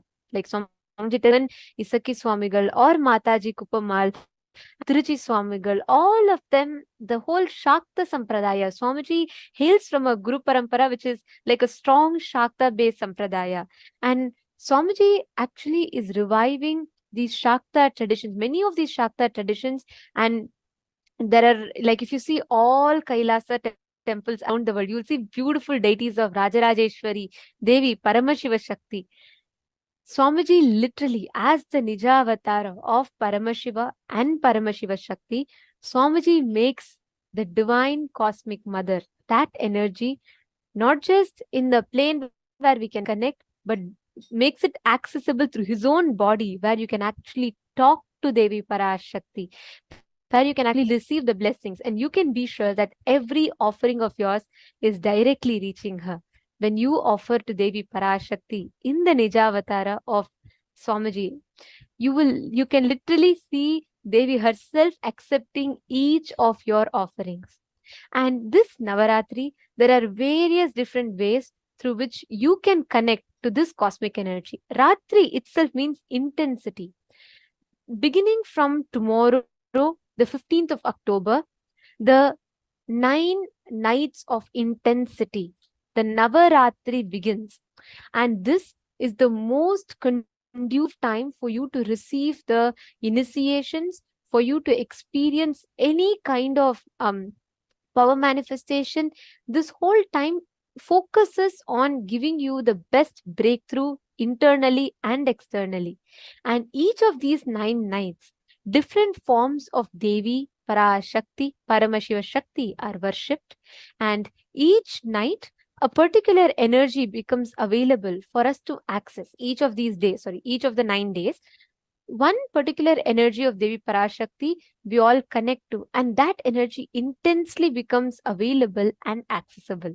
So we'd like to take you all through different offerings that you can offer to connect with Devi Paramashiva Shakti on the occasion of the Navaratri. I know today many of you who have come here just to receive the healing from Swamiji, just to receive that immense healing energy, healing and blessings from Swamiji, so that you can transform from any of your struggles, disorders, diseases, get liberated from all of those. For all of you, along with today's initiation, you can also sign up for offering these offerings to Devi Parashakti, through which you can experience healing, through which you can experience transformations in your health in an extraordinary way. We also are going to be receiving special gifts for all those who are offering the Sevas. You are going to be receiving special gifts directly shipped to you. So this is a very, very, very exciting offerings. We are going to now take you all through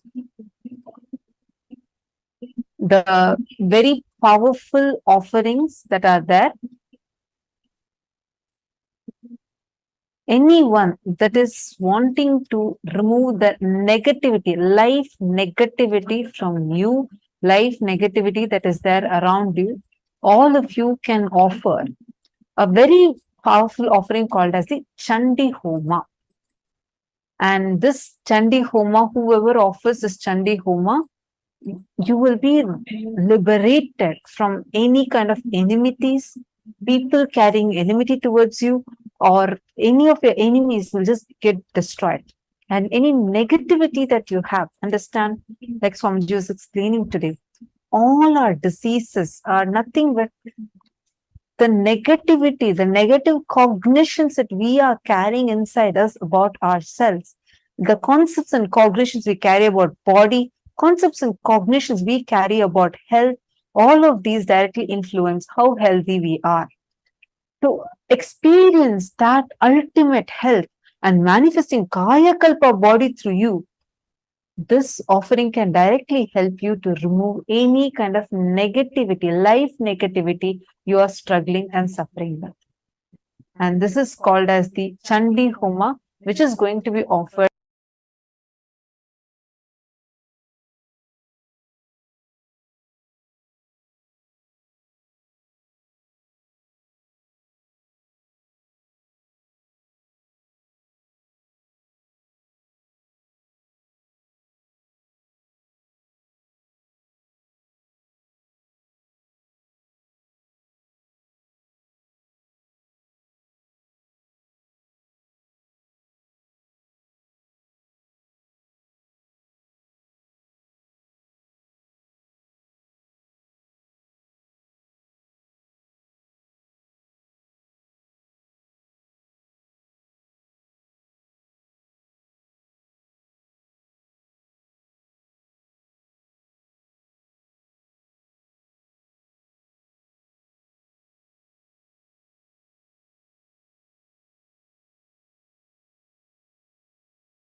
Puja, and the Sandhi Puja happens every day.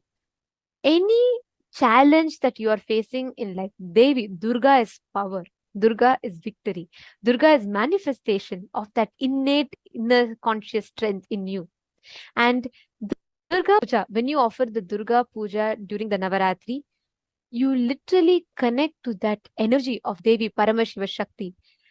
Any success in endeavors of life that you want to manifest, by connecting to this energy of Durga, you can manifest it. Any victory over challenges, you want to have excellence in particular career, anywhere where you want to be a lead, where you want to lead something, you want to be successful in some endeavor, Durga Puja is the best way. So Mahayajaman means in all these days of Navaratri, every day that the Durga Puja is offered, your name will be chanted in the Sankalpa. So from the 20th to the 24th of October, the Durga Puja will be happening.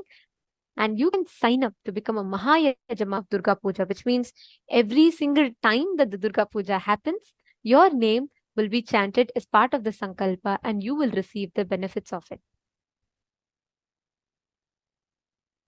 Each of these sevas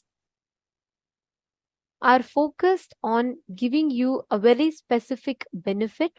When you connect, that particular energy of Devi Paramashiva Shakti manifests and you receive the blessings, the energy to be successful in that particular endeavor of your life. So here, the Chandi Homa is for you to be successful, win over all the incompletions, anywhere where you're struggling, anywhere in life where you're stuck. Chandi Homa is the best way to awaken the highest cosmic energy in you. Durga Puja in particular is victory over particular challenges that you are stuck in life. And this is literally like a royal offering to Devi Durga. And this manifests intensely, especially during Navaratri. Offering Durga Puja is the best way you can connect to the Durga deity. And Durga deity is the main central deity standing at the 6 feet height with 10 arms when she kills Mahishasura, and whose embodiment of the evil negativity in our mind. Mahishasura represents all the patterns, the ego, the arrogance that one gets blinded with. And Mahishasura Mardini, Durga, is the one who removes all of that and bestows us with the ultimate enlightenment, experiencing the awakening of the ultimate power in our inner space. And if you want to offer Durga Puja on a particular day, on the Mahasaptami alone, the Durga Puja offer is available for you to opt for that one day, which is available for $2,000, 2,501 USD. And on the particular tithi of Mahasaptami, you can opt to offer the Durga Puja.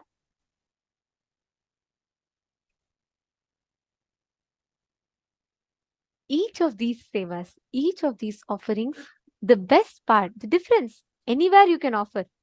But when you offer in the Sanidhya, in the presence of an avatar, the Nija Avatara, you can be sure that every single offering is directly reaching the divine. Every single offering that you are making is directly reaching Devi herself, who in her embodied form is manifesting in all of our lives as our beloved Swamiji. Whenever you want to experience the powerful connection to the divine as the deity, as the deity comes to life, literally during the Navaratri, you will see Swamiji will be doing the Prana Pratishta and Swamiji will be invoking Devi Durga, and Swamiji will literally be making that energy available to the whole universe. That is the best time for us to connect, and offering these sevas at that time gives you the most conducive ambience for you to experience the highest signs of enlightenment itself. And for all the participants that are here, waiting to receive the healing blessings, and for all those who attended the full sessions and signed up for Healer's Initiation today, get ready, because you're just a few moments away from the darshan. Today, we are going to be graced and blessed by the form of Paramashiva, who does immense healing, the most powerful healer, the whole universe, as Bhagavan Jvarabhagna Murti is going to be manifesting for all of us today. Now we are going to be chanting the Dhyana Shloka of Bhagavan Jvarabhagna Murti. Shri Rama Saumitri Jatayuveda Shadananaditya Kujarchitaya Shri Neelakantaya Dayamayaya Shri Vaidhyanataya Namah Shivaya.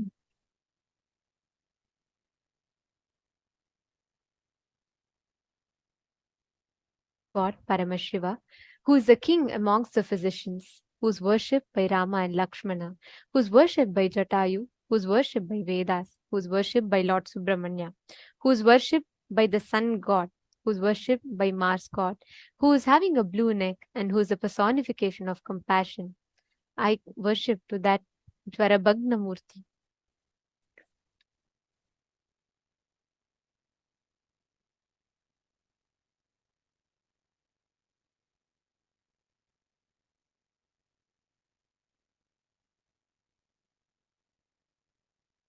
The next is Kalantaka, Kalasamhara Murti form of Paramashiva. It is in this form that he bestows Markandeya with eternal youth. And he literally declares, Name Bhakta Pranashyati, means exempting the devotees of Paramashiva. He gives the new law of life to Yama. And he tells anybody that connects to this form of Paramashiva experiences eternal protection, eternal youth, and is healed of all the diseases and bondages.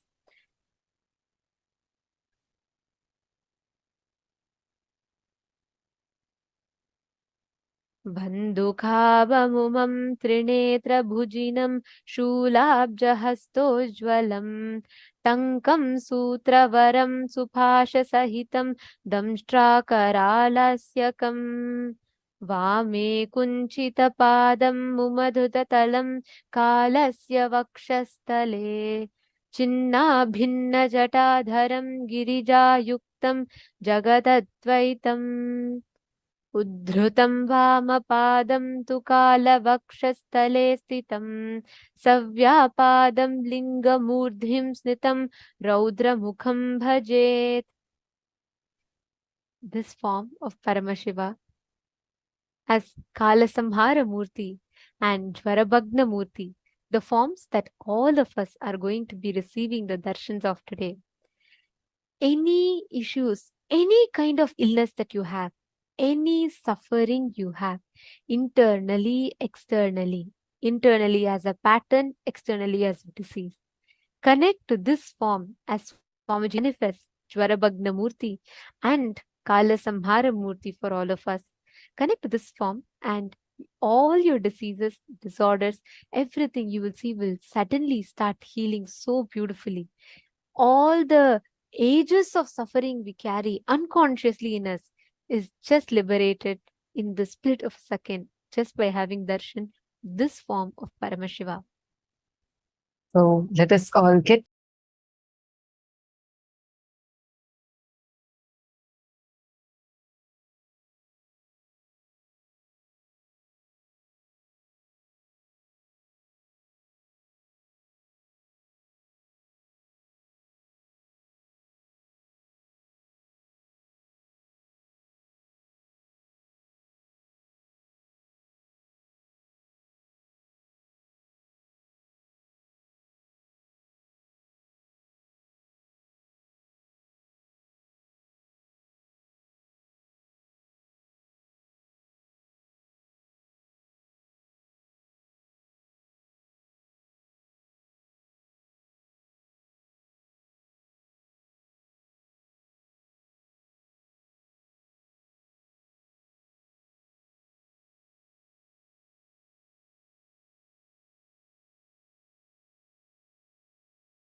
Connecting with the divine with your eyes closed is meditation. Connecting with the divine with your eyes open is darshan. Come, let us all now move from meditation to darshan. Slowly, very slowly, please open your eyes.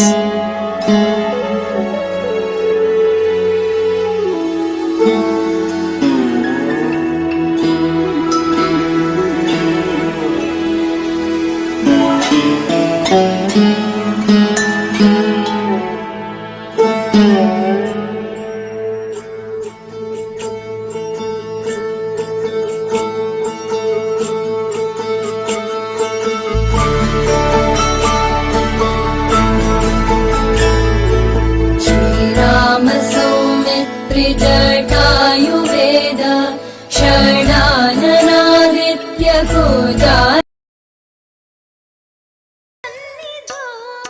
यत्र तत्र च यत्पठेन हि तस्य मृत्युभयं भवेत् पूर्णमायुररोगिता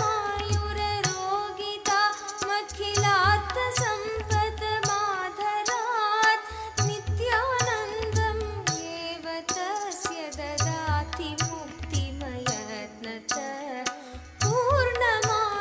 पूर्णमायुररोगिताम् अखिलार्थसम्पदमादरात् नित्यानन्दम् एव तस्य ददाति मुक्तिमयत्नत नित्यानन्दम् ईश्वरम् सर्वपापविनाशनम् नित्यानन्दम् ईश्वरम् सर्वपापविनाशनम् नित्यानन्दम् ईश्वरम् सर्वपापविनाशनम् नित्यानन्दम् ईश्वरम् सर्वपापविनाशनम् नित्यानन्दम् ईश्वरम् सर्वपापविनाशनम् नित्यानन्दम् ईश्वरम्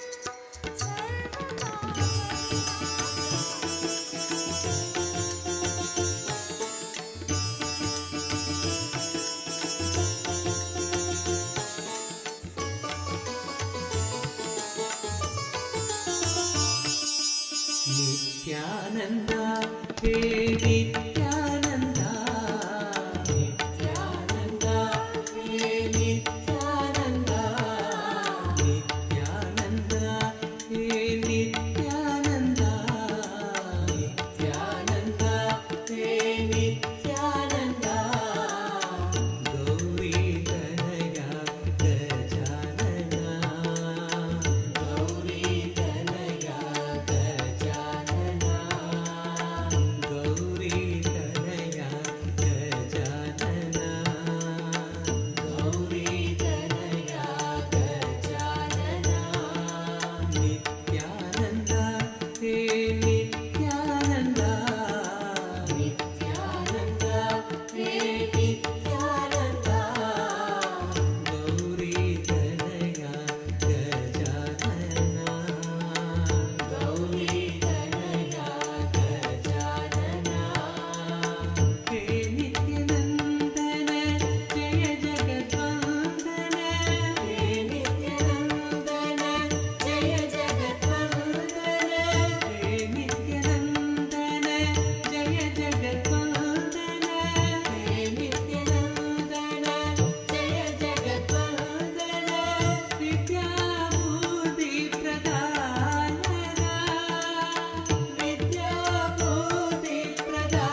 invocation of Bhagavan Jvarabhagna Murti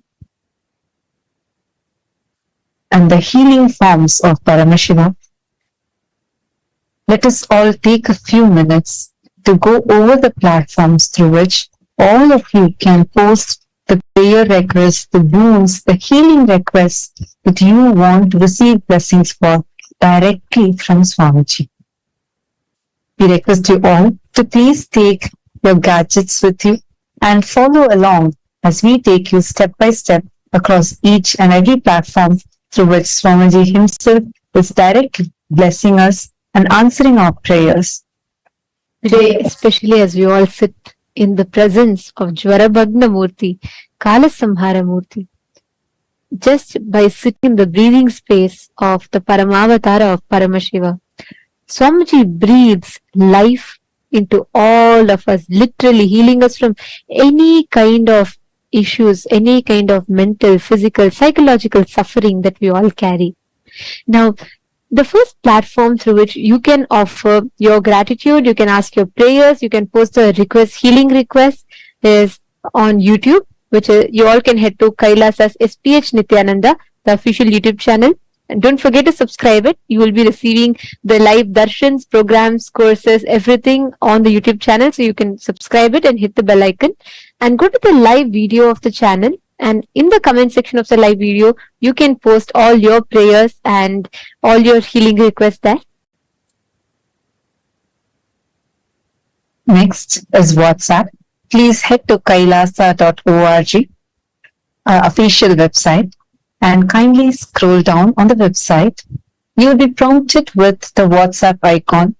Click on the WhatsApp icon and join the WhatsApp community where you can directly send your messages via WhatsApp and receive direct blessings from Swamiji. The next is x.com, formerly Twitter.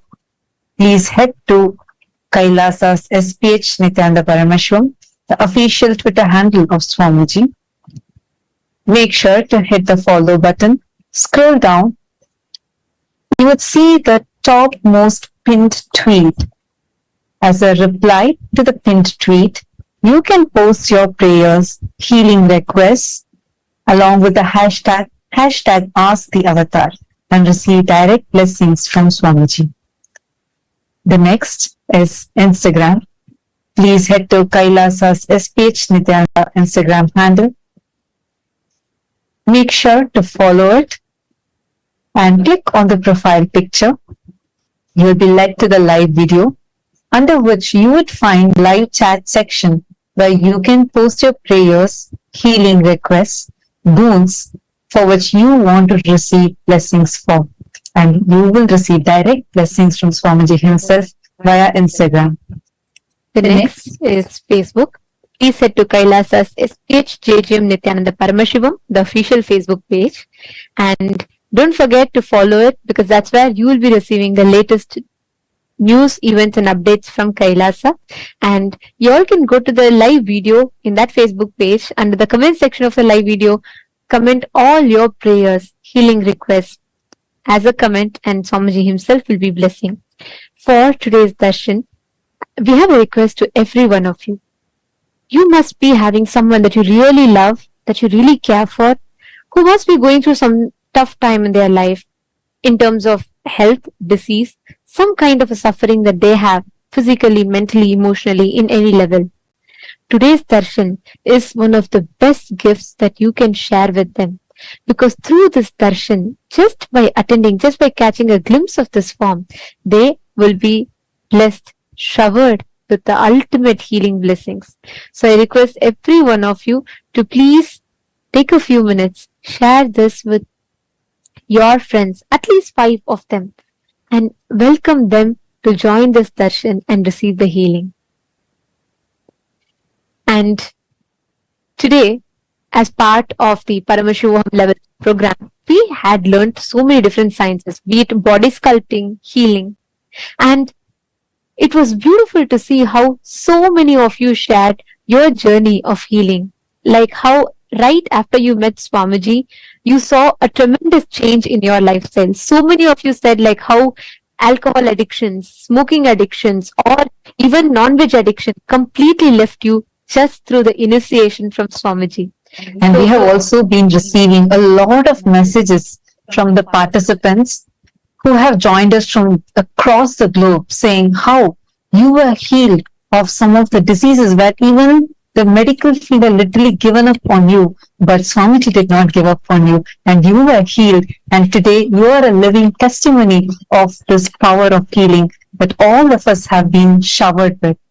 And with that, we would like to call for your vote on how significantly you would say your medical expenses have changed since the time you met the Supreme Pontiff of Hinduism and started living the Hindu lifestyle as ordained by the Supreme Pontiff of Hinduism, the Charya Pada, be it drinking neem juice, doing yoga, doing the Nitya Puja, or the Haritaki, the amazing lifestyle that Swamiji himself has ordained directly from the Vedas and Agamas. Your options are 75% to 100%. If you want to say, yes, my medical expenses have greatly reduced. I'm living a much healthier and blissful life from the time I met Swamiji. And the second option is, there has been a significant reduction in my medical costs, which is around 50%. And the third option is 25%, where I have noticed a beginning of reduction and I'm witnessing a difference.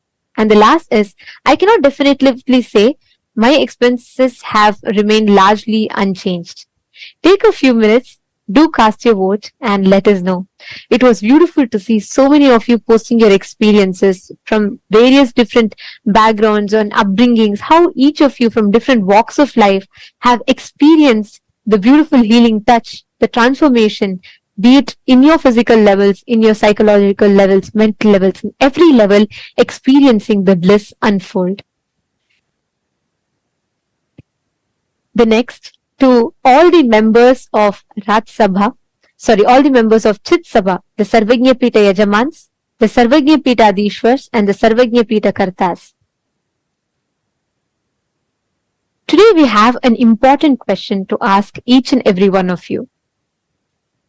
We've all seen how, in accordance to the Hindu principles that the Supreme Pontiff of Hinduism has ordained and revived, each of us have been a witness and a benefactor of how KAILASA has one of the most successful, healthy lifestyle, healthy citizens.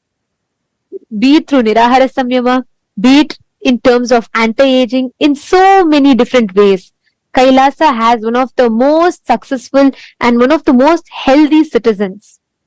And KAILASA, the lifestyle, not only focuses on the cure of diseases, but also takes measures for the prevention of diseases and giving the best healthy lifestyle to its citizens.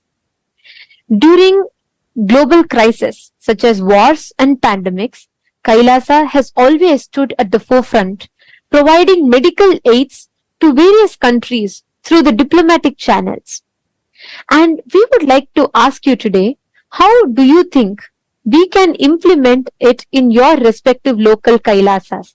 How you can implement this structure that the Supreme Pontiff of Hinduism has successfully enabled, where KAILASA is already serving many countries around the globe with the medical aids. During any crisis, KAILASA has always and is continuing to stand in the forefront and serve the different countries around the globe. So we would like to ask you, your options are, option 1 is you would like to do it through diplomatic relations advocacy, which means you want to help establish diplomatic relations between KAILASA and your respective country and assist in bringing KAILASA's medical and charitable services to your country. Option 2 is through fundraising, which means you would like to raise funds monetarily in your respective localities to support KAILASA's initiative in reaching your respective countries and regions. Option 3 is support with human resources, which means you would like to take the responsibility to allocate a dedicated team of volunteers in your respective local KAILASAs to work on implementing this initiative in local KAILASAs. Take a few minutes, cast your vote. Let us know which option you think you will be able to implement, you will be able to support for implementing in your respective KAILASAs. When the time of crisis hits the planet Earth, time and again, the avatar, the Nija avatar of Paramashivoham, has always taken the responsibility on himself, not just for the superconscious and spiritual upliftment, even to attend to the needs of human beings in terms of their health, well-being, and providing monetary aid to various different countries around the world. So let us all stand up for this cause as exemplary models are set by the Supreme Pontiff of Hinduism himself. So take a few minutes, cast your vote, and let us know what you would like to vote for. Now, let us all continue receiving this amazing initiation, becoming a healer, becoming an extension of the Supreme Pontiff of Hinduism himself. And let us receive the darshan of Bhagavan Jwarabhagnamurti and Kalasamharamurti forms of Paramashiva.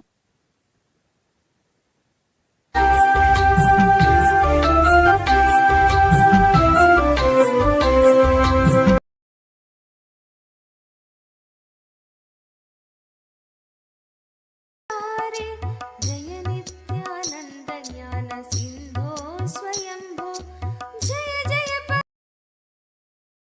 नाளும் அபிஷேகத்திருநேரம் நித்யேஷன் ஆனந்தேஸ்வரன் மீதே அருளாய் பொழியும் நீரு நாளும் அபிஷேகத்திருநேரம் நித்யேஷன் ஆனந்தேஸ்வரன் மீதே அருளாய் பொழியும் நீரு காக்கும் கலி தெய்வம் நித்யானந்தனும் பூசும் காலங்களும் காட்டி நம்மை கரை சேர்க்கும் திருநீரு நித்யானந்த திருநீரு இது நித்யானந்த திருநீரு நித்யானந்த திருநீரு இது நித்யானந்த திருநீரு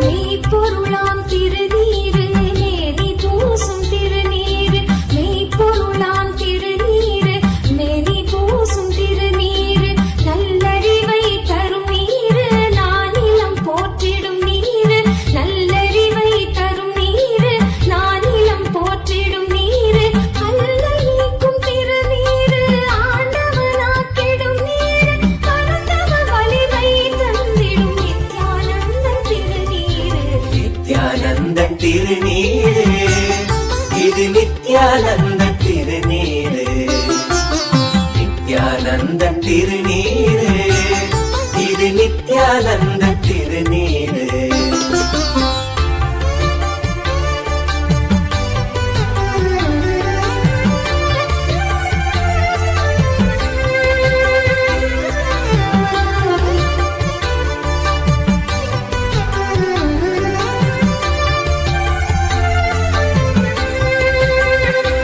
தோற்றம் தனிலை வீகம் கூட்டும் திருநீரு சீற்றங்களை மாற்றி சுகசாந்தம் தரும் நீரு தோற்றம் தனிலை வீகம் கூட்டும் திருநீரு சீற்றங்களை மாற்றி சுகசாந்தம் தரும் நீரு ஏற்கும் அடியார்க்கும் பேரின்பம் தரும் நீரு ஏற்கும் அடியார்க்கும் பேரின்பம் தரும் நீரு ஈடிணையில்லாதொரு பிரசாதம் நித்திய திருநீரு நித்யானந்த திருநீரு இது நித்யானந்த திருநீரு நித்யானந்த திருநீரு இது நித்யானந்த திருநீரு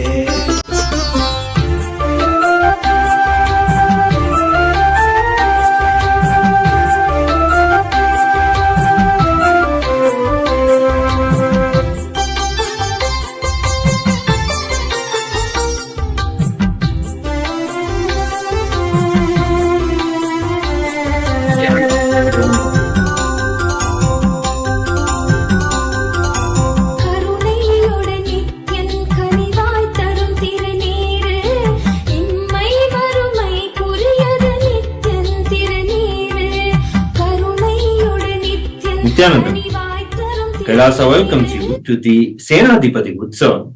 This is the Utsavam that is celebrated the day before the Shrivari Brahmotsavam. It is a significant event dedicated to Ananda Venkateshwara, the incarnation of Lord Vishnu. Senadipati is when Venkateshwara graces, adorned as the divine warrior or commander.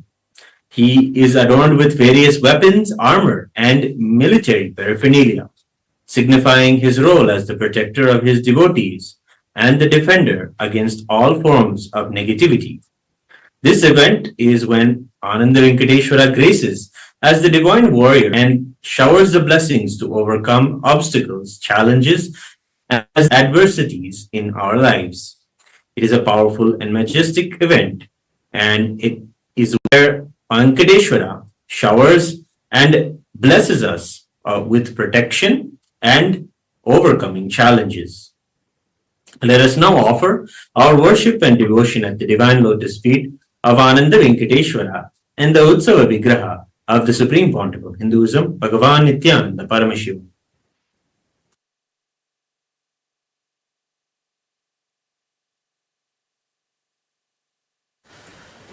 Om Kshirodhanvat Pradeshe Suchimanivilasatsaikatermoktikanam Mala Klupta Sanasta Spatikamanibher Moktiker Manditangaha Shubhrer Abhrer Abhrer Uparivirjitair Mukta Piyosha Varshai Anandina Puniyadalina Linagada Shankapanir Mukunda Bhupao Yasya Nabir Vyadasuranjas Chandra Suryo Chanetre Karnavasa Shirodyor Mukhamabhirahano Yasya Vasteyam Abdihi Antastham Yasya Vishwam Surara Kagago Bhogi Gandharva Daityai Chitram Ram Ramyadetam Tribhuvana Vapusham Vishnumesham Namami Atha Dupaha Om Dashangam Gugulopetam Sugandham Jasumanoharam Agreya Sarva Devanam Dhupoyam Pradikyatam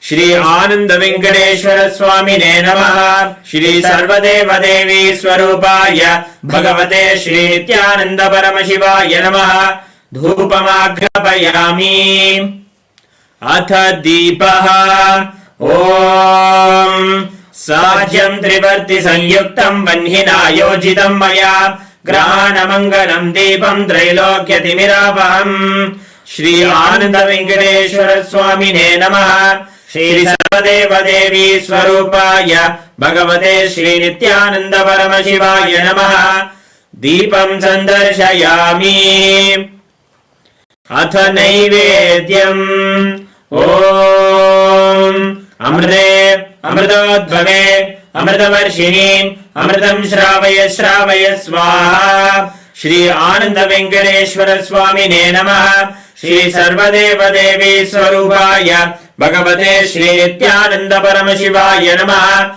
Amritam Mahanaivedyam Nivedayami Nivedhanantaram Acharam Samarpayami Nirajanam Om Shri Akantaya Kalyana Nidaye Nidayethinam Shri Venkata Nivasaya Srinivasaya Mangalam Shri Akantaya Kalyana Nidaye Nidayethinam Shri Venkata Nivasaya Srinivasaya Mangalam Shri Akantaya Kalyana Nidaye Nidayethinam Shri Venkata Nivasaya Srinivasaya Mangalam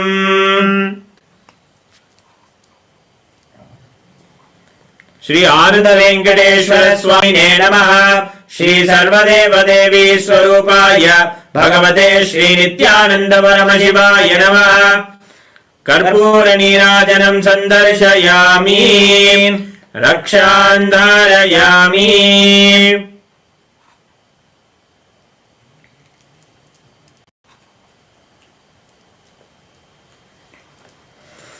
Shonadrishavatārāya Jyotistambhasvarupine Shri Kailasa Pradhanaya Nithyanandaya Mangalam तत्त्वज्ञानप्रदाताय नित्यानन्देश्वररूपिणे श्रीकैलासप्रधानाय नित्यानन्दाय मङ्गलम् मूलप्रकृतिरूपाय परमशिवशक्तिस्वरूपिणे श्रीकैलासप्रधानाय नित्यानन्दाय मङ्गलम् दण्डत्रिशूलहस्ताय कालकालस्वरूपिणे श्रीकैलासप्रधानाय नित्यानन्दाय मङ्गलम् आदिपूज्याय देवाय सकृत्पूर्णत्वरूपिणे श्रीकैलासप्रधानाय नित्यानन्दाय मङ्गलम् सर्वाभयविनाशकाय शत्रुसंहाररूपिणे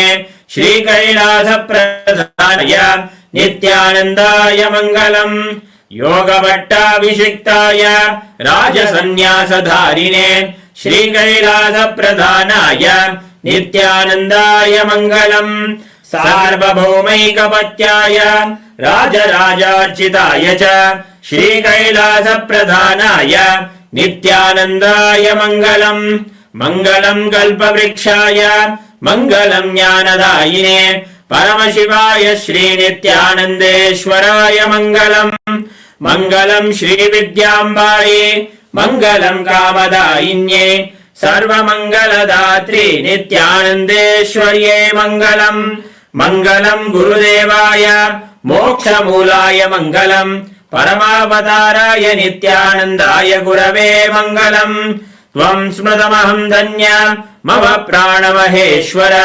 गङ्गाधर नामेति स्तोत्रस्थानम् ददाम्यहम् हरिः ओम् तत्सत् सर्वम् भगवत् श्री नित्यानन्द परमशिव पादुकार्पणमस्तु ॐ नित्यानन्दम्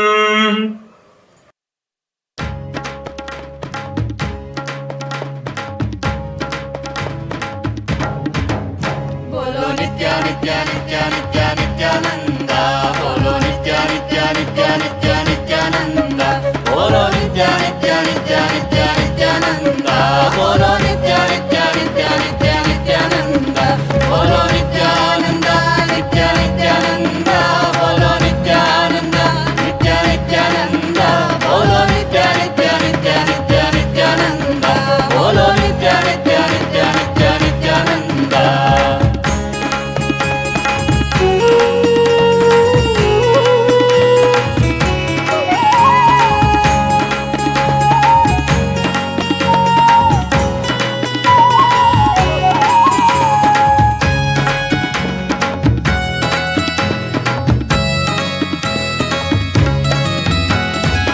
सदाशिवा तुम नित्यानंद बोलो नित्या नित्या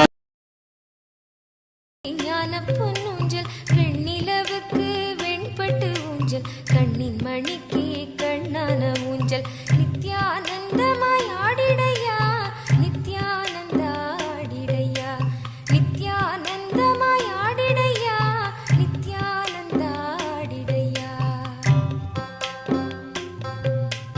தேக்கு உடலுக்கு தேக்கு ஊஞ்சல் மணக்கும் சொல்லுக்கு சந்தன ஊஞ்சல் வார்த்தைகள் ஒத்த மேங்க ஊஞ்சல் செய்திட எமக்கு இச்சையா நித்யானந்தமாய் ஆடிடையா நித்யானந்தா ஆடிடையா நித்யானந்தமாய் ஆடிடையா நித்யானந்தா ஆடிடையா சாமந்தி சங்கிலி செய்து வைத்தோம் As the ultimate manifestation of Paramashiva's Jvarabhaknamurti, Kalasamharamurti, I initiate you all and bless you all into Paramadvaita.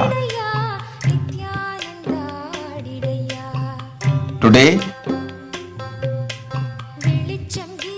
I also initiate all those who are ready, prepared for the healer's initiation, new and reinitiation,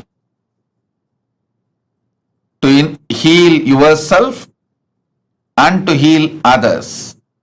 All the four categories who are prepared and trained, attended the classes, ready to be initiated, I initiate all of you. Om, Om, Om. And now I take you all into the conscious process of designing your body the way you want. You can design your body, your physical, mental health, how you want to look, feel, everything, and start posting the message as you want. Paramashiva will infuse the energy into your conscious decision and manifest the body you want as you want. And I also initiate all of you into scanning the body and sculpting your body. Om, Om, Om.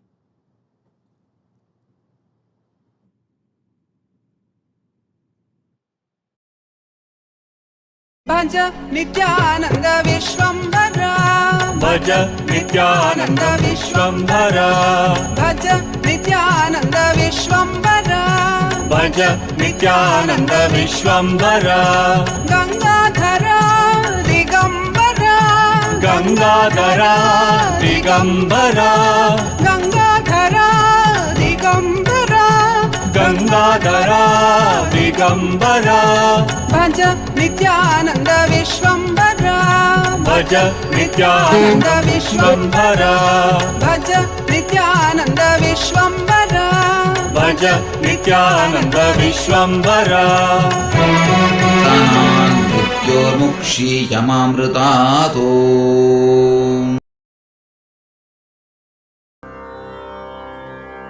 Om Trayambakam yajamahe suhandhim pushtivardhanam urvarugam iva bandhanan.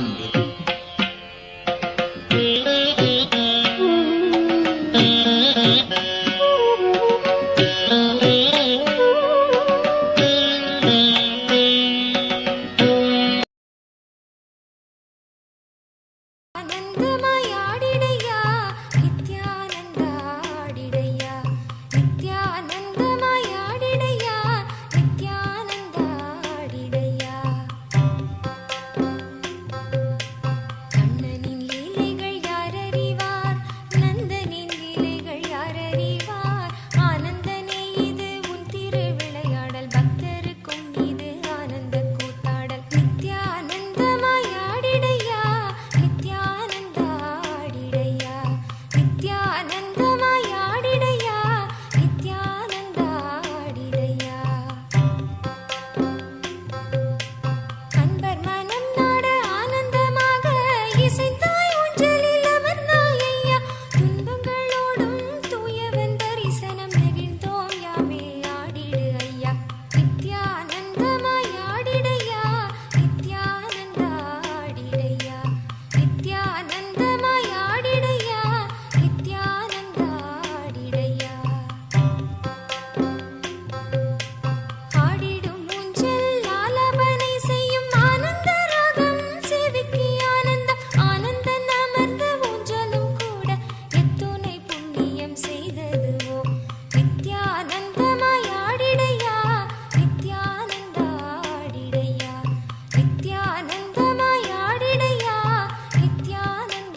நெஞ்சுக்குள் வைத்தோம் நிர்மலனே ஆவிக்குள் சேர்ந்தாய் ஆனந்தனே நீயாட ஊஞ்சலில் யாமாடினோம் ஐயா நித்யானந்தமாய் ஆடிடையா நித்யானந்தா ஆடிடையா நித்யானந்தமாய் ஆடிடையா நித்யானந்தா ஆடிடையா நித்யானந்தமாய் ஆடிடையா நித்யானந்தா ஆடிடையா நித்யானந்தமாய் ஆடிடையா நித்யானந்தா ஆடிடையா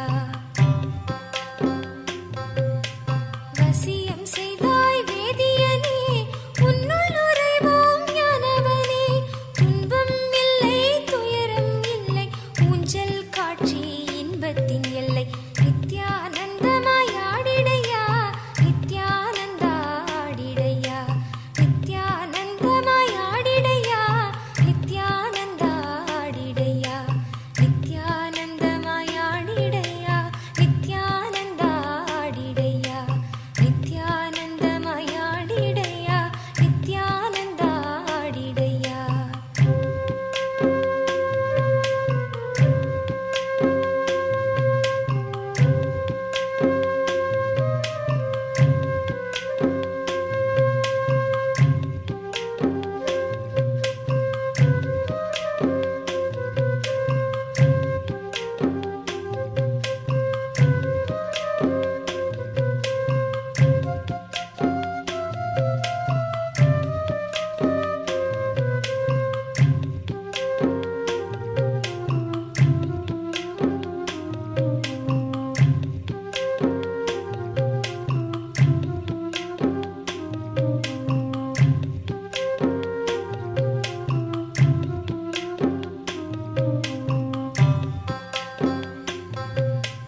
வாராத செல்வம் வந்தது போல் வானத்து ஒளிகள் சேர்ந்தது போல் ஊனக்கண்ணுக்கு உருவம் தெரியுது உற்சாகமாய் நீ ஆடும் கால் நித்யானந்தமாய் ஆடிடையா நித்யானந்தா ஆடிடையா நித்யானந்தமாய் ஆடிடையா நித்யானந்தா ஆடிடையா நித்யானந்தமாய் ஆடிடையா நித்யானந்தா ஆடிடையா நித்யானந்தமாய் ஆடிடையா நித்யானந்தா ஆடிடையா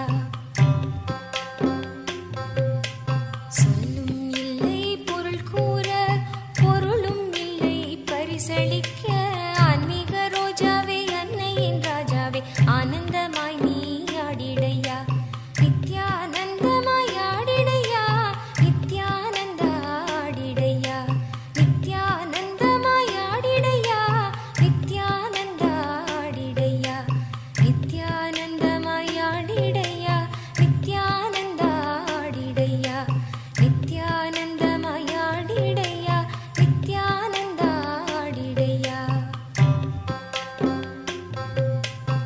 முறுவல் கீற்றுடன் வீற்றிருக்கும் சிறுவன் நீ எங்கள் தெய்வமையா தெய்வமாய் பிள்ளையாய் காட்சி தரும் கற்பகத் தருவே ஆடிடையா நித்யானந்தமாய் ஆடிடையா நித்யானந்தா ஆடிடையா நித்யானந்தமாய் ஆடிடையா நித்யானந்தா ஆடிடையா நித்யானந்தமாய் ஆடிடையா நித்யானந்தா ஆடிடையா நித்யானந்தமாய் ஆடிடையா நித்யானந்தா ஆடிடையா பாசம் துறக்காத மனந்தனிலே நேசமலராய் மலர்ந்தனையே வெட்டி வேர் வாசம் வீசுது ஐயா அப்புறம் இப்புறம் நீ ஆடும் போதே நித்யானந்தமாய் ஆடிடையா நித்யானந்தா ஆடிடையா நித்யானந்தமாய் ஆடிடையா நித்யானந்தா ஆடிடையா நித்யானந்தமாய் ஆடிடையா நித்யானந்தா ஆடிடையா நித்யானந்தமாய் ஆடிடையா நித்யானந்தமாய் ஆடிடையா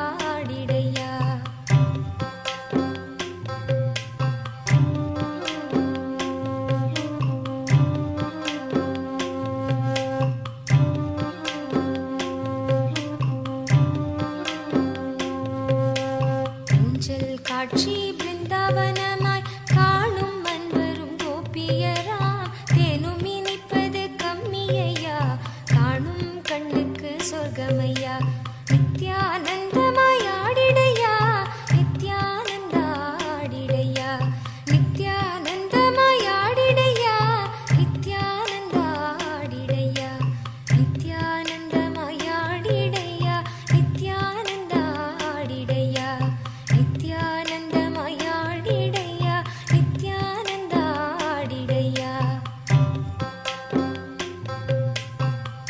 கூத்தாடும் ஆண்டவனே ஆனந்தமாயாடும் பொன்னூஞ்சல் ஏழு பிறவிக்கும் சாபல்யமாம் காணும் பக்தருக்கும் பேரின்பமாம் நித்யானந்தமாய் ஆடிடையா நித்யானந்தா ஆடிடையா நித்யானந்தமாய் ஆடிடையா நித்யானந்தா ஆடிடையா நித்யானந்தமாய் ஆடிடையா நித்யானந்தா ஆடிடையா நித்யானந்தமாய் ஆடிடையா நித்யானந்தா ஆடிடையா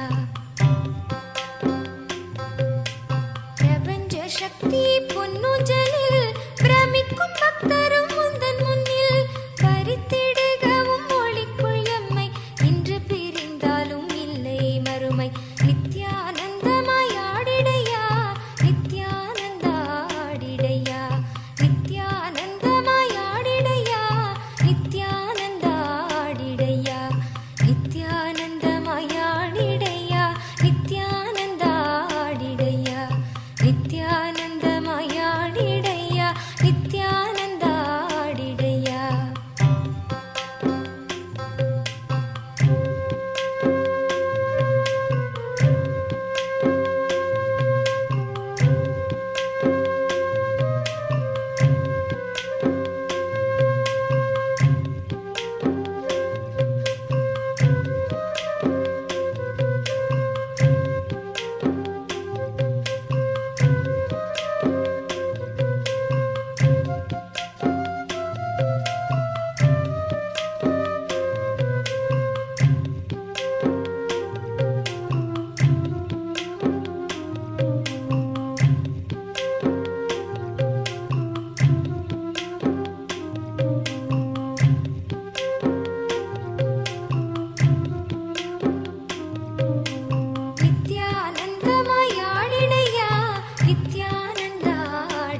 जटाद्रिशृङ्गनिकेतनं सिञ्जनीकृतपन्नगेश्वरम् अच्युताननसायकं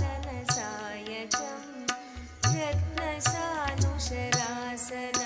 रजताद्रिशृङ्गनिकेतनं सिञ्जनीकृतपन्नगेश्वरम् अच्युताननसायकम् क्षिप्रदग्धपरत्रयं त्रिदिवालयैरभिवन्दितं क्षिप्रदग्धपरत्रयं त्रिदिवालयैरभिवन्दितं नित्यानन्दम् आश्रये मम किं करिष्यति वै यमः नित्यानन्दम् आश्रये मम किं करिष्यति वै यमः नित्यानन्दम् ईश्वरं सर्वपापविनाशनं नित्यानन्दम् ईश्वरं सर्वपापविनाशनम्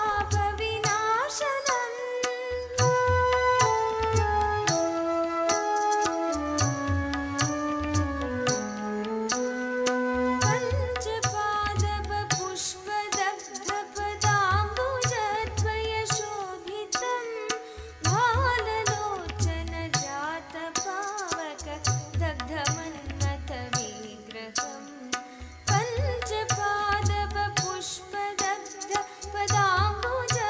पञ्चपादपपुष्पदग्धपदाम्बुजद्वयशोभितं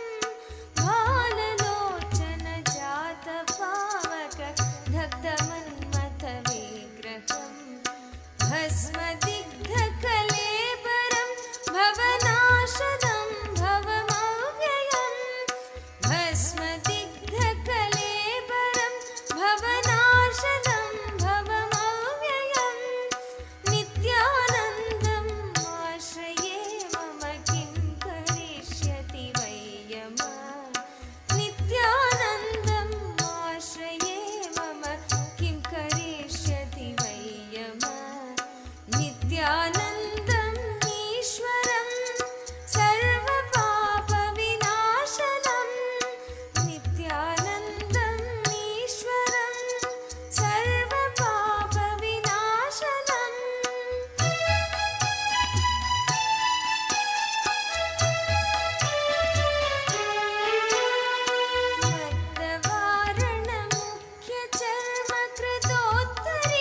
मद्दवारणमुख्यचर्मकृतोत्तरीयमनोहरं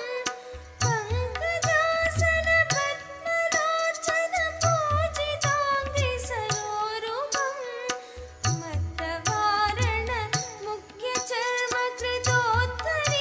मद्दवारणमुख्यचर्मकृतोत्तरीयमनोहरं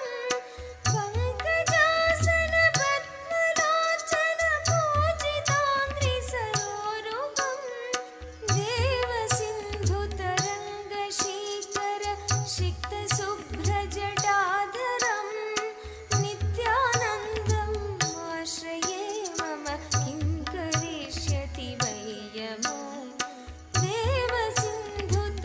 देवसिन्धुतरङ्गशीकर सिक्तशुभ्रजटाधरं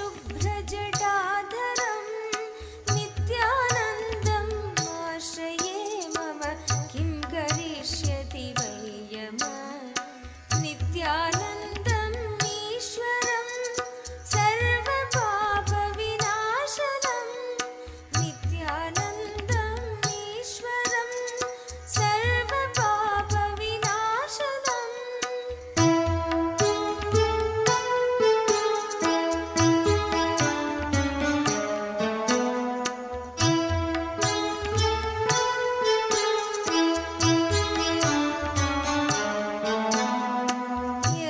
यक्षराजसखं भगाक्षकरं भुजङ्गविभूषणं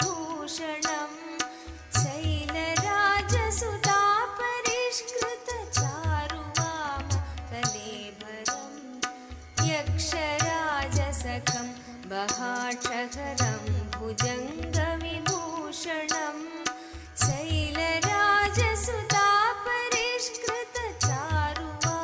शैलराजसुतापरिष्कृतचारुवामकलेबरं क्ष्वेलनीलगलं परश्वधधारिणं मृगधारिणं क्ष्वेलनीलगलं परश्वधधारिणं मृगधारिणं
आश्रये मम किं करिष्यति वै यमः नित्यानन्दम् ईश्वरं सर्वपापविनाशनं नित्यानन्दम् ईश्वरं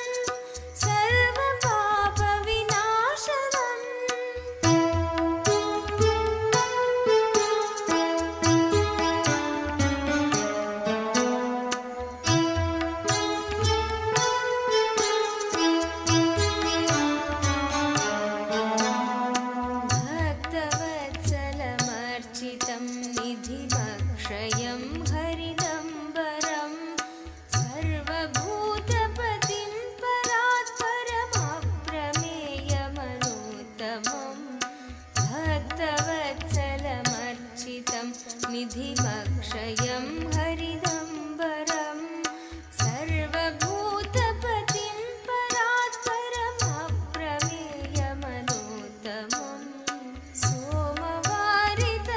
सोमवारितभूहुतासन सोमपानिलकाकृतिं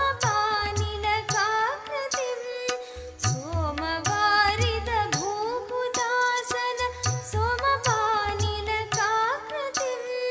नित्यानन्दम् आश्रये मम किं करिष्यति वै यमः नित्यानन्दम् आश्रये मम किं करिष्यति वै यमः नित्यानन्दम् ईश्वरं सर्वपापविनाशनं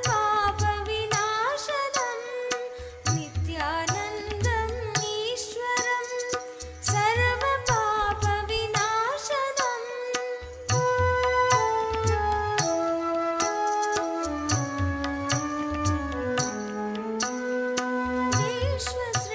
विश्वसृष्टिविधायिनं पुनरेव पालनतत्परं संहरन्तमपि प्रपञ्चमशेषलोकनिवासिनं विश्वसृष्टिविधायिनं पुनरेव पालनतत्परं संहरन्तमपि प्रपञ्चमशेषलोकनिवासिनं क्रीडयन्तमहर्निशम् पीठारूढ श्रीमीनाक्षि सुन्दरेश्वरा भिन्नस्वरूप परशिवपुत्र रत्न कुमार गुरुमण्यतुल्यावतार श्रीपार्वती स्तन्यपानलब्ध दिव्यज्ञान विश्रुत सकल निगमागमसारभूत द्राविड वेद प्रवक्त्रे श्रीमत्परमशिव करुणा समधिगत मुक्तामय चतुरश्रयान गीयमान छत्र चामर श्रीचिह्न काहलादि समस्त बिरदावल्यलङ्कृत ज्ञान विज्ञान चक्रवर्ती सर्वजन संघ सद्यो निर्वाण दीक्षा व्ययापवर्गवर्ष विश्राण जीमूत परमत कलभ केसरी शैव सिद्धांत स्थापनाचार्य श्रीराजाधिराज पांड्य महाराज गुरु क्षपण शाक्यादि महांधकार निवारण ज्ञान भानु वीक्षणानर्हार्ह ध्वजोच्छेदन पूर्वक श्रीमद्वृषभध्वज स्थापक शैव समय कर्त्रे सर्वज्ञ पीठारूढ़ श्री जगद्गुरु श्री ज्ञान संबंध देशिक स्वामी वागीश सुंदर माणिक्य वाचक स्वामिनाम् अवतार भूत श्री ज्ञान संबंध स्वामी पुनरुद्धृत श्यामला पीठ सर्वज्ञ पीठ त्रिनवत्युत्तर द्विशततम गुरु महासन्निधान अरुणगिरि योगीश्वर परंपरागत अरुणाचल सर्वज्ञ पीठ गुरु महासन्निधान कैलास परंपरागत कांची कैलास सर्वज्ञ पीठ त्रयस्त्रिंशदुत्तर द्विशततम गुरु महासन्निधान नित्योत्सव नित्य मंगल नित्य कल्याण नित्य रजित कैलास परंपरागत आदिकैलास नित्यानन्दपीठ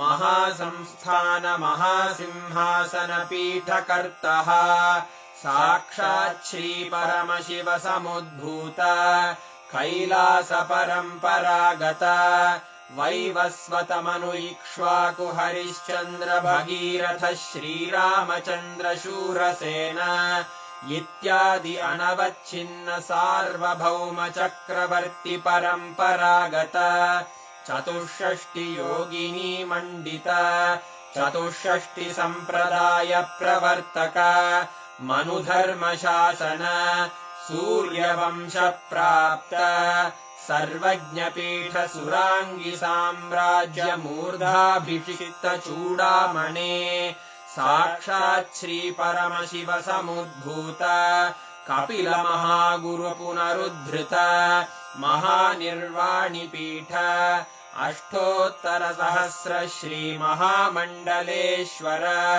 साक्षात् श्री परमशिव सिंहासनाभिषिक्त समस्त गणनायक श्री महागणपति समारंभ अनवच्छिन्न पीठाधीश्वर गुरु परंपरा प्राप्त अटल पीठ अष्टोत्तर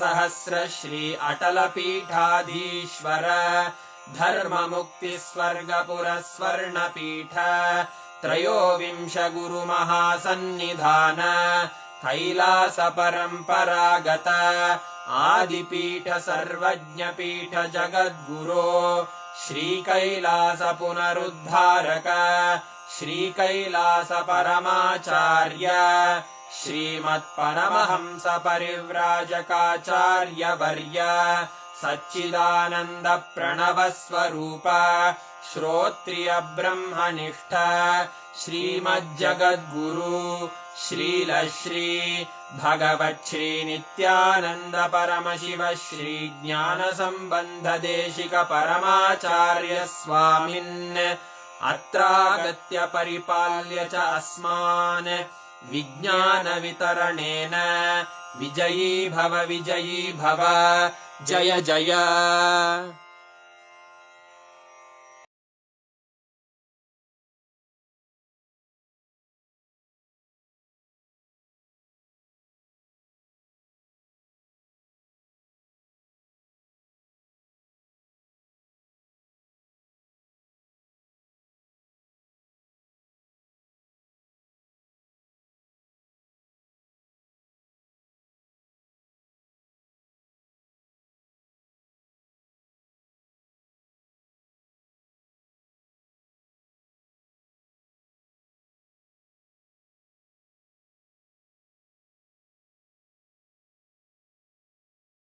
literally healed out of all the suffering that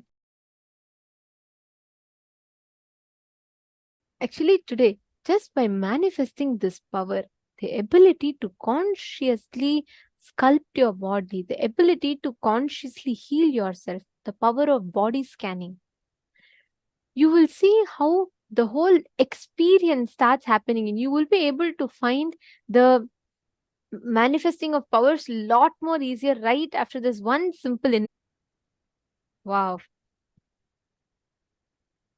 It's so beautiful to see how each of you enjoy the darshan sitting here and when we all see Swamiji and especially each of these. Understand, every time I remember this, I'm just filled with gratitude. Can you imagine just one Nayanmar, right? Each of these forms of Paramashiva manifest for different leelas. For one Nayanmar means Nayanmars are the designated greatest devotees of Paramashiva. For one Nayanmar to have darshan of Paramashiva once in his lifetime, he had to do so much of tapas. There are tests they go through. There are so many things that they have. Like if you hear the Nayanmar stories, you'll be like so touched. Here, every single day, we have all 64 forms of Paramashiva giving us darshan. Swamiji is so available to us. Like just there, one message away, whether you go on YouTube, he is there, Facebook, he is there, Zoom, he is there, every single platform, he is there making himself available. How blessed are we? He's like abundantly available for each of us. Really, that's an amazing blessing that we all have. And every single day, Swamiji is coming, showering us with different boons, initiations, giving us the experiences of manifesting various different powers of Paramashiva. Now, in today's initiation, Swamiji has gifted all of us the ability to manifest the power of body scanning. And all of you have now also been given the initiation to heal yourself and heal others. So with this initiation, what starts happening is you will actually be able to see exactly the problem that another person has in his or her body, and you will be able to clearly identify the problems that they have, which means, for example, let's say someone has diabetes. You can clearly identify that they have diabetes, and you'll be able to identify what is causing the diabetes in them, and you will be able to heal it as well. This is the power that we are all going to be manifesting. Now, for the first round, I'm going to request every one of you to connect to each other. What you're going to be doing is you're going to be identifying the medical histories of a person. For example, let's say you're connecting to a partner in Zoom. That person might have had, let's say, a surgery, a knee surgery, or they would have had some kind of an issue in the past and now they've completely healed. You will actually be able to go back and check what are all the different issues that they had. And of course, please request their consent, and you'll be able to clearly scan, identify, and you'll be able to point the exact solutions for it as well. Understanding? Okay, so shall we all get started? Shall we all enter into the power manifestation?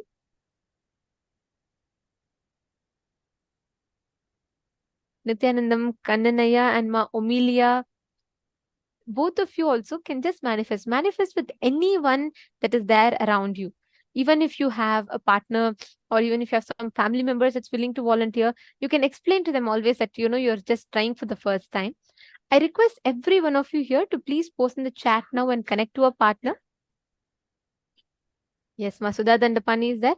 I request everyone else also to please post in the chat. Manyana Lakshmi, Ma Ruan Yi, Ma Pen Yi, Hong Shao, Z Zhang. I request every one of you to connect to a partner. Just post in the Zoom chat itself, and the others who are available, you can respond to them and connect to them.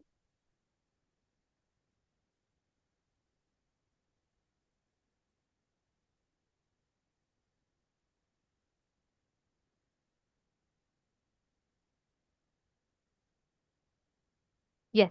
Ma Mary Claire. Ma Mary Claire is asking, maybe you can connect to Ma Jnana Pradayini, Ma Mary Claire. Come on, can I request every one of you to post in the chat? Please connect to a partner in the chat. Listen very carefully. You are going to be scanning all the issues that the other person has had, and you're going to be identifying the solutions for it. Ma Ramani Devi is asking for a partner. Ma Ramani Devi, you can connect. There are so many people. Ma Bharti Bhatt, Ma Kim. I request every one of you to please connect. Ma Vinuta, Ma Vimala, Ma Anupama, Ma Vani.